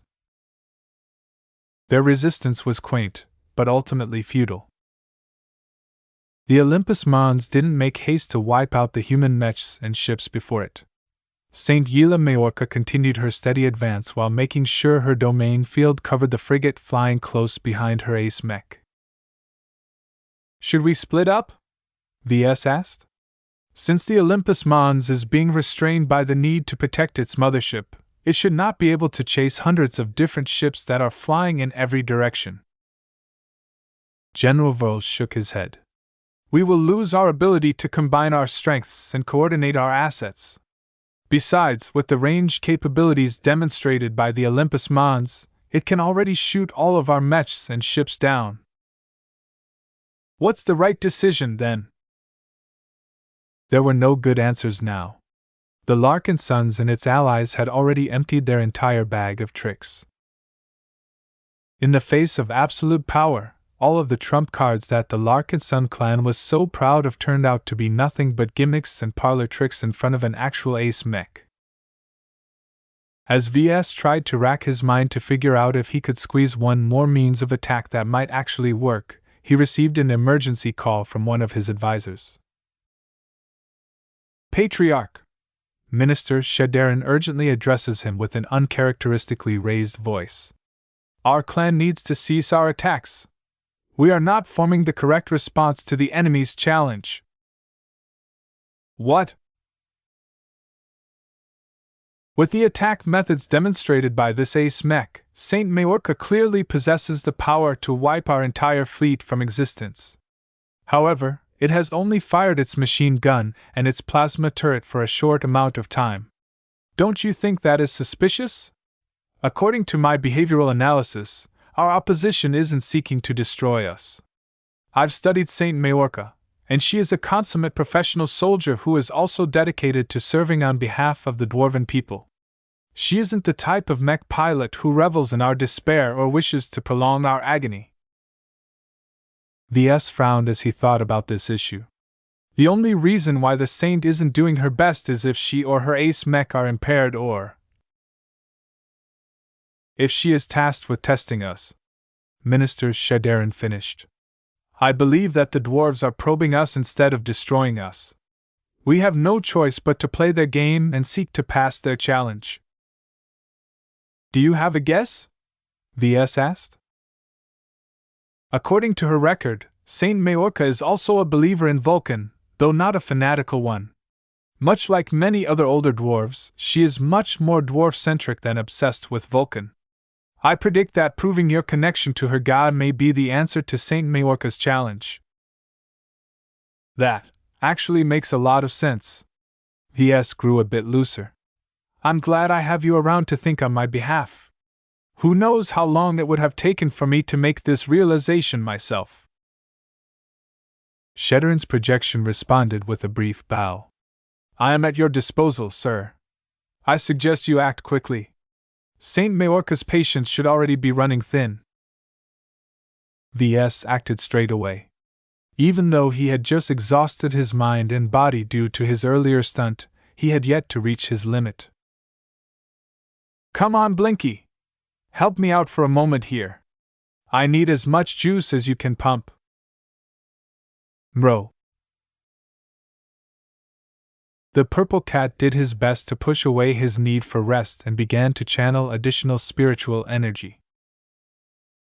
Meanwhile, Ves reached out and grasped the hammer of brilliance. Unlike Ves, his incarnation was still in prime condition. Come on, me in another form. It's showtime. Ves did not need to say anything further as Vulcan already shared many of his thoughts. He began to do something weird. He tried to embody a design spirit that was technically an extension of himself. He began to channel Vulcan in his mind and embody his incarnation. A vast amount of power flowed in his mind. Some of it began to restore his exhausted reserves while the rest began to overflow his mind and body. This is different. We're much more compatible with each other. When Ves tried this trick with other design spirits like Ylvain or the Golden Cat, he always had the feeling that he was trying to fit a cube in a spherical container. This time, his incredibly high alignment with Vulcan caused this move to feel as if he was neatly slotting in a cube-shaped container. The pressure was much lower, and he felt as if he could channel many of Vulcan's abilities. Ves was highly aware that his state imposed a substantial burden on Vulcan, so he did not revel in it for too long. Soon enough, an enormous energy manifestation of Vulcan appeared in front of the expeditionary fleet. It was larger, more substantial, and more convincing than when Ves projected his own image during the Battle of Fort de la Centrale. Back then, Ves hadn't created his incarnation yet. Its existence this time made a powerful and substantial difference that increased the authenticity of his display. With the glowing hammer of brilliance in hand, the energy manifestation that appeared in space stared directly at the Olympus Mons. It's slowing down. The hammer storm has disappeared. For the first time since they showed up, the Ace Mech and the Dwarven frigates slowed their advance. Soon, they came to a relative stop a few kilometers away from Vulcan's projection. Look! The rear hatch of the Dwarven frigate is opening up. Something is emerging. All of the members of the Golden Skull Alliance held their breath as they hoped this would be a turning point in this one-sided battle. The Olympus Mons turned around to remotely drag over a small object that the ship had ejected into space. The object, which glowed with resonance, drifted over to the Ace Mech. Soon it stopped above the outstretched palm of the Olympus Mons. Is that a flag? It's a banner. It looks quite shabby. If it isn't protected by the domain field, it is liable to snap at any time. Wait a second. Isn't that the famed banner of Vulcan that went missing a couple of decades ago? Why is it here? The banner of Vulcan was credited with inspiring the early Dwarven rebels to fight for their freedom. It was ostensibly crafted by Vulcan himself, and represented the sacred and most holiest artifact of the Vulcan faith. Its supposed theft more than 20 years ago was one of the most painful tragedies of the Vulcan Empire until recently. Its absence led to a substantial loss of confidence in the Vulcan faith and gave the Dwarven god cult a golden opportunity to benefit from the traditional faith's misfortune. Though many Larkinsons didn't think the banner of Vulcan was anything more than a dusty historical relic, Ves knew differently. Isn't that my own work? The massive energy projection of Vulcan stared straight at the banner that had absorbed the prayers of a huge amount of Vulcanites over a span of several decades. Even when it went missing, trillions of Vulcanites still prayed to this renowned and impressive artifact. Exposure to all of that Dwarven spiritual energy changed the formerly weak totem in a profound way. It glowed in its own right as it concentrated an immense amount of spiritual energy, more than what the hammer of brilliance inherently possessed. Ves could practically taste the age and weight of history of what he created during his last and most significant mastery experience. He never thought he would be reunited with an object of his past in this dire and desperate moment. Shadarin was right. This was a test. The dwarves hadn't set out to destroy the culprits who caused the Vulcan Empire to collapse. They just wanted to test whether Ves truly had any relations to Vulcan. Of course, if the Larkinsons were unable to satisfy the dwarves, Saint Majorca would have no qualms in squashing the humans who triggered a dwarven calamity. Ves acted quickly once he realized all of this. He did not delay any further and prompted the giant energy manifestation to reach towards the banner of Vulcan. From the moment they touched, a sense of harmony overcame Ves. There was no incompatibility or rejection. Though the banner of Vulcan was a living totem that had grown far past its original state, it was still an artifact made by Ves in his guise as the Dwarven god. It recognized its creator. Pure delight overcame Ves as he momentarily forgot about all of his existing concerns. His professional interest somehow rose up as he eagerly explored the exceptional condition of a living totem of his own creation. The banner of Vulcan had experienced more growth and evolution than all of his other totems put together. "You're beautiful," Ves said as his eyes shone with brilliance. "Wait! What are you doing with my banner?" As Ves had become mesmerized by reuniting with his old work, to outside observers it was clear as day that the dwarven artifact and the projected image of a human Vulcan were related to each other. The glows of the two seamlessly blended with each other. It was as if they were originally part of a greater whole. That was all of the confirmation the powerful dwarves needed. The Olympus Mons drew back the banner of Vulcan and guided it back through the rear hatch of the dwarven vessel. Then, the Ace Mech fearlessly pointed to the giant Vulcan before motioning for it to enter the same ship. "Is it asking Vulcan to step aboard?" "No, you idiot. The dwarves don't want to send an illusion to their ship. They're inviting our patriarch to step inside." Chapter 33-43 Humbling Realization. Throughout this entire farce of a battle, the enemy never took the Golden Skull Alliance seriously. Over 10,000 mechs armed with ranged weapons did their best to flood the Olympus Mons with destructive firepower. They ranged from bright warriors armed with the new Luminar crystal rifles to Eternal Redemptions whose ultra-heavy Gauss cannons were meant to crack the defenses of extremely tough and powerful machines.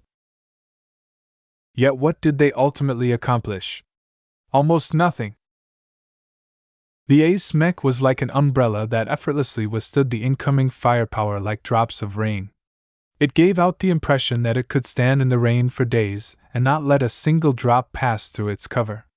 Its defense coefficient was so ridiculously high that not even 100 expert mechs put together could compare. Not even the much-anticipated Alpha Strike posed a significant threat to the dwarven Ace Mech. To see the most powerful offensive trump cards of the Larkinson clan combine their awesome power in a coordinated fashion was an unforgettably grand experience. But the ultimate effect only poked a hole through just one of the Ace Mech's defensive layers. The message conveyed by the famed mountain hammer of the Vulcan Empire was loud and clear. She and her Ace Mech could have easily crushed the entire Larkinson army and the rest of the expeditionary fleet without ever coming close to defeat. The power gap was just that vast. Ves, who sat powerlessly on his observer's seat, chuckled helplessly as he took in the apparent defeat. "I was too naive to think the Vulcan Empire was a pushover.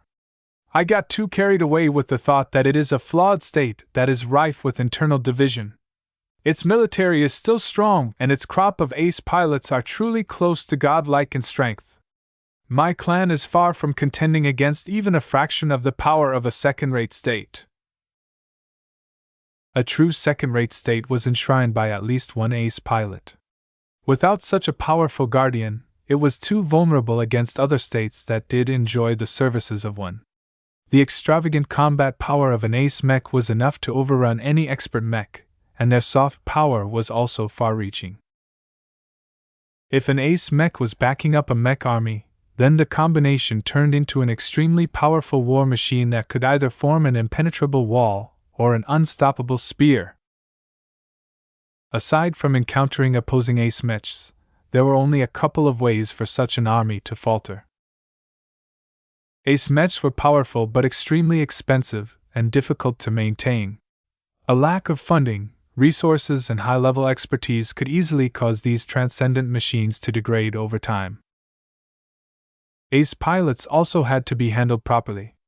They all fought for a specific reason. If they ever became displeased or disaffected by their employers, they might decide that they could no longer fight for a particular state or organization.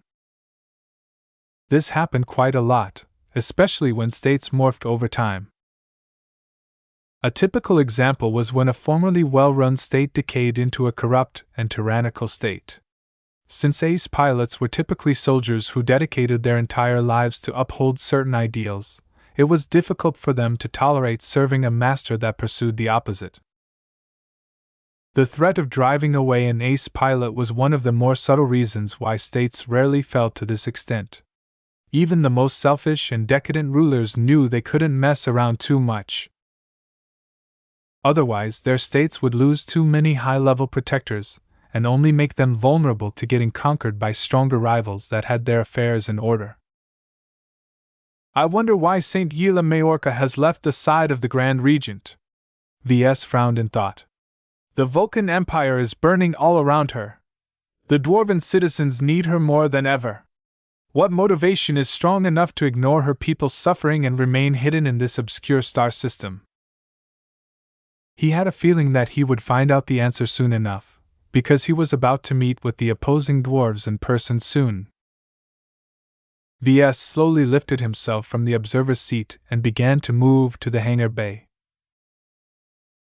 Every clansman around him did not look happy at how the fighting came to a standstill.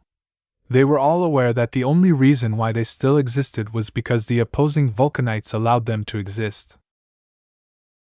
The fact of the matter was that the Larkinsons, glory seekers and crossers were at the mercy of the dwarves.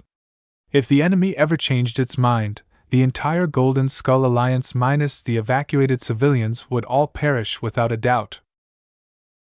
The expeditionary ships halted their forward acceleration under the silent instruction of the Olympus Mons. The Ace Mech never took the initiative to communicate directly to the humans, but any soldier could easily interpret the powerful machine's standard military gestures. While Ves made his way down the nearest hangar bay, he was quickly joined by a number of leaders and advisors. There is a high chance that the Vulcanites here belong to a different group or faction from the ones that we are familiar with.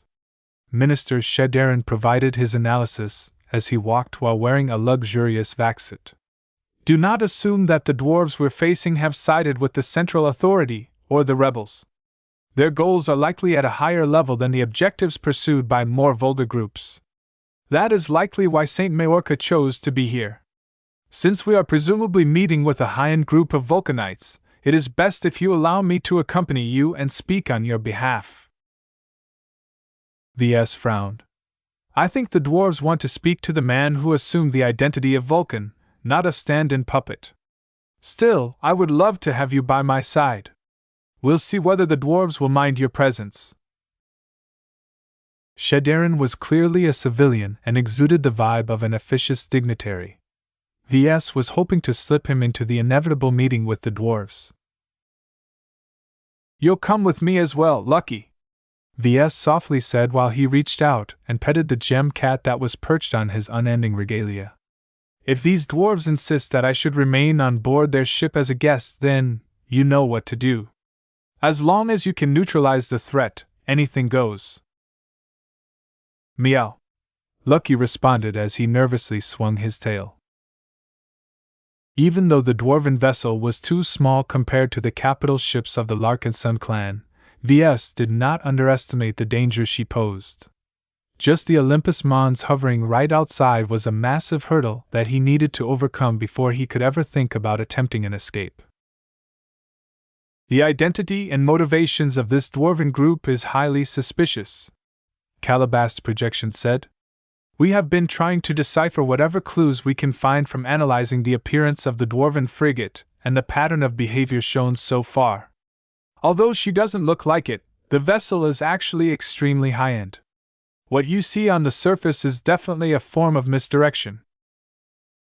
It was difficult to make detailed scans of a ship that was under the protection of a domain field, but the Black Cats managed to make many observations and found out a couple of elements that didn't quite make sense. This was not a cheap frigate-class starship, that was for sure. Once they reached the shuttle, only Ves, his honor guard and Minister Shedaren remained. There wasn't much of a point to bring anyone else. That would just endanger more Larkinsons. Let's go. The shuttle slowly emerged in space and flew towards the ship where Ves, or Vulcan, was expected to enter. The closer the shuttle flew to the other side, the more Ves and everyone else aboard the shuttle experienced the pressure exuded by the Olympus Mons. The powerful will-infused domain of an ace pilot that was amplified by a compatible ace mech was much more horrible than the glow of any design spirit. Ves realized that even if they were roughly existences at the same tier, their capabilities differed enormously. A powerful ancestral spirit like the superior mother might be good at forming bonds with lots of hexers or lending her power to certain mech pilots, but these were mostly assisting functions. Ace pilots were different. As long as they were in their ace mechs, they excelled like no other at leveraging their immense power in direct combat. Their skills and abilities were fully geared towards winning battles in the material realm. This was why the battle formations that Ves had previously been proud of worked so poorly against the ace mech. A matchup between a design spirit and an ace pilot was like a contest between a city mayor and a trained soldier. If the competition was about who could best perform an administrative function, then the mayor would likely win. If the competition was about who could vanquish over the other in a fighting arena, then the soldier held absolute superiority. High-ranking mech pilots truly rank at the top when it comes to direct combat. Ves sobered up as he sensed that some of his hubris had faded away from his mind. As of late, he had been focusing too much on leveraging the power of his design spirits. His focus on developing his battle formations was a distortion of what mech combat should actually be. His design spirits shouldn't be doing the bulk of the fighting. That was not what they excelled at. Instead, they should continue to focus on facilitating the mech pilots who were truly needed to win battles. Did that mean that he should stop employing his battle formations? No. Ves merely recognized that continuing his development on them would ultimately sidetrack him from achieving his goals. Mech designer creed was that their profession existed to serve mech pilots. It was not his job to diminish or replace the role of mechs and mech pilots. The original reason why he employed design spirits in the first place was because he thought they could assist the users of his products even more. Ves needed this humbling reminder. He just wished it didn't come in such a painful way. When the shuttle crossed into the Saint Kingdom of the Olympus Mons, everyone aboard the shuttle felt as if they had entered the territory of an apex predator. One that was not only aware of its prey, but also harbored clear hostility towards the entrants. Even someone who was as spiritually dull as Minister Shadarin was able to read Saint Majorca's undisguised hostility. "We have stepped onto the web of a watchful spider," the old diplomat said as his body shook under his vac-suit. "I have met presidents and cabinet ministers under the protection of other ace pilots before. I can tell you that they are constantly watching. Nothing happens without their awareness."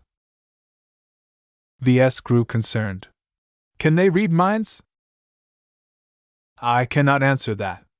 They can likely read what people are thinking or feeling to varying degrees depending on the individual strength and power of the ace pilot in question. Some are better at reading people than others. All of them can sense hostility and danger though, as that is what they are most accustomed to anticipating in battle. You should not think of attacking our hosts." I've already figured that out. I'm not stupid to think I can turn the tables." This was one of the few situations where Ves felt truly powerless. Unless Saint Majorca ever took a break and exited the cockpit of the Olympus Mons, Ves could not let down his guard for a single second. He needed to temper his behavior and make sure he did not act suspiciously in any way. He wouldn't even be able to get away with drawing his amastendera. The shuttle transmitted a soft bump. "We've arrived, sir." Ves let out a deep and nervous breath. "Let's hope the dwarves are generous enough to look past my previous deeds." Chapter 3344 Admission. The small hangar bay of the unknown dwarven frigate was clean and largely empty.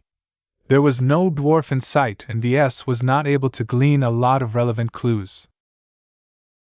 It looks like Calabast is right, Ves concluded. The tools, parts, and the overall quality of the interior construction were all high-end. The ship was built with Vulcanite design principles in mind, but everything looked a lot more expensive and high-performing than typical. There was a distinct lack of decorations, though. The overall look of the interior of the frigate was devoid of needless decorations and symbols. The deck and bulkheads were left uncoated, allowing Ves to get a clear glimpse at the spotless, clean gunmetal gray alloys. Of course, this was just the hangar bay and did not reflect what the rest of the starship was like. Whoever was in charge didn't appear to care about grandeur as much as other powerful Vulcanites. That was strange because many dwarven leaders had a tendency to overcompensate by displaying their wealth and power in an ostentatious manner. This did not appear to be the case this time. Ves increasingly became certain that he was dealing with a different breed of dwarf. When he lifted up his weary body from his seat and exited his shuttle, he was quickly met with another setback. Meow! Lucky flung away from V's armored shoulder. The gem cat looked confused and tried to fly through the hatch, only to flatten himself against an invisible wall. Sir, our way out is blocked. We can't get through, Nita said in a concerned and distressed tone. The tall bodyguard wore a massive suit of heavy combat armor that could bulldoze through many obstacles. Yet, even she couldn't get past the invisible barrier that prevented anyone else inside the shuttle to step aboard the dwarven frigate. Minister Shadarin frowned as even his frail and unarmed form got denied passage. I was afraid of this. The owners of this vessel only extended a single invitation. It appears you must proceed on your own, Patriarch. Ves looked depressed. He was still dealing with the consequences of expending much of his warclaw energy. How was he supposed to keep his head as sharp as possible in his upcoming talks with his hosts? Meow meow. Lucky waved his paw as if to say goodbye before curling up on a chair in order to catch a quick nap.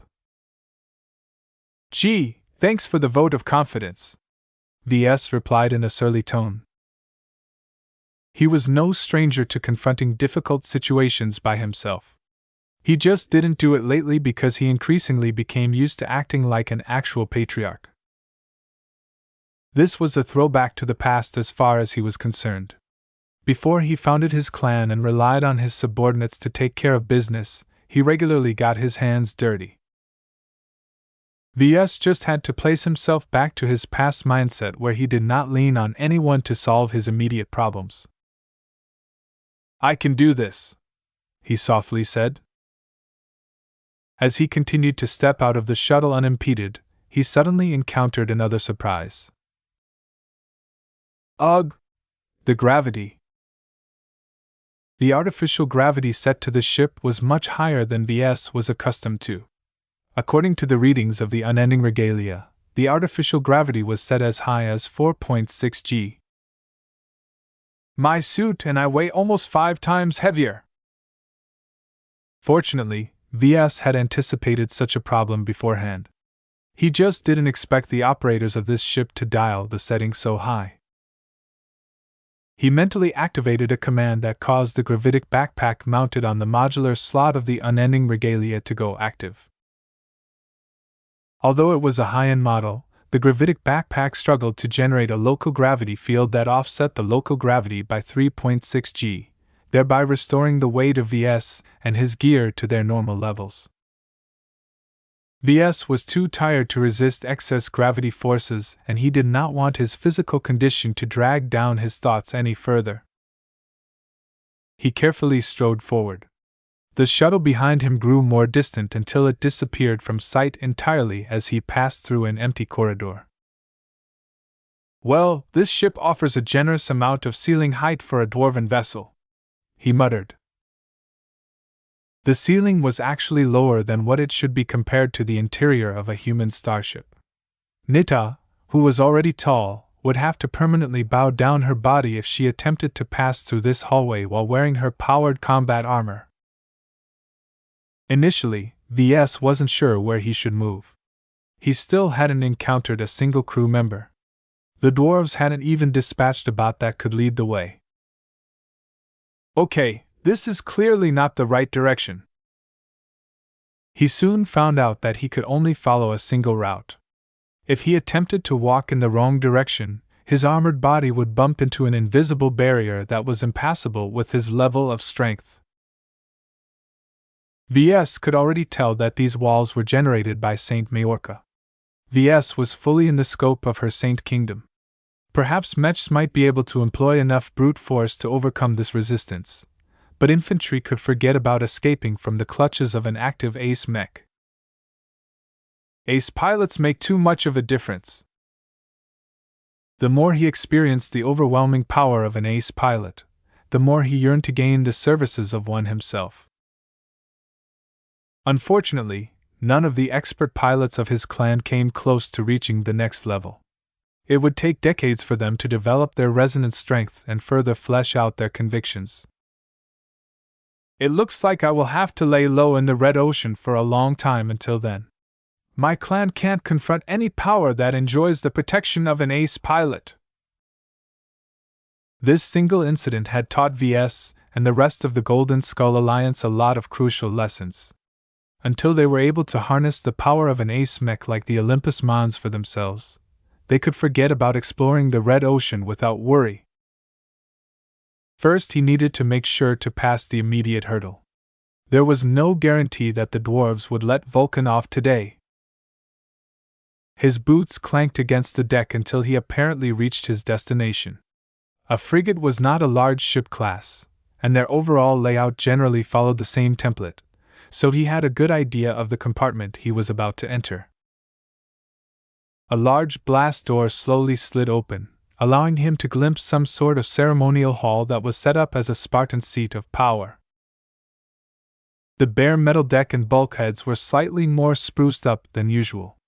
Banners related to the Vulcan Empire hung from above while various symbolic markings had been painted on the deck. This was the first time he encountered actual dwarves. A procession of dwarven guards equipped with the Vulcanite version of heavy combat armor stood at the sides of the hall. The bulky black equipment that caused them to look like oversized metal dwarves were coated in black. Their decorative golden flourishes added both a ceremonial and martial look to them. The heavy rifles and other armaments were both heavy and powerful in a way that few elite infantry units could match. Praetorian Guard. They were the best of the best in the Vulcan Empire. Every dwarven infantry soldier aspired to join the elite bodyguard unit that was considered to be good enough to protect the Grand Regent of the Vulcan Empire. Why were they here? What was the reason why the most elite and honored soldiers of the central government chose to leave their posts and hold themselves up in this obscure but extremely well-built dwarven starship for at least a decade? Step closer. An electronic voice boomed up ahead. Ves quivered a bit inside his unending regalia. The cadence and force behind this distorted voice could only come from a genuine leader who knew his way around with power. The deck softly clanked as Ves strode past the corridor formed out of a score of heavily armed guards in black. The helmeted guards did not move or show any visible reaction to the passage of a tall folk. The worst part about this was that Ves couldn't even extend his spiritual senses to get an impression of other people's emotions and spirits. The oppressive domain field that Saint Majorca constantly maintained with the help of her ace mech was saturating the surrounding space with her powerful presence. It acted as a form of interference that caused V's formidable spirituality to remain confined in his body. Blinky wasn't even able to exit his mind due to this oppressive atmosphere. Ves eventually stopped in front of a set of broad, metal steps. They slowly led up to a massive metal throne that was fabricated with the sharp, angular style of the Vulcanites. It was a piece of art in itself. The armrest and backrest was shaped to depict numerous hammers, mechs, and dwarves. If VS had the time to appreciate this throne, he would have recognized that it depicted the origin story of the Dwarven Rebellion. Unfortunately for him, one big form blocked his view of a third of the massive throne. A large and heavy metallic form sat on the throne like a tyrant who knew he was in charge. The armor of the apparent dwarven leader was surprisingly plain. It was a rather sober work of clean and uncoated metal that was shaped to form a functional set of armor. Despite the lack of frills, its size, thickness, and blockiness conveyed a sense of weight and authority that far outstripped any leader that VS had met in person. His unending regalia looked like a toy compared to this larger and taller dwarven suit of armor. A familiar object rested between the legs of the giant metal dwarf. The banner of Vulcan draped on the armored form as if it belonged there. VS was able to sense that the dwarf was also able to harmonize with the aged and powerful artifact. VS had the illusion that there was no one in the Vulcan Empire that best represented its dwarven population than this armored figure resting on his throne. "You are Ves Larkinson." "Correct," VS simply replied. "You are a mech designer by profession." "That is also correct. I am an independent journeyman and lead my own mech company." "You are the patriarch of a clan." "A clan I've founded, actually." The imperious metal face mask of the giant metal dwarven armor remained unmoving as its wearer scrutinized VS. "You are Vulcan." The critical moment had come. VS knew he had to respond carefully lest he sick the Praetorian Guard on himself. He carefully removed his hammer of brilliance from his external tool belt and clutched it with his gauntlet. He stretched it forward, allowing its glow to echo with the more aged and developed aura of the banner of Vulcan. It was like comparing the same wine from a different vintage. The newer bottle was fresh and light, while the older one was thick and heavy. Despite their differences, both wines still shared enough traits to make it clear that they shared the same origin. "I am," VS answered as he channeled his incarnation to a small extent. His aura instantly altered in character. "I am Vulcan." Saint Majorca and anyone else who was discerning enough should be able to read the truth from his statement. No matter how absurd it sounded, VS knew he had no choice but to admit this secret. He was in someone else's turf right now, and he held no power to deny anyone's requests. A long and disconcerting moment of silence passed. VS grew shaky as his massive and impactful admission of truth failed to generate any response from the armored dwarves. Neither Saint Majorca, the Praetorian Guard, nor this big armored figure showed any apparent response. VS couldn't take it any longer. "Excuse me, sir, but may I know who I am speaking to?" he tentatively asked. The dwarf on the throne finally reacted. The squarish, bulky metal armor slid from the throne and stood on two metal pillars. With the banner of Vulcan gripped to the side, the heavy armored form slowly descended from the steps. Boom. Boom. Boom. The armored figure was subjected to the full force of 4.6 G, which caused his boots to collide onto the steps like hammer blows. VS estimated that the entire suit of armor massed at least 1,200 kilograms, which meant that the powered armor was currently hauling around a weight that was over 5 tons. Once the dwarven leader reached the bottom of the steps, the armored suit still towered over VS, and that was when he wore his unending regalia that added a bit of height to his own stature. "I am the sovereign of the Vulcan Empire." Boom. "I am the ruler of the Vulcanites." Boom. "I am the dwarf who every other dwarf must answer to." Boom. "I am the Iron Emperor." Boom. When the giant metal figure finally stopped right in front of VS, the intimidating metal face mask slowly slid open, revealing a bald, dark-skinned dwarven head that looked strangely familiar. Glowing, cybernetic yellow eyes stared down at V's thinner and shorter armored form. "And I am the one you shot in the head." "Ryan!" VS gasped in utter shock. How could he be alive all this time? Chapter 3345 A Strange Recollection. It all made sense. The Vulcan Empire called itself an empire, yet strangely enough not a single dwarf had the guts to crown themselves as emperor. Instead, the effective head of government settled for taking up the office of Grand Regent. This was a position that implied that the official was merely a stand-in for a true dwarven ruler.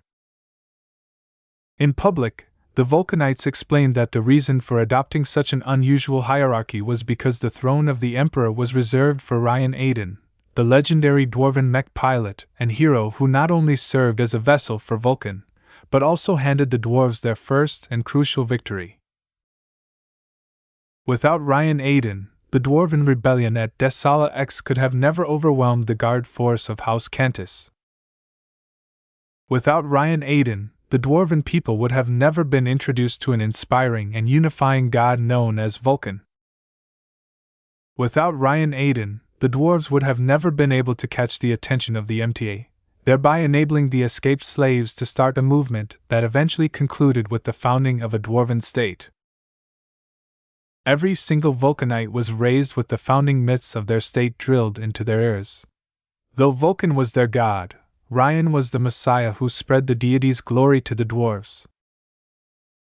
Yet as far as everyone was concerned, Ryan Aiden, the legendary dwarven hero of the rebellion, died a heroic death shortly after the Desalan rebels succeeded in overcoming their human opponents. The later stages of the rebellion did not involve Ryan in the slightest. Many other dwarven heroes and visionaries rose up as the years went by and accomplished far greater feats than a poor mining slave who was barely able to pilot a mech. Even VS thought that he had managed to finish the job and leave no traces of his past involvement behind. It turned out that he was wrong. Very wrong. Catastrophically wrong. As his shock finally began to fade, he continued to stare up at the intact, bald head of the dark-skinned dwarf. Aside from losing his hair, growing more mature and gaining a lot of augmentations, Ryan did not look that different from the past. Of course, his personality and demeanor underwent a complete transformation. VS did not recognize any trace of the young and brash dwarven miner from before. What stood in his place was a powerful monarch who exuded strength, certainty, and a disturbing amount of awareness. "I am pretty sure I shot you in the head with a pistol. Bits and pieces of your brain should have been splattered across the deck of the TR-3851.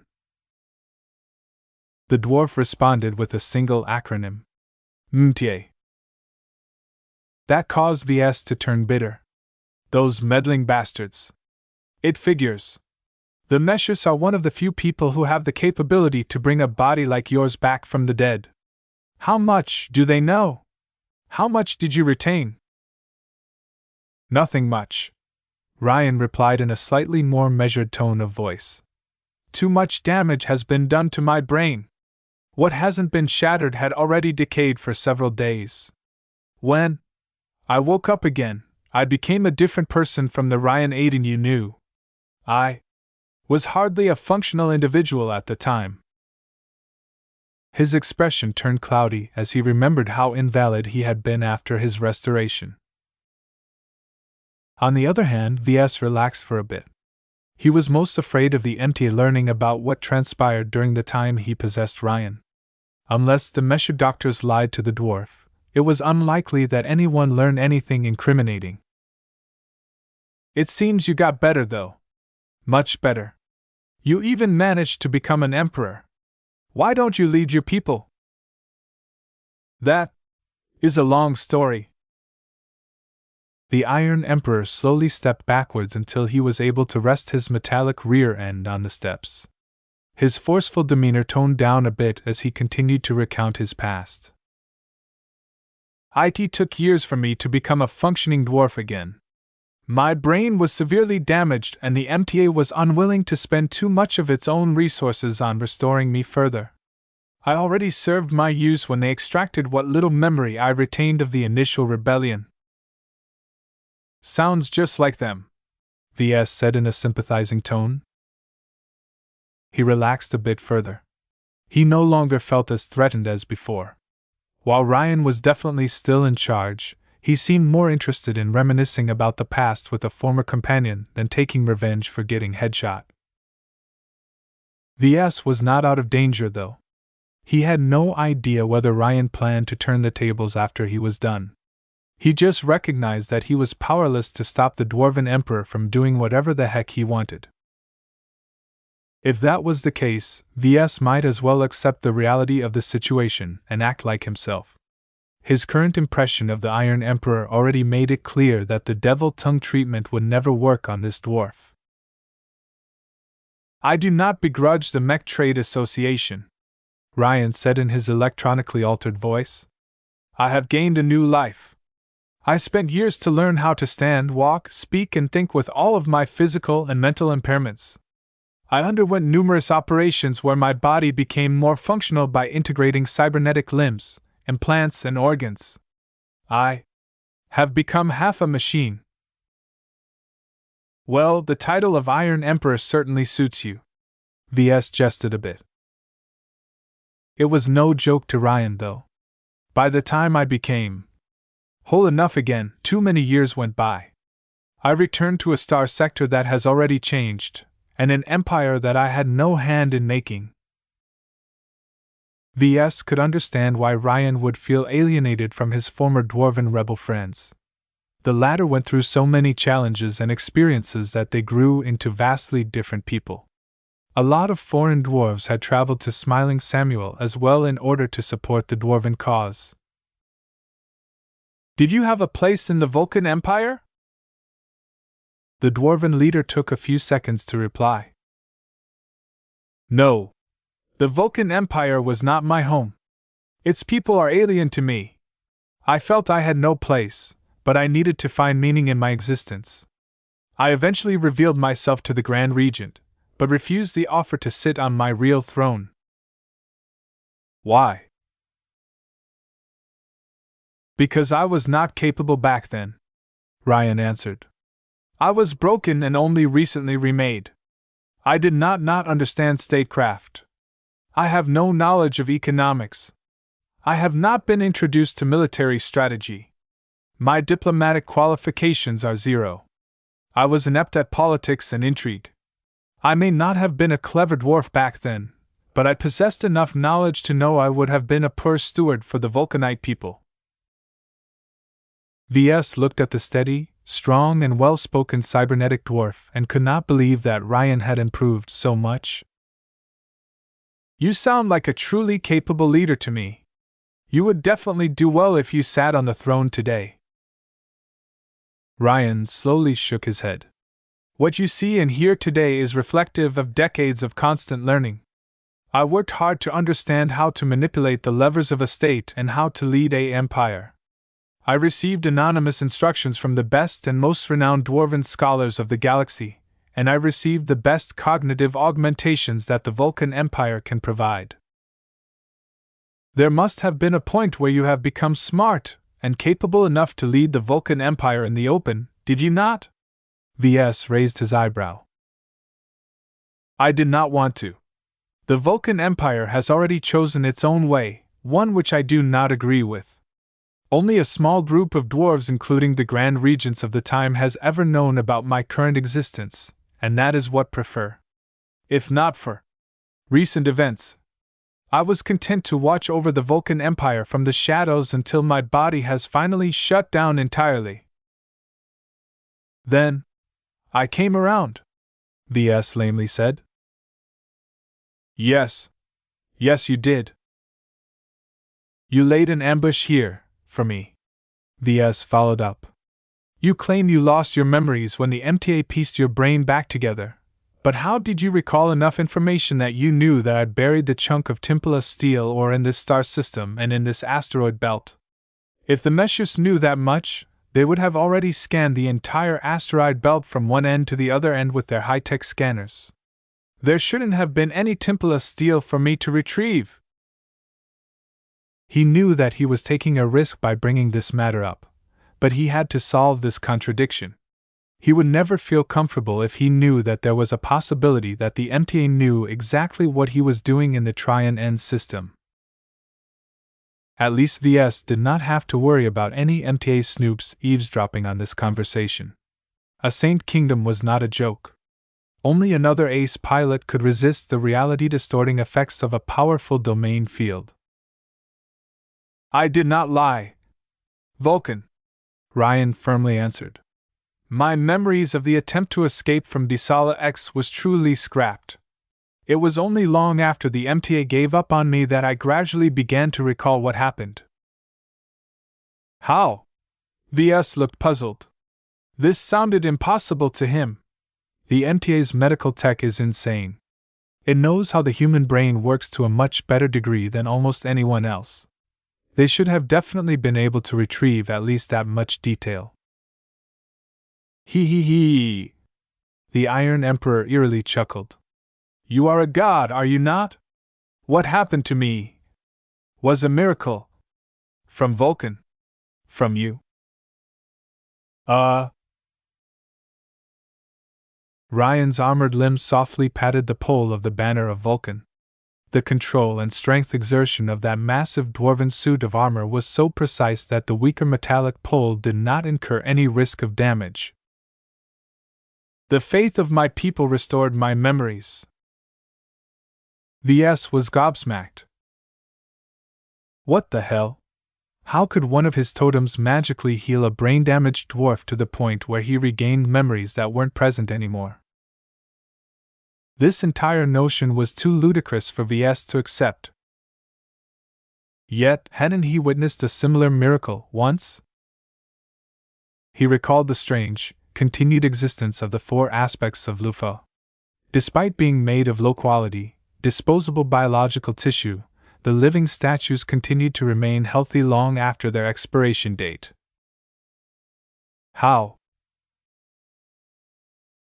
VS had no idea. All he knew was that spiritual shenanigans were at work somehow. He understood far too little about spiritual phenomena to form a logical explanation of how these miracles happened. He understood why it happened, at least in the case for Ryan. As the so-called Iron Emperor continued to hold the banner of Vulcan like a cherished heirloom, it was clear that he had bonded to it to an insanely high degree. Both of them had grown and supported each other over many years. Not only that, but the banner of Vulcan was also an eyewitness to the successful breakout attempt on Desala X. Even if Ryan's memories couldn't be restored, the living totem could have just transferred its own memories to the dwarf. VS didn't know what to think about this situation. It turned out that Ryan either remembered everything or at least enough to know about the truth behind Vulcan. He was accustomed to breaking dwarven heads, not putting them back together. The banner of Vulcan, which he created as a tool to inspire the dwarves, had gone way past its initial specifications and morphed into a spiritual miracle generator. All of this could have been avoided if VS had done a proper job at killing Ryan. You were thinking about how you should have been more thorough at ending my life at the time, didn't you, Vulcan? Oops. Busted. Chapter 3346, Imperial Ambitions. This was a strange reunion. Every time his consciousness traveled back to the past with the help of the system, he did what he was supposed to do in order to experience what it was like to pilot a mech before returning to the present. Of course, battles where mech pilots needed to risk their lives rarely revolved around trivial matters. Many of the mech pilots that the system randomly picked out to host his consciousness became involved in greater events. Whether it was breaking out of a pocket space or sparking a slave revolt, a mech pilot only fought best when they committed their entire lives for a cause that was greater than themselves. This was how expert pilots were born, and it did not miss his notice that a noticeably high proportion of mastery hosts broke through or became exceptional in another way. Assuming the system had the power to choose the destination of a mastery experience, it was more effective to select a mech pilot with the potential for greatness. It was only when they threw everything they had for a cause they believed in that their piloting approach maximized all of their potential, allowing VS to observe firsthand how a given mech type should ideally be piloted. That was all VS cared about, really. He never forgot that learning a mastery was supposed to benefit him. He never put much thought about what his hosts gained out of these brief time jaunts. After all, the events happened so far away from his present location, and so far back in time that it was impossible for his past deeds to come back and affect his present circumstances. At least, that was what he had always assumed. It appeared he had to correct this presumptuous conclusion. Now that he came face to face with a familiar mastery host of the past, VS regretted that he had acted with so little regard for the ripple effects he created in the timeline. It was worse when VS actively traveled to a region where his past self once intervened. This vastly increased the probability of sparking a highly undesirable confrontation and reuniting with an old friend. In other words, VS brought this upon himself. The Iron Emperor was the fourth individual who could make VS feel as if he was nearly completely exposed. Calabast and Sigrand were the first ones to pierce through his veil of secrecy. Both of them subsequently blackmailed him with the information they gained. After that came Master Willix, whose authority and vision were far too great for VS to resist against. It was fortunate that she only grasped one of his lesser secrets, and not his greatest one that would instantly bring the entire MTA down on his head. Now, a disgustingly clever, wise and observant version of Ryan Aiden joined this club. The current Ryan was more comparable to the likes of Minister Shadarin and Senator Tovar than the stupid, gullible dwarf of the past. Even a pig would turn into a scarily smart and competent statesman after receiving the equivalent of trillions of hex credits worth of cybernetic implants, genetic modification, and tutoring from some of the best teachers in the galaxy. What also turned Ryan into a formidable individual was how much time had passed since he started his new lease on life. So much time had passed since the beginning of the rebellion that he had gone through many life experiences and matured each step of the way. All of this resulted into a dwarf that truly deserved to be regarded as the Emperor of the Vulcanites. VS even admired Ryan Aiden a bit for working so hard all of this time. The determination he showed was much more impressive than any other dwarf or human for that matter. Step by step he studied and improved his skills until he was truly able to lead the Vulcan Empire to a greater future. Why didn't it happen then? Why didn't Ryan step out of the shadows? With the current crisis engulfing the Vulcan Empire, his people needed his leadership more than ever. Are you wondering why I have decided to remain in the shadows after so long? VS tentatively nodded. He did not feel as uncomfortable in Ryan's presence than before, but he was always mindful that his life and future was still in the Dwarven Emperor's hands. Just his powered Dwarven armor was strong enough to flatten VS like a bug, especially when the local gravity was as high as 4.6 g. Fortunately, Ryan did not look like he was eager to repay the round that VS had fired through his head. Instead, the dwarf continued to sit upon the steps of his throne while carefully caressing the banner draped over his thick, armored legs. I have already revealed one of my reasons for staying out of the forefront of the Vulcan Empire. The Vulcan Empire has already chosen its leaders. Not good ones considering what has happened on their watch, VS pointed out. The cybernetic dwarf shook his head. My grandnephew is doing the best he can do with the resources he has available. Even I cannot suppress the conflict between the Vulcan faith and the dwarven god cult. I should know. I have already tried. You sound like you're not entirely happy with the state of the Vulcan Empire. Look at what has happened. The armored dwarf waved his giant armored hand. The foundation of the Vulcan Empire was flawed from the beginning. The dominoes of its own fall had always been in place. The events that transpired after your actions are solely the fault of the Vulcanites themselves. Ves took a second look at Ryan. The Dwarven Emperor's analysis of the situation matched disturbingly well with Shadarin Prenest's own views on the stability of the Vulcan Empire. You call yourself the Iron Emperor, but how can you rule when there aren't any people under you anymore? The state founded in your name is collapsing at the seams. Bang!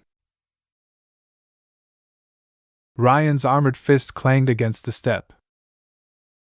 The Vulcan Empire is a state founded in your name, not mine. The quality of its culture and institutions reflect the quality of the source that inspired their creation. If my current self was in charge at the time, I would have never allowed the Vulcan Empire to lay the seeds of its own destruction at the onset. That sounded strange. Ves had never heard a head of state disparaging his own empire. You don't believe in your own state? Do you believe in the stability and survival of the Vulcan Empire? Ryan asked as his cybernetic yellow eyes stared straight at Ves. No, Ves truthfully replied. When I first heard about it, I always thought it sat in a precarious position. Now that I have visited it and experienced the charm of your subjects, I think even less of this state. Since you can think about this, why would I be different? Did you think I was identical to the other Vulcanites you have met who reflexively fall back on their religious fanaticism and their acquired sense of dwarven supremacy? Kinda. Fool, Ryan flatly said. Unlike nearly every inhabitant of the Vulcan Empire, I have kept my distance from its society. For decades, I constantly tracked the growth and evolution of my state from the perspective of an observer. This has allowed me to shield myself against the lies, distortions, and propaganda that has warped the dwarves who live there. I know the truth, and the truth has set me free. If you know how awful your Vulcanites truly are, then why didn't you put more effort into changing them? I mean, just look at how they sound. If they aren't arguing about whether their god is a human or a dwarf, they're constantly shouting slogans on how they wish to exterminate every tall folk in the galaxy. That is why my fellow dwarves are imbeciles. The brutal statement shocked Ves. He never thought that Ryan in his current, impressive state would admit that. What shocked him even more was the implications behind these words. Ves began to develop a suspicion about why Ryan never bothered to intervene after all of this time. You gave up on the Vulcan Empire, didn't you? He asked. You saw what your fellow dwarves have created in your absence, and thought that it was too far gone for you to salvage. Ryan's grim face loosened up and smiled. You get it now. I indeed think little of Vulcan Empire. It is a rotten state that should never have existed. What is happening now would have happened sooner or later. At least now I no longer have to wait in suspense. You don't sound like you take your position as Emperor seriously at all. Are you really content to hide out here and watch as trillions of dwarves lose their rights or get displaced? Ves looked confused. The overwhelming number of dwarven citizens were doomed from the start. They were already beyond saving. There is nothing I can do to avoid their current fates. Ves felt a shiver run through his back. The realism displayed by Ryan was too brutal and cold-hearted. He was completely unlike the other Vulcanites who always stood up for their fellow dwarves. If Ryan clearly hadn't identified himself as a dwarf already, people would have mistaken him as a human. Ryan's armor let out a lot of noise as he slowly stood up from the steps. His heavy, armored body stepped closer to Ves. I never thought about ruling the Vulcan Empire or saving its citizens because they are all beyond saving. So you're just going to do nothing at all and just hide out here until your body expires? The Dwarven Emperor fell silent for a moment before he spoke again. When the MTA brought my body back to life, I woke up as a different person. I do not consider myself to be the Ryan that you and my former rebel comrades knew. I am a different person and lived a different life. However, the one trait that I share with the Ryan that I used to be is that I am a dwarf. From the moment I woke up again, I have always sought the meaning behind my return. Why did I come back to life? What is my purpose in life? With the rights and privileges that I have enjoyed throughout my life, I have gradually realized that I am burdened by a heavy responsibility, one that only I can fulfill. And what is that responsibility? To lead the dwarves to a better future than now. Ryan raised an armored fist. Most Vulcanites are beyond saving, but that does not mean that I have forsaken Dwarvenkind as a whole. In fact, it is the opposite. Only by removing the cancer that is the Vulcan Empire can our species truly move forward. What is it what you are trying to accomplish? Ryan carefully gripped the pole of his banner. Look at the Vulcan Empire. Look at the state of the Dwarven diaspora. Where do my people live? They live in different parts of human space. Correct, and that is exactly what is wrong with Dwarvenkind. Why? Aren't you guys humans as well? Ves frowned a bit. I do not believe so. Ryan spoke as he stepped closer to the person who murdered his past self. Too many people seem to have the impression that dwarves and humans share the same identity as different strains of humankind. Yet does your attitude and behavior reflect this stance? No. In practice, dwarves are treated as a separate species. No human treat dwarves as equals. Instead, we are being looked down upon, both literally and figuratively. Ves could do little to excuse such behavior. He had seen it happening many times himself. The galaxy wasn't fair and humanity was still too flawed to let go of its biases and prejudices.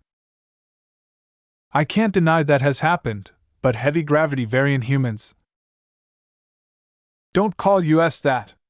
Ryan exploded into V's face. For the first time since this meeting, Ryan had finally lost his cool. We are not human, both from a cultural and biological standpoint. You have already admitted yourself that dwarves are treated more poorly than other humans. Our physiology have also diverged so widely from baseline humans that there is a state of reproductive isolation between our two species. Boom! Ryan had stamped the deck with his armored leg, causing Ves to momentarily shake from the nearby vibration. Dwarves are not human. Not anymore. We are a separate species, but almost nobody realizes that. As the Emperor of Dwarvenkind, it is my duty and calling to make my people recognize the truth. As soon as my fellow dwarves recognizes that they were never human and will never be treated as their equals, I can finally lead them to their real destiny? And that is... Ryan's enormous armored suit bent down until his dark and bald face rested close to V's helmet. I shall lead them onto an exodus from human space and found a real empire for the dwarves. The Iron Emperor finally revealed his true ambition. My ultimate goal is to found a sovereign nation, one that is not under the sway of the MTA or CFA. These human organizations will no longer be allowed to dictate and limit the development of Dwarvenkind. Only by creating our own star nation in a galaxy that exists outside of human space will Dwarvenkind truly be able to match and exceed humanity's glory. Ryan arrogantly looked down at Ves. So no, I will not take charge of the Vulcan Empire. It is a handicapped state that sits right inside humanity's backyard. I refuse to become the MTA's slave.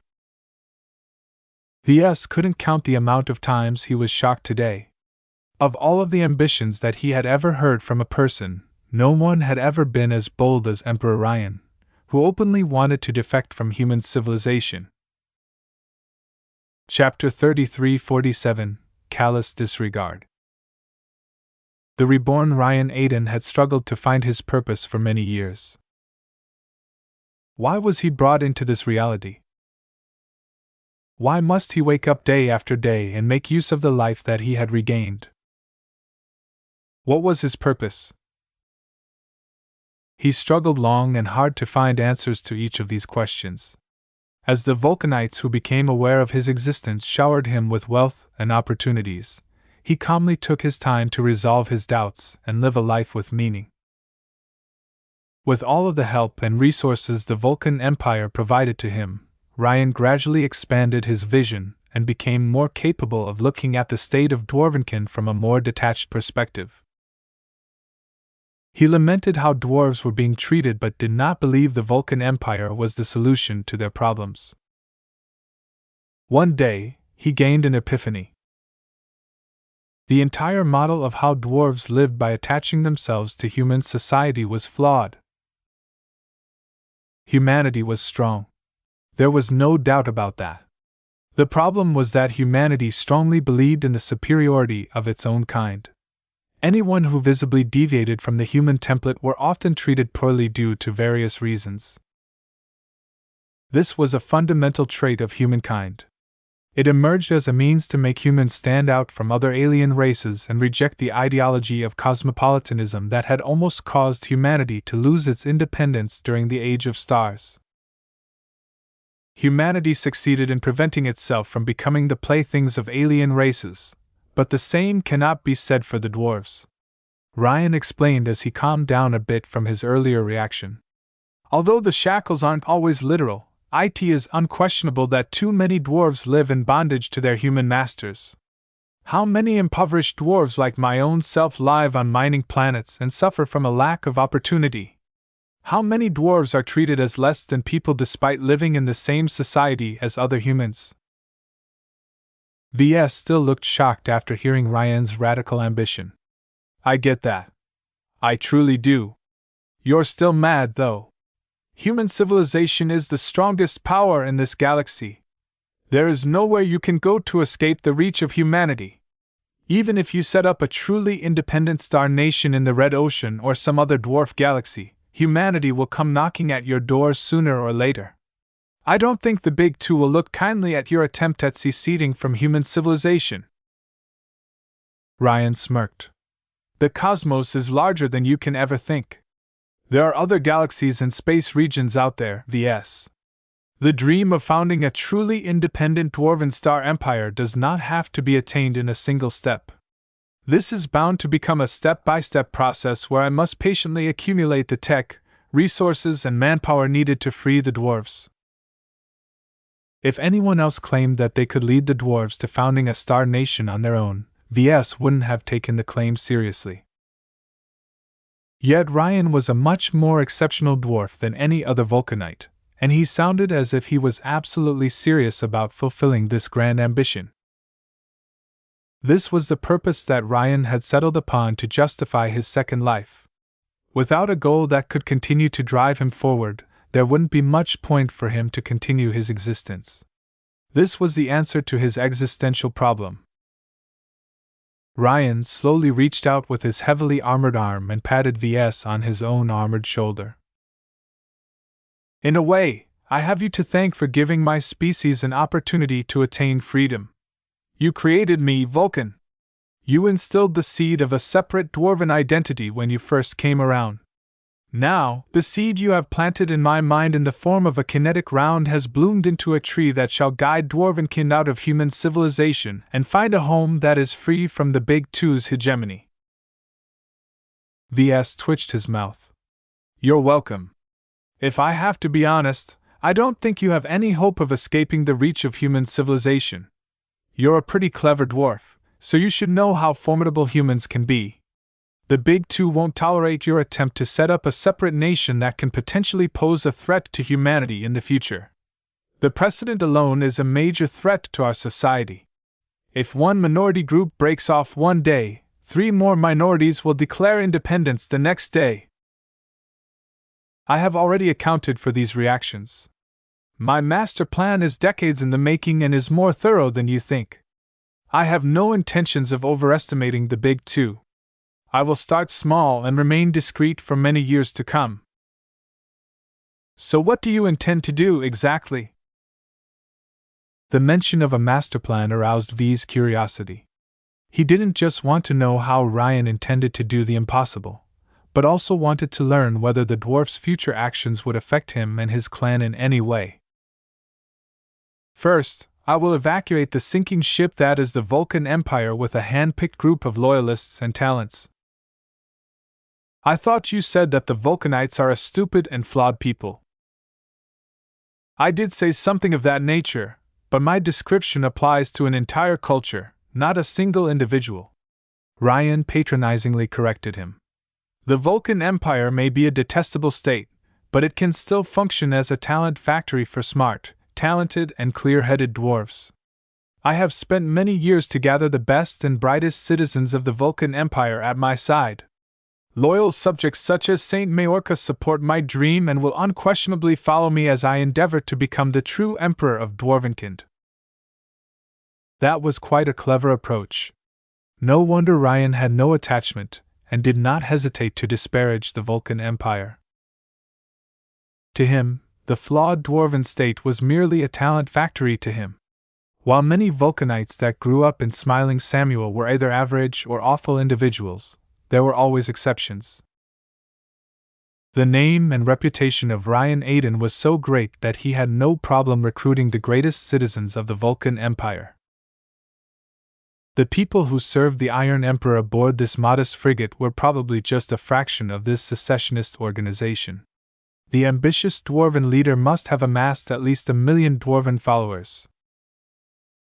An elite organization that consisted of the best scientists, mech pilots, soldiers, engineers, academics, artists, and other vital occupations of the Vulcan Empire had unlimited prospects.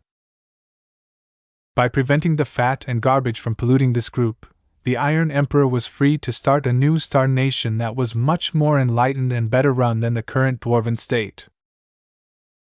In other words, the Vulcan Empire was just a test run.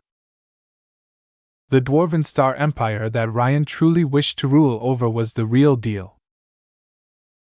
Though Ves admired Ryan's guts and ambitions, he felt quite worried about what might ensue because of this. What if the secessionist dwarves succeeded and managed to create a star empire that rivaled human civilization? He couldn't hold in his concerns. Do you harbor any animosity towards humanity? Truthfully, no. Ryan calmly replied. It sounded like he really meant it. Humans are just ignorant, a trait that many dwarves share as well. It is the nature of life that one species hold their interests above other species. Humanity's poor treatment of dwarves is an incurable flaw. It is in the best interests of both our species to separate from each other in an amicable fashion. Generating further hatred and negativity will only distort the dwarven people and reduce their chances of survival. Just look at what the Vulcan Empire has wrought to see an example of that. Dwarves must learn from this disaster and realize that we must move beyond our racial grievances in order to thrive. To Ryan, the Vulcan Empire served as an excellent example of what dwarves shouldn't do. It sounded cruel, but the state he was nominally in charge of was just a disposable tool to him. Once it served its purpose, it no longer had a reason to exist. In fact, it would have been even better for the Vulcan Empire to crash and burn. The more drastic its collapse, the more effective it served as a bad example to follow. What discomforted Ves quite a lot was how casually Ryan dismissed the well-being of most of the citizens of his current empire. Although he talked a lot about trying to free and improve the lives of Dwarvenkind, in reality he had no qualms condemning billions if not trillions of Vulcanites to death, captivity, exile, or foreign occupation. In order to realize his ambitions, Ryan decided that he could not afford to be dragged down by the dregs of his race. The vast majority of them were too ignorant, hateful, biased, or just plain stupid to earn their emperor's appreciation. Ves even suspected that Ryan would gladly dump them all into a black hole in order to cleanse the dwarven race of its ugliest members. All of these revelations caused Ves to gain a more complete understanding of what Ryan was like.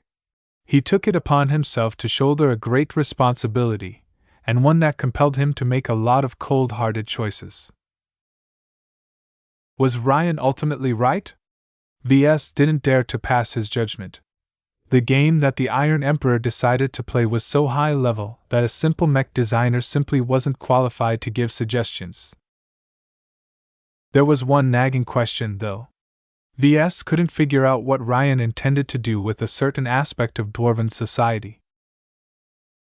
If I may ask, does Vulcan play a role in your hypothetical dwarven star empire?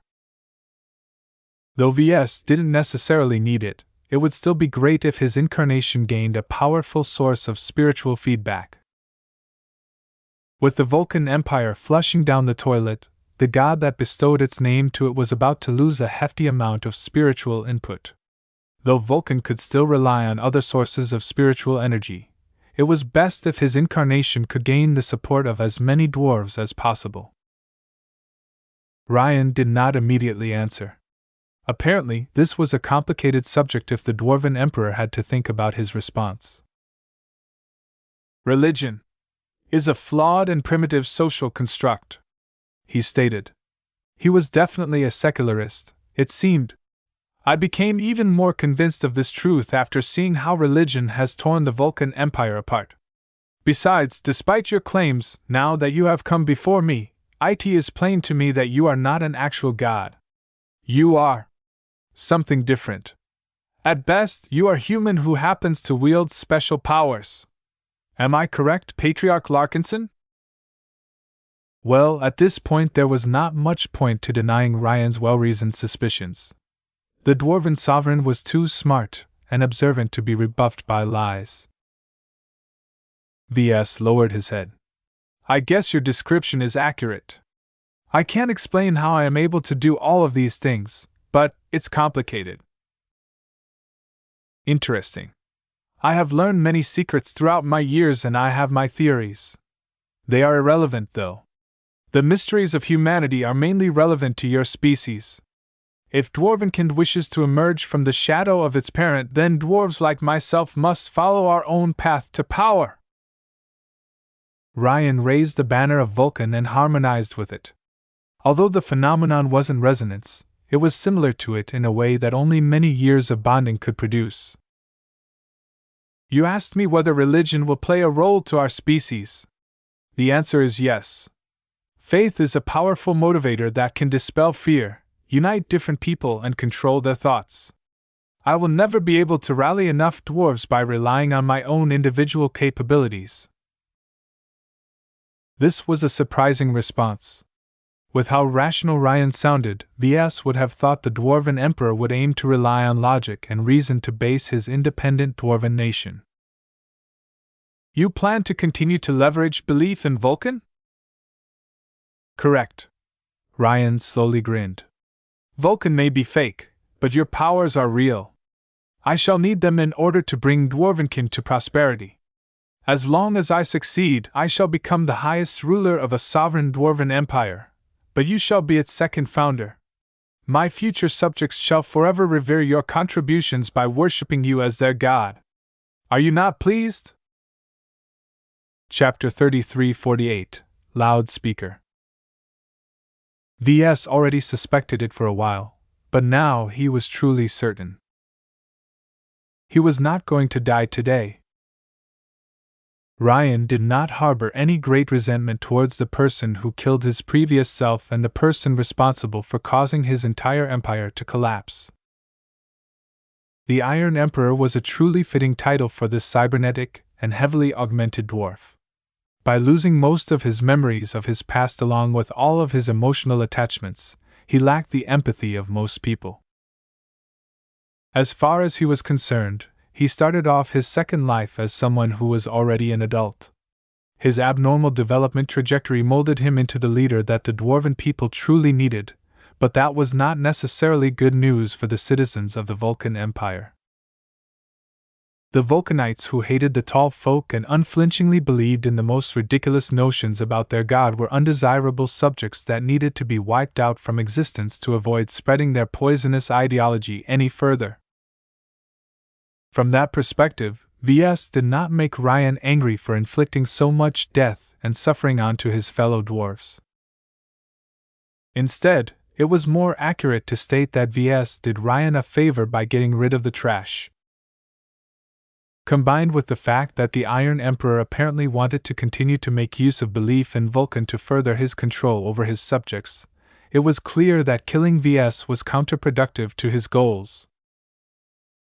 Besides, Ryan had matured so much that it sounded as if he had long made peace with the fact that Ves caused his first death. This was why Ves relaxed enough to join Ryan in setting on the bottom of the steps. Though their respective suits of armor made it clear that their status were very different, for now he genuinely had the illusion that they were merely two old pals who reunited after a long time of separation. It helped that this was actually the truth in a way. Ryan even played it up by ordering a bot to deliver an iron mug of ambrosia for each of them. Soon, they began to loosen up a bit by enjoying their drinks. This isn't the original recipe. It tastes much better. Ves smacked his lips as he looked impressed at the Emperor's swill. Your rushed attempt at brewing an alcoholic beverage back then was wholly inadequate. It is a wonder we did not all die of methanol poisoning. Ves winced a bit. Did anyone ever tell you that your electronically distorted voice gets rather tiring to hear over time? You should tone it down a bit. There must be a setting available to you that can make you speak closer to a normal person. Ryan scoffed at this suggestion. I am an emperor. I stand above other dwarves. I must comport myself as a sovereign at all times if I wish to command the respect and loyalty of my people. I have studied the biographies of many famous leaders and dynasties. One of the most persistent reasons why empires decay and fall is because their sovereigns no longer took their responsibilities seriously. If I wish to continue to lead Dwarvenkin for my entire lifetime, I must never slacken and show weakness. Ves paused in his drinking. That sounds way too harsh. I get why you're so driven, but you're not an expert pilot. You're a living person. You are incorrect. I told you earlier that I am half a machine. Although I did not mean this literally, my mechanization has made it easier for me to detach my emotions and my baser needs. From the moment I chose my calling, I have no more need for love, hatred, fear, regret, and so on. They are only sources of weaknesses to me. Only clear thinking is required to lead Dwarvenkin to greatness. It sounded logical, but Ves could not accept it. He himself was an emotional person by nature, and he had always relied on his own affection to lead his clan. It was unthinkable for Ves to throw away his heart and rely solely on cold hard logic to rule over the Larkinsons. Perhaps this was why Ves could not get behind the Iron Emperor's approach. Ryan sounded like a monster to him, and one of his own making. The fact that the pretentious dwarven bastard spoke with such a loud, distorted voice and walked around in such a thick and massive suit of armor didn't help. It was useless to continue this discussion. Ryan had prepared a long time for the grand endeavor that he wished to undertake. There was no way he was open to suggestions from others, especially someone who did not really know what he was talking about. Once Ves and Ryan finished their mugs of ambrosia, the latter began to address the true reason why he sought out Vulcan. When I regained more of my memories of my past self, I knew you would return. Timpala steel is an exceptionally valuable exotic that is scarce even in other parts of the galaxy. The only reason for you to bury it in this asteroid belt at the time was to return someday to retrieve this prize. So you set a trap for me, Ves flatly said. I cast a net for Vulcan, and I managed to catch a mech designer. Why? I mean, you just told me earlier that you want to make use of religion as a tool to control the masses. But can't you do that without my help? I could, but I need more than that. If I truly wish to gain the enduring loyalty and obedience of Dwarvenkind, I must stand out from them in a way that unquestionably puts me on top. That is difficult to accomplish, as there are still many first-class dwarves in human society who have managed to promote to high stations. It is necessary but almost impossible for a second-rater like myself to demand their submission. Ves understood now why Ryan banked on religion despite his obvious lack of faith. His power was too insufficient at his current stage. Though the revived dwarf talked a big game and painted himself as the emperor of all dwarves, such a claim was hard to enforce when there were many other powerful dwarves who possessed much more wealth and power than a loud-speaking hillbilly from the galactic rim. The self-proclaimed Iron Emperor did not have the foundation to overpower or outspend the dwarven first-raters. Yet he needed to do so in order to truly gain access to the power, tech, resources and manpower needed to found a rival star empire that could truly compete against human civilization on an equal level.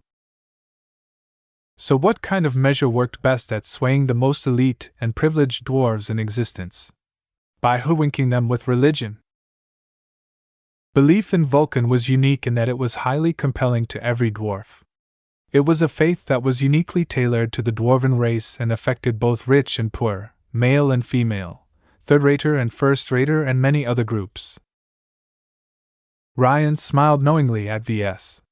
The power of religion transcends the classes.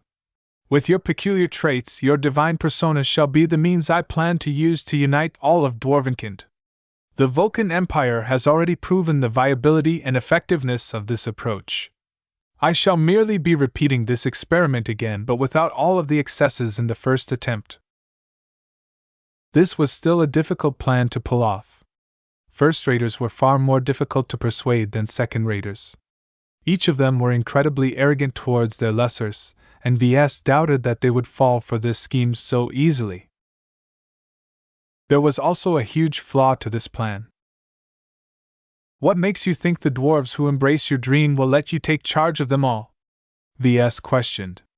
Just because you can persuade the first-class dwarves to believe in Vulcan doesn't mean they think that you should call the shots. They can just retain their belief in Vulcan and force you off your throne. The Iron Emperor did not look fazed. Instead, he smirked. Did you think I overlooked this possibility? What you have just said is the reason why I have squatted in this asteroid for so many years. I waited and waited for your arrival that I was even prepared to sit still for at least another century for you or your agent to take the bait. That sounded pretty extreme to Ves. What do you want from me that is worth all of that waiting? The most important point of this reunion had come. Ryan had already explained what had happened to him, what he had done since his revival, and what he planned to do for the future. Now, the conversation finally turned to a topic that was directly related to Ves and his own future. Ryan's bulky armor shifted as he slowly raised himself up to his feet again. Ves also stood up as the mood in the ceremonial chamber grew heavier. As I have said before, I intend to use religion to gather more dwarves to me, but I must also find a way to guarantee my leadership position in the most decisive manner possible. The only way for me to accomplish both is to tie them together. You must anoint me with the power to rule over the dwarves. What? How the hell am I supposed to do that? It is quite simple, Vulcan. You are a mech designer who is famed for creating artifacts.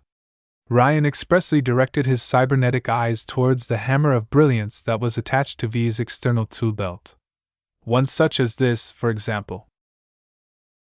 Ves possessively clutched the handle of his hammer. This is not for sale. This is a craftsman tool that I use to make fancy stuff. A high and noble sovereign such as you doesn't need such a crude instrument. Your hammer is anything but crude. Seeing it makes me even more confident that you are able to deliver what I require. What I need is not a hammer, but a symbol of authority that is tied solely to myself and imparts your blessing and approval of my reign over Dwarvenkind. You mean? Ryan's cybernetic eyes glowed brighter. A crown, in other words. I need you to craft a crown of your own design that meets my requirements.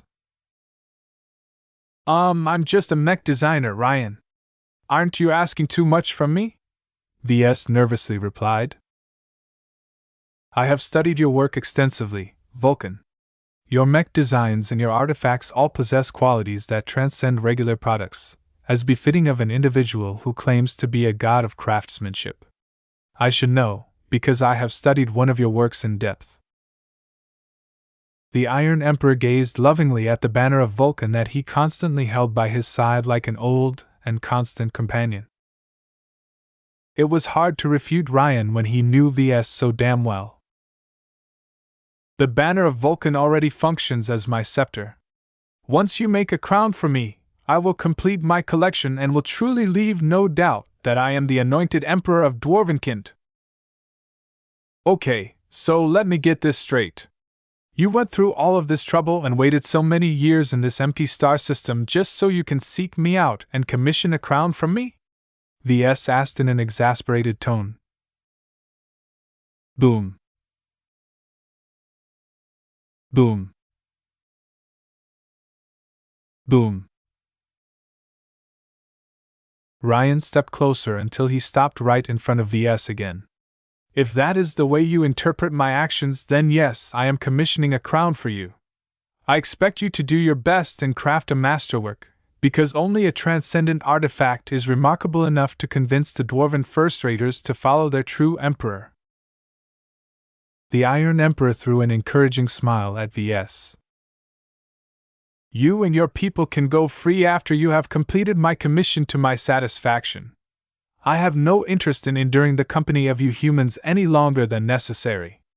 I give you my promise as Emperor that you and your people are free to leave the Vulcan Empire and run off to the Red Ocean. What you do there is not a concern for Dwarvenkind. Up until now, Ves didn't think that Ryan was so bad. He might be a heartless dwarf with delusions of grandeur, but his logic and rationality meant that he was very realistic. This time was an exception, though. Do you know how impossible it is to fulfill your demand? I may have made a few masterworks here and there, but it is too much to ask for a masterwork on demand. The dwarven leader's expression grew darker. You shall obey my will, Vulcan. I have learned that you work best under pressure, so let me give you an incentive to maximize your effort. You have 1 day to fulfill my demands. If you fail to meet my expectations, I shall command Saint Majorca to finish the job and annihilate every ship and mech of your precious Golden Skull Alliance. Your clan shall come to ruin and your Larkinsons shall be buried among the surrounding asteroids. Work hard, Vulcan, and live up to your identity as the god of dwarves, mechs, and craftsmanship. If not, a huge gun barrel that was as wide as a human head extended out of Ryan's underarm and pressed right onto V's head. I might decide to reciprocate the favor that you have given me all of those years ago. Ves gulped. Chapter 3349, Dwarf-Human Cooperation. What is happening over there? Gloriana wondered as she stared at the projection of the dwarven frigate. The expeditionary fleet had come to a relative standstill. The threat of the Olympus Mons crushing each and every mech and ship of the Golden Skull Alliance still loomed tall. Not a single Larkinson, glory seeker or crosser dared to take any offensive actions. They had already thrown their strongest ranged attacks at the dwarven ace mech, only to find out how badly outgunned they were. Just a single mech could crush an entire fleet. Naturally, the mood among the Larkinsons was not so good. The pride they built up after defeating numerous difficult opponents in the past had already crumbled. However, the Larkinsons did not bow their heads so easily. Many of them already tried to come up with ideas on how to break the ace mech's hold over the fleet. Can we try to overload the power reactors of the Spirit of Bentheim while attempting to ram the Olympus Mons? You idiot! The Ace Mech and that frigate are faster and more agile than any of our vessels. They can easily move out of the way of such an obvious attack. Then why not throw hundreds of ships in their direction? As long as we pay a sufficient price, we can turn an entire section of space into a destructive inferno. There is no way an Ace Mech's domain field can withstand so much raw damage. You're dreaming if you think the dwarves won't see us coming. Don't forget that the Olympus Mons excels at close quarters combat. Moving closer will only put us at its mercy. The power gap was not so easy to bridge. So far, none of the Larkinsons came up with a viable idea. It was just too difficult to counter an Ace Mech without an Ace Mech of their own. There was a reason why Saints received so much admiration. Stupid VS. Gloriana muttered as she hugged Clixie against her chest. Why must he force a confrontation against an Ace Mech? It's too soon. Meow. Her cat licked her linger. I need to teach him a lesson when he gets back. Our upcoming daughter can't handle the stress. Her hand reached down to caress her bulging stomach. The birth of her first child was growing closer and closer. Due to all of the delays, it appeared that her baby girl was about to spend her first days of her life in the old galaxy after all. Gloriana felt mixed about this likely outcome. Stupid VS. She muttered again. Time continued to pass as Gloriana tried to study the Olympus Mons as best she could with the sensor data that she had at hand. Though she set out to study its weaknesses, she spent most of her time admiring and gleaning insights from the high-end machine. Its design was simply too good for her to find an obvious vulnerability. As she became increasingly more engrossed in her studies, a chime abruptly pulled her out of her fascination. The projection of her husband in his stupidly resilient combat armor came into view. VS! What is happening? Are you safe? I'm fine. VS raised his palm in order to calm his wife. Look, my hosts aren't giving me much time to talk, so I need to keep this short. I've just negotiated a deal with the dwarf in charge here. He isn't interested in killing us and has agreed to let us all go as long as I satisfy his request. What do the dwarves want? Well, I can't say too much, but the guy who invited me over wants to commission a product from me. If all goes well, it will all be finished within 24 hours and we can go free. Since my new client needs me to do my best and isn't particularly interested in anything else from us, he has given us a credible promise that no more Larkinsons will die at the hands of his ace pilot. Though her husband hadn't revealed much, this entire arrangement sounded fishy to Gloriana. She was quite familiar with V's nervous tics, so she was definitely certain that he was understating their actual threat. VS. Look, this is the best outcome that we can get. As long as I do my job, we can all get away from the Olympus Mons without getting shot at. The big guy here has even offered to make sure that no other Vulcanite forces will get in our way as we exit the smiling Samuel Star sector. Compared to the alternatives, this is clearly a win-win arrangement. She had serious doubts about this strange deal. Dwarven Ace Mechs didn't hibernate inside asteroids for many years without a reason. How could the dwarves here possibly know so long ago that VS would come and dig up a couple of worthless asteroids? Why couldn't the mastermind behind this ambush contact the Larkinson clan through regular channels and commission a product the old-fashioned way? There were so many questions in her mind that she didn't even know where to begin. Unfortunately, VS had to cut off his call shortly afterwards, leaving Gloriana with way too much uncertainty. You're keeping way too many secrets, VS. What is it with you and the dwarves, and why do you keep pretending to be Vulcan? After VS messaged several people in the expeditionary fleet, the doom and gloom had faded a bit. The hope of getting out of this confrontation alive calmed everyone down, and informed them that there was light at the end of the tunnel. At the very least, it was unlikely that they would do anything rash. When Ves ended his last call, he sighed and turned to the giant dwarven armored form. He still couldn't get used to equating the poor and naive dwarven mech pilot back then to this larger-than-life dwarven emperor. Too much had changed over the years. "Thank you for allowing me to give my people a heads-up," he said. Ryan smiled and patted his heavily armored palm onto V's shoulder pad. "You work for me now. It is in my best interest to help you reach your best condition. I am not a vengeful person like you, and I have no interest in pursuing a pointless vendetta that will only lead to losses instead of gains. As long as you complete my commission, I will write off your past deeds and we can both bid farewell to each other."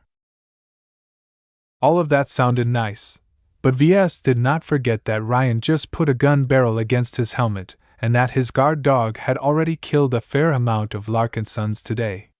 The Iron Emperor had already made it clear that he was not a gentle leader.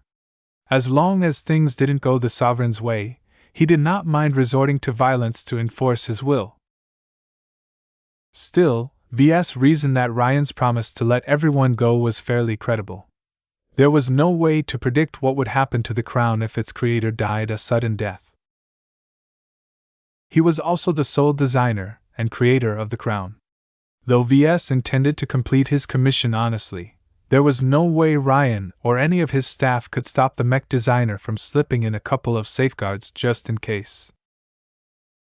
Neither Ryan, his band of highly skilled personnel, or even his pet ace pilot could interfere with the design of the crown. None of them were spiritual engineers and could not see or manipulate the key elements that defined living products.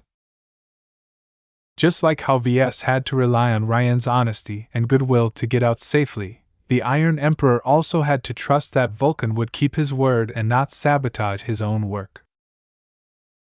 This dynamic of mutual trust and restraint resulted in a subtle mood between the two figures. Though Ryan held all of the power in his hands, he could not solely rely on coercion to obtain what he needed. The dwarven leader badly needed a powerful and sure-proof means of obtaining the loyalty of some of the powerful and wealthy dwarves in human space. He had invested so much time, effort, resources, and funding in his master plan that it would be reckless for him to ruin his entire layout just because he couldn't control himself. Once Ves realized this truth, he relaxed again. He agreed with Ryan that the best possible way for him to survive this ordeal was to cooperate as best as possible. "Let me bring you to your workplace. I have already prepared all of the resources and production equipment that you will need to complete my commission." The human and dwarf exited the ceremonial chamber and moved to the workshop where Ves was supposed to work. A squad of Praetorian guards silently surrounded them and easily kept up while staying vigilant for any threats. "I'm surprised you were willing to wait so long for my arrival," Ves carefully spoke. "Is the crown that indispensable to you? I'm certain that an impressive dwarf such as you could think of other ways of obtaining the support or backing of first-raters. The alternatives are unacceptable." Ryan spoke in his loud and electronically distorted voice that made him sound like a high-tech golem. "I have formed many plans and projected all of them into the future.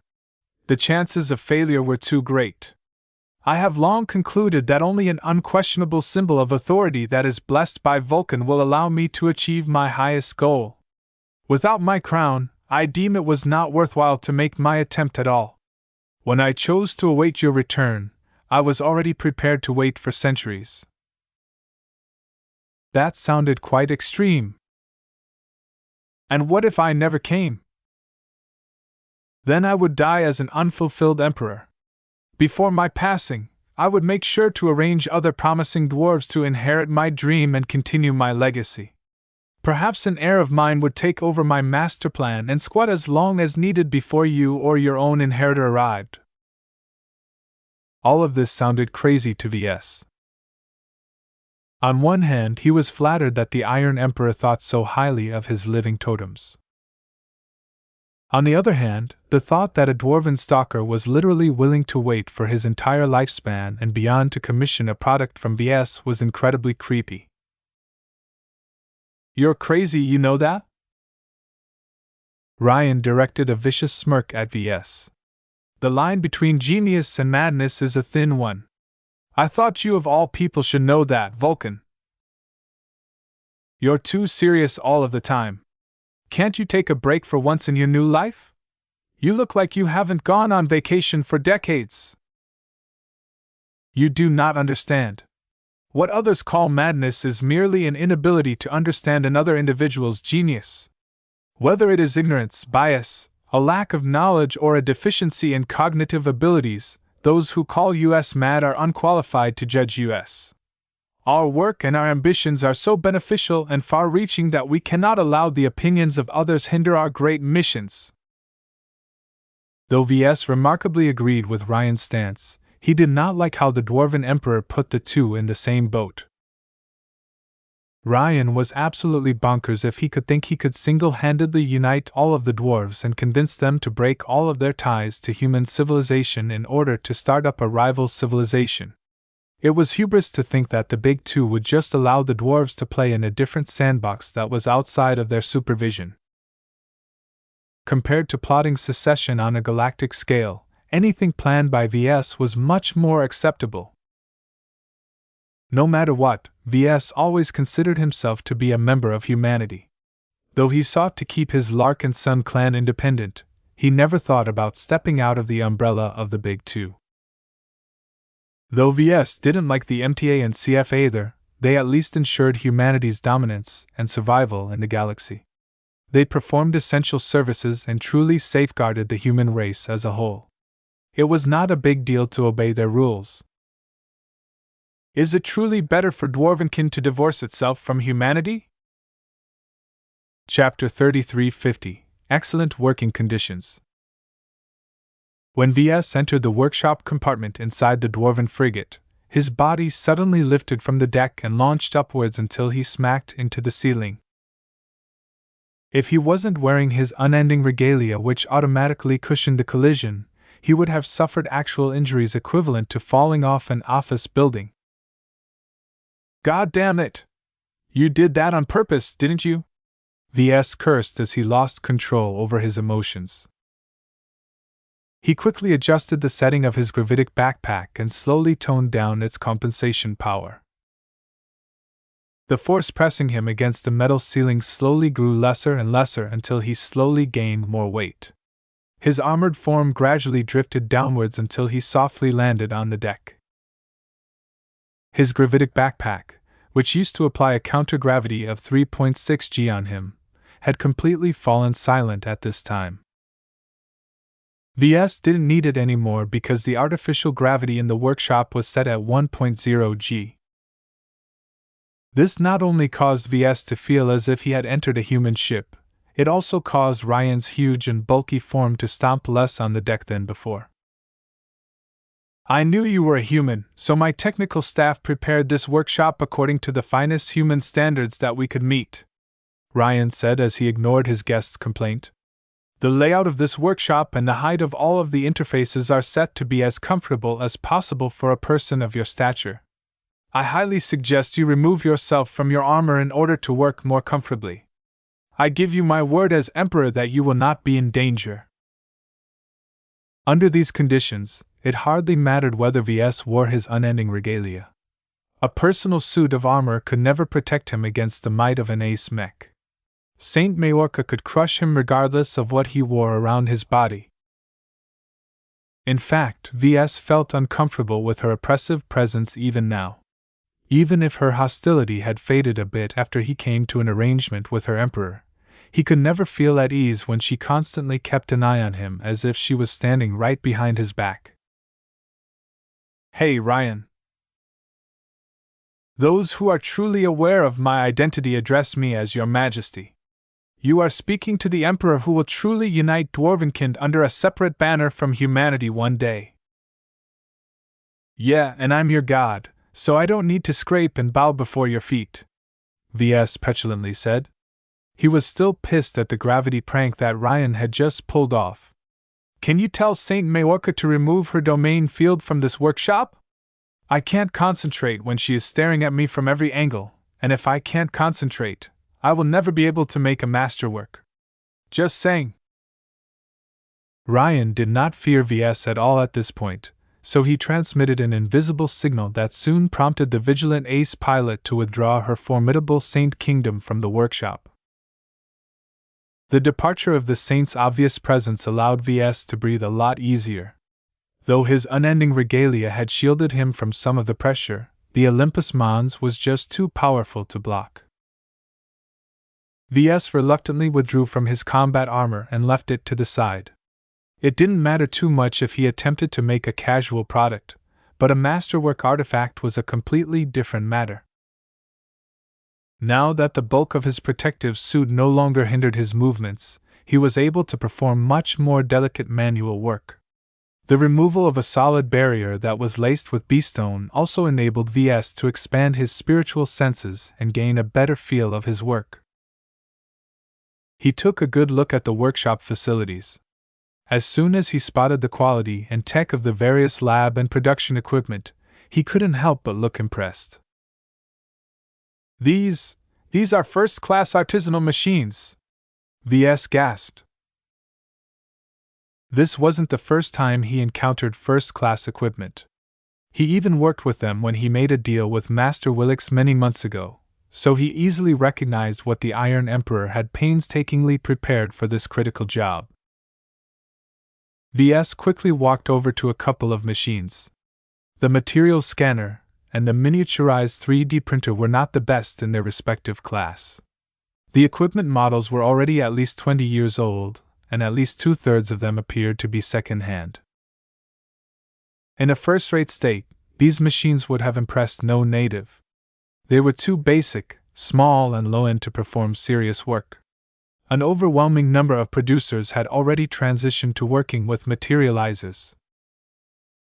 Of course, there was still a role for traditional craftsmanship. Mech designers and other creators who wanted to create masterworks could not accomplish this feat with a single press of the button. They were highly cognizant that they still had to get their hands dirty if they wished to advance further up the ranks. As Ves spent a couple of minutes to survey the make and models of all of the first-class machines, he slowly furrowed his brows. "You exchanged this stuff from the MTA, right? Why ask a question when you already know the answer?" "Because you're a bastard, that's why. I'm unfamiliar with all of this gear. I need hours to familiarize myself with their specs and operation. I can't possibly make a masterwork crown when I am not even proficient in handling my tools." The Iron Emperor only gave him 24 hours to craft a crown, which initially didn't sound so bad to Ves. Now that he knew that he was supposed to work in a high-end workshop, he became a lot less pleased about his time allowance. Fortunately, the dwarves had gone way overboard when equipping this workshop. He didn't think he would have to work with 80% of all of this fancy equipment, so that saved him a lot of time in studying manuals. Of course, the production equipment was only one factor that affected his output. Ves approached the material storage cabinets. He pressed a button that automatically extended a large drawer, revealing large samples of several strange and energetic exotics. EFE343, Extreme Cold Titanium, Histam Alloy, Irian B. None of these odd names rang a bell to Ves, but the projected information screens summarized their important properties. "These are all first-class materials. The economic might of a state that controls an entire star sector is greater than you realize," Ryan arrogantly spoke as he stomped over to the cabinets. "In addition, I have solicited gifts and donations from many wealthy dwarven benefactors over the years. At least 30% of these materials are specialty products from far-flung star sectors. My foreign backers are eager to contribute to my great cause." If there was one thing politicians were good at, it was scamming their donors out of their money and other forms of support. Getting elected and staying in power was expensive business. The higher the stakes, the greater the sums. VS looked even more troubled, though. I'm unaccustomed to working with all of these high-grade exotics. They're all impressive, but a good product isn't merely about slapping the most expensive materials together. I will not only need to spend a lot of time familiarizing myself with all of their nuances, but I also have to integrate them all in a single design in a way that creates synergies instead of conflicting energy reactions. My technical staff has already thought about that, Vulcan. They have compiled a set of documents that succinctly tells you what you need to know. Ryan spoke. VS blinked. That will be helpful. Though he silently complained about how many hours he would have to spend to master the bare minimum of what this workshop had to offer, he was actually quite ecstatic at the chance of playing with all of these expensive toys. Chances like these didn't come very often, and he gained access to a lot more options that were previously out of reach. This was a chance for him to design and create a product that exceeded his usual limitations and provided him with a preview of what he could accomplish in the future. I expect you to deliver a work of excellence with these means. Ryan spoke, breaking him out of his fascination. The crown you make must reach the standard of a first-class product. Its design, features, and material composition must all reach a standard that is worthy to be shown in first-class circles. Not a single element of the crown must suggest that a second-rater is responsible for making it. Have I made myself clear? VS suddenly felt a lot less confident about this job. The conditions that Ryan kept bringing up made his job more and more difficult. You're asking a bit too much from me here. Sure, these tools and materials are excellent, but I'm just a second-class mech designer, you know. If you can give me more time, I can whip up a decent design that can satisfy your requirements. Forcing me to complete this job in a single day is too rushed. Ryan did not accept his excuses. You are Vulcan. You are the god of craftsmanship. You have a destiny with dwarves. Failure is not an option and success is within reach. Work hard and work fast. In the set of documents that we have prepared for you, I have written my complete list of requirements of what I expect from you. Make sure to meet all of them, because if you have missed even a single target, the crown is too flawed to be used for its intended purpose. You have one day. With those ominous words, Ryan stepped back and joined his Praetorian guard up a raised platform where he enjoyed a good view over the entire workshop. With how much the Iron Emperor was invested in the crown, there was no way he was going to take a break and let VS out of his sight. Giving the mech designer his privacy was obviously not an option. It was already a great concession to make Saint Majorca pull back her oppressive domain field from the workshop. In fact, ever since the ace pilot withdrew her presence, VS was able to employ a lot more tricks than before. He could dispatch Blinky to snoop around the corners of the workshop. He could thoroughly skin Ryan's augmented and armored body with his spiritual senses. He could even materialize his Amastendera and fire a maximum-powered laser beam through Ryan's head. Perhaps a crude ballistic pistol wasn't good enough to kill Ryan permanently, but a big fat laser beam that was hot enough to burn an entire head would definitely accomplish the job. However, VS was not naive to know that Ryan was under a lot of protection. Physically, the ship possessed numerous hidden security features that could instantly respond as soon as VS made a threatening move. Ryan was bound to wear a shield generator or two, and his Praetorian guard probably possessed other defensive tools as well. It was even likely that Ryan wore some kind of personal teleportation device as well that could instantly remove him from a danger zone, thereby negating the effectiveness of bombs and other weapons that inflicted mass damage.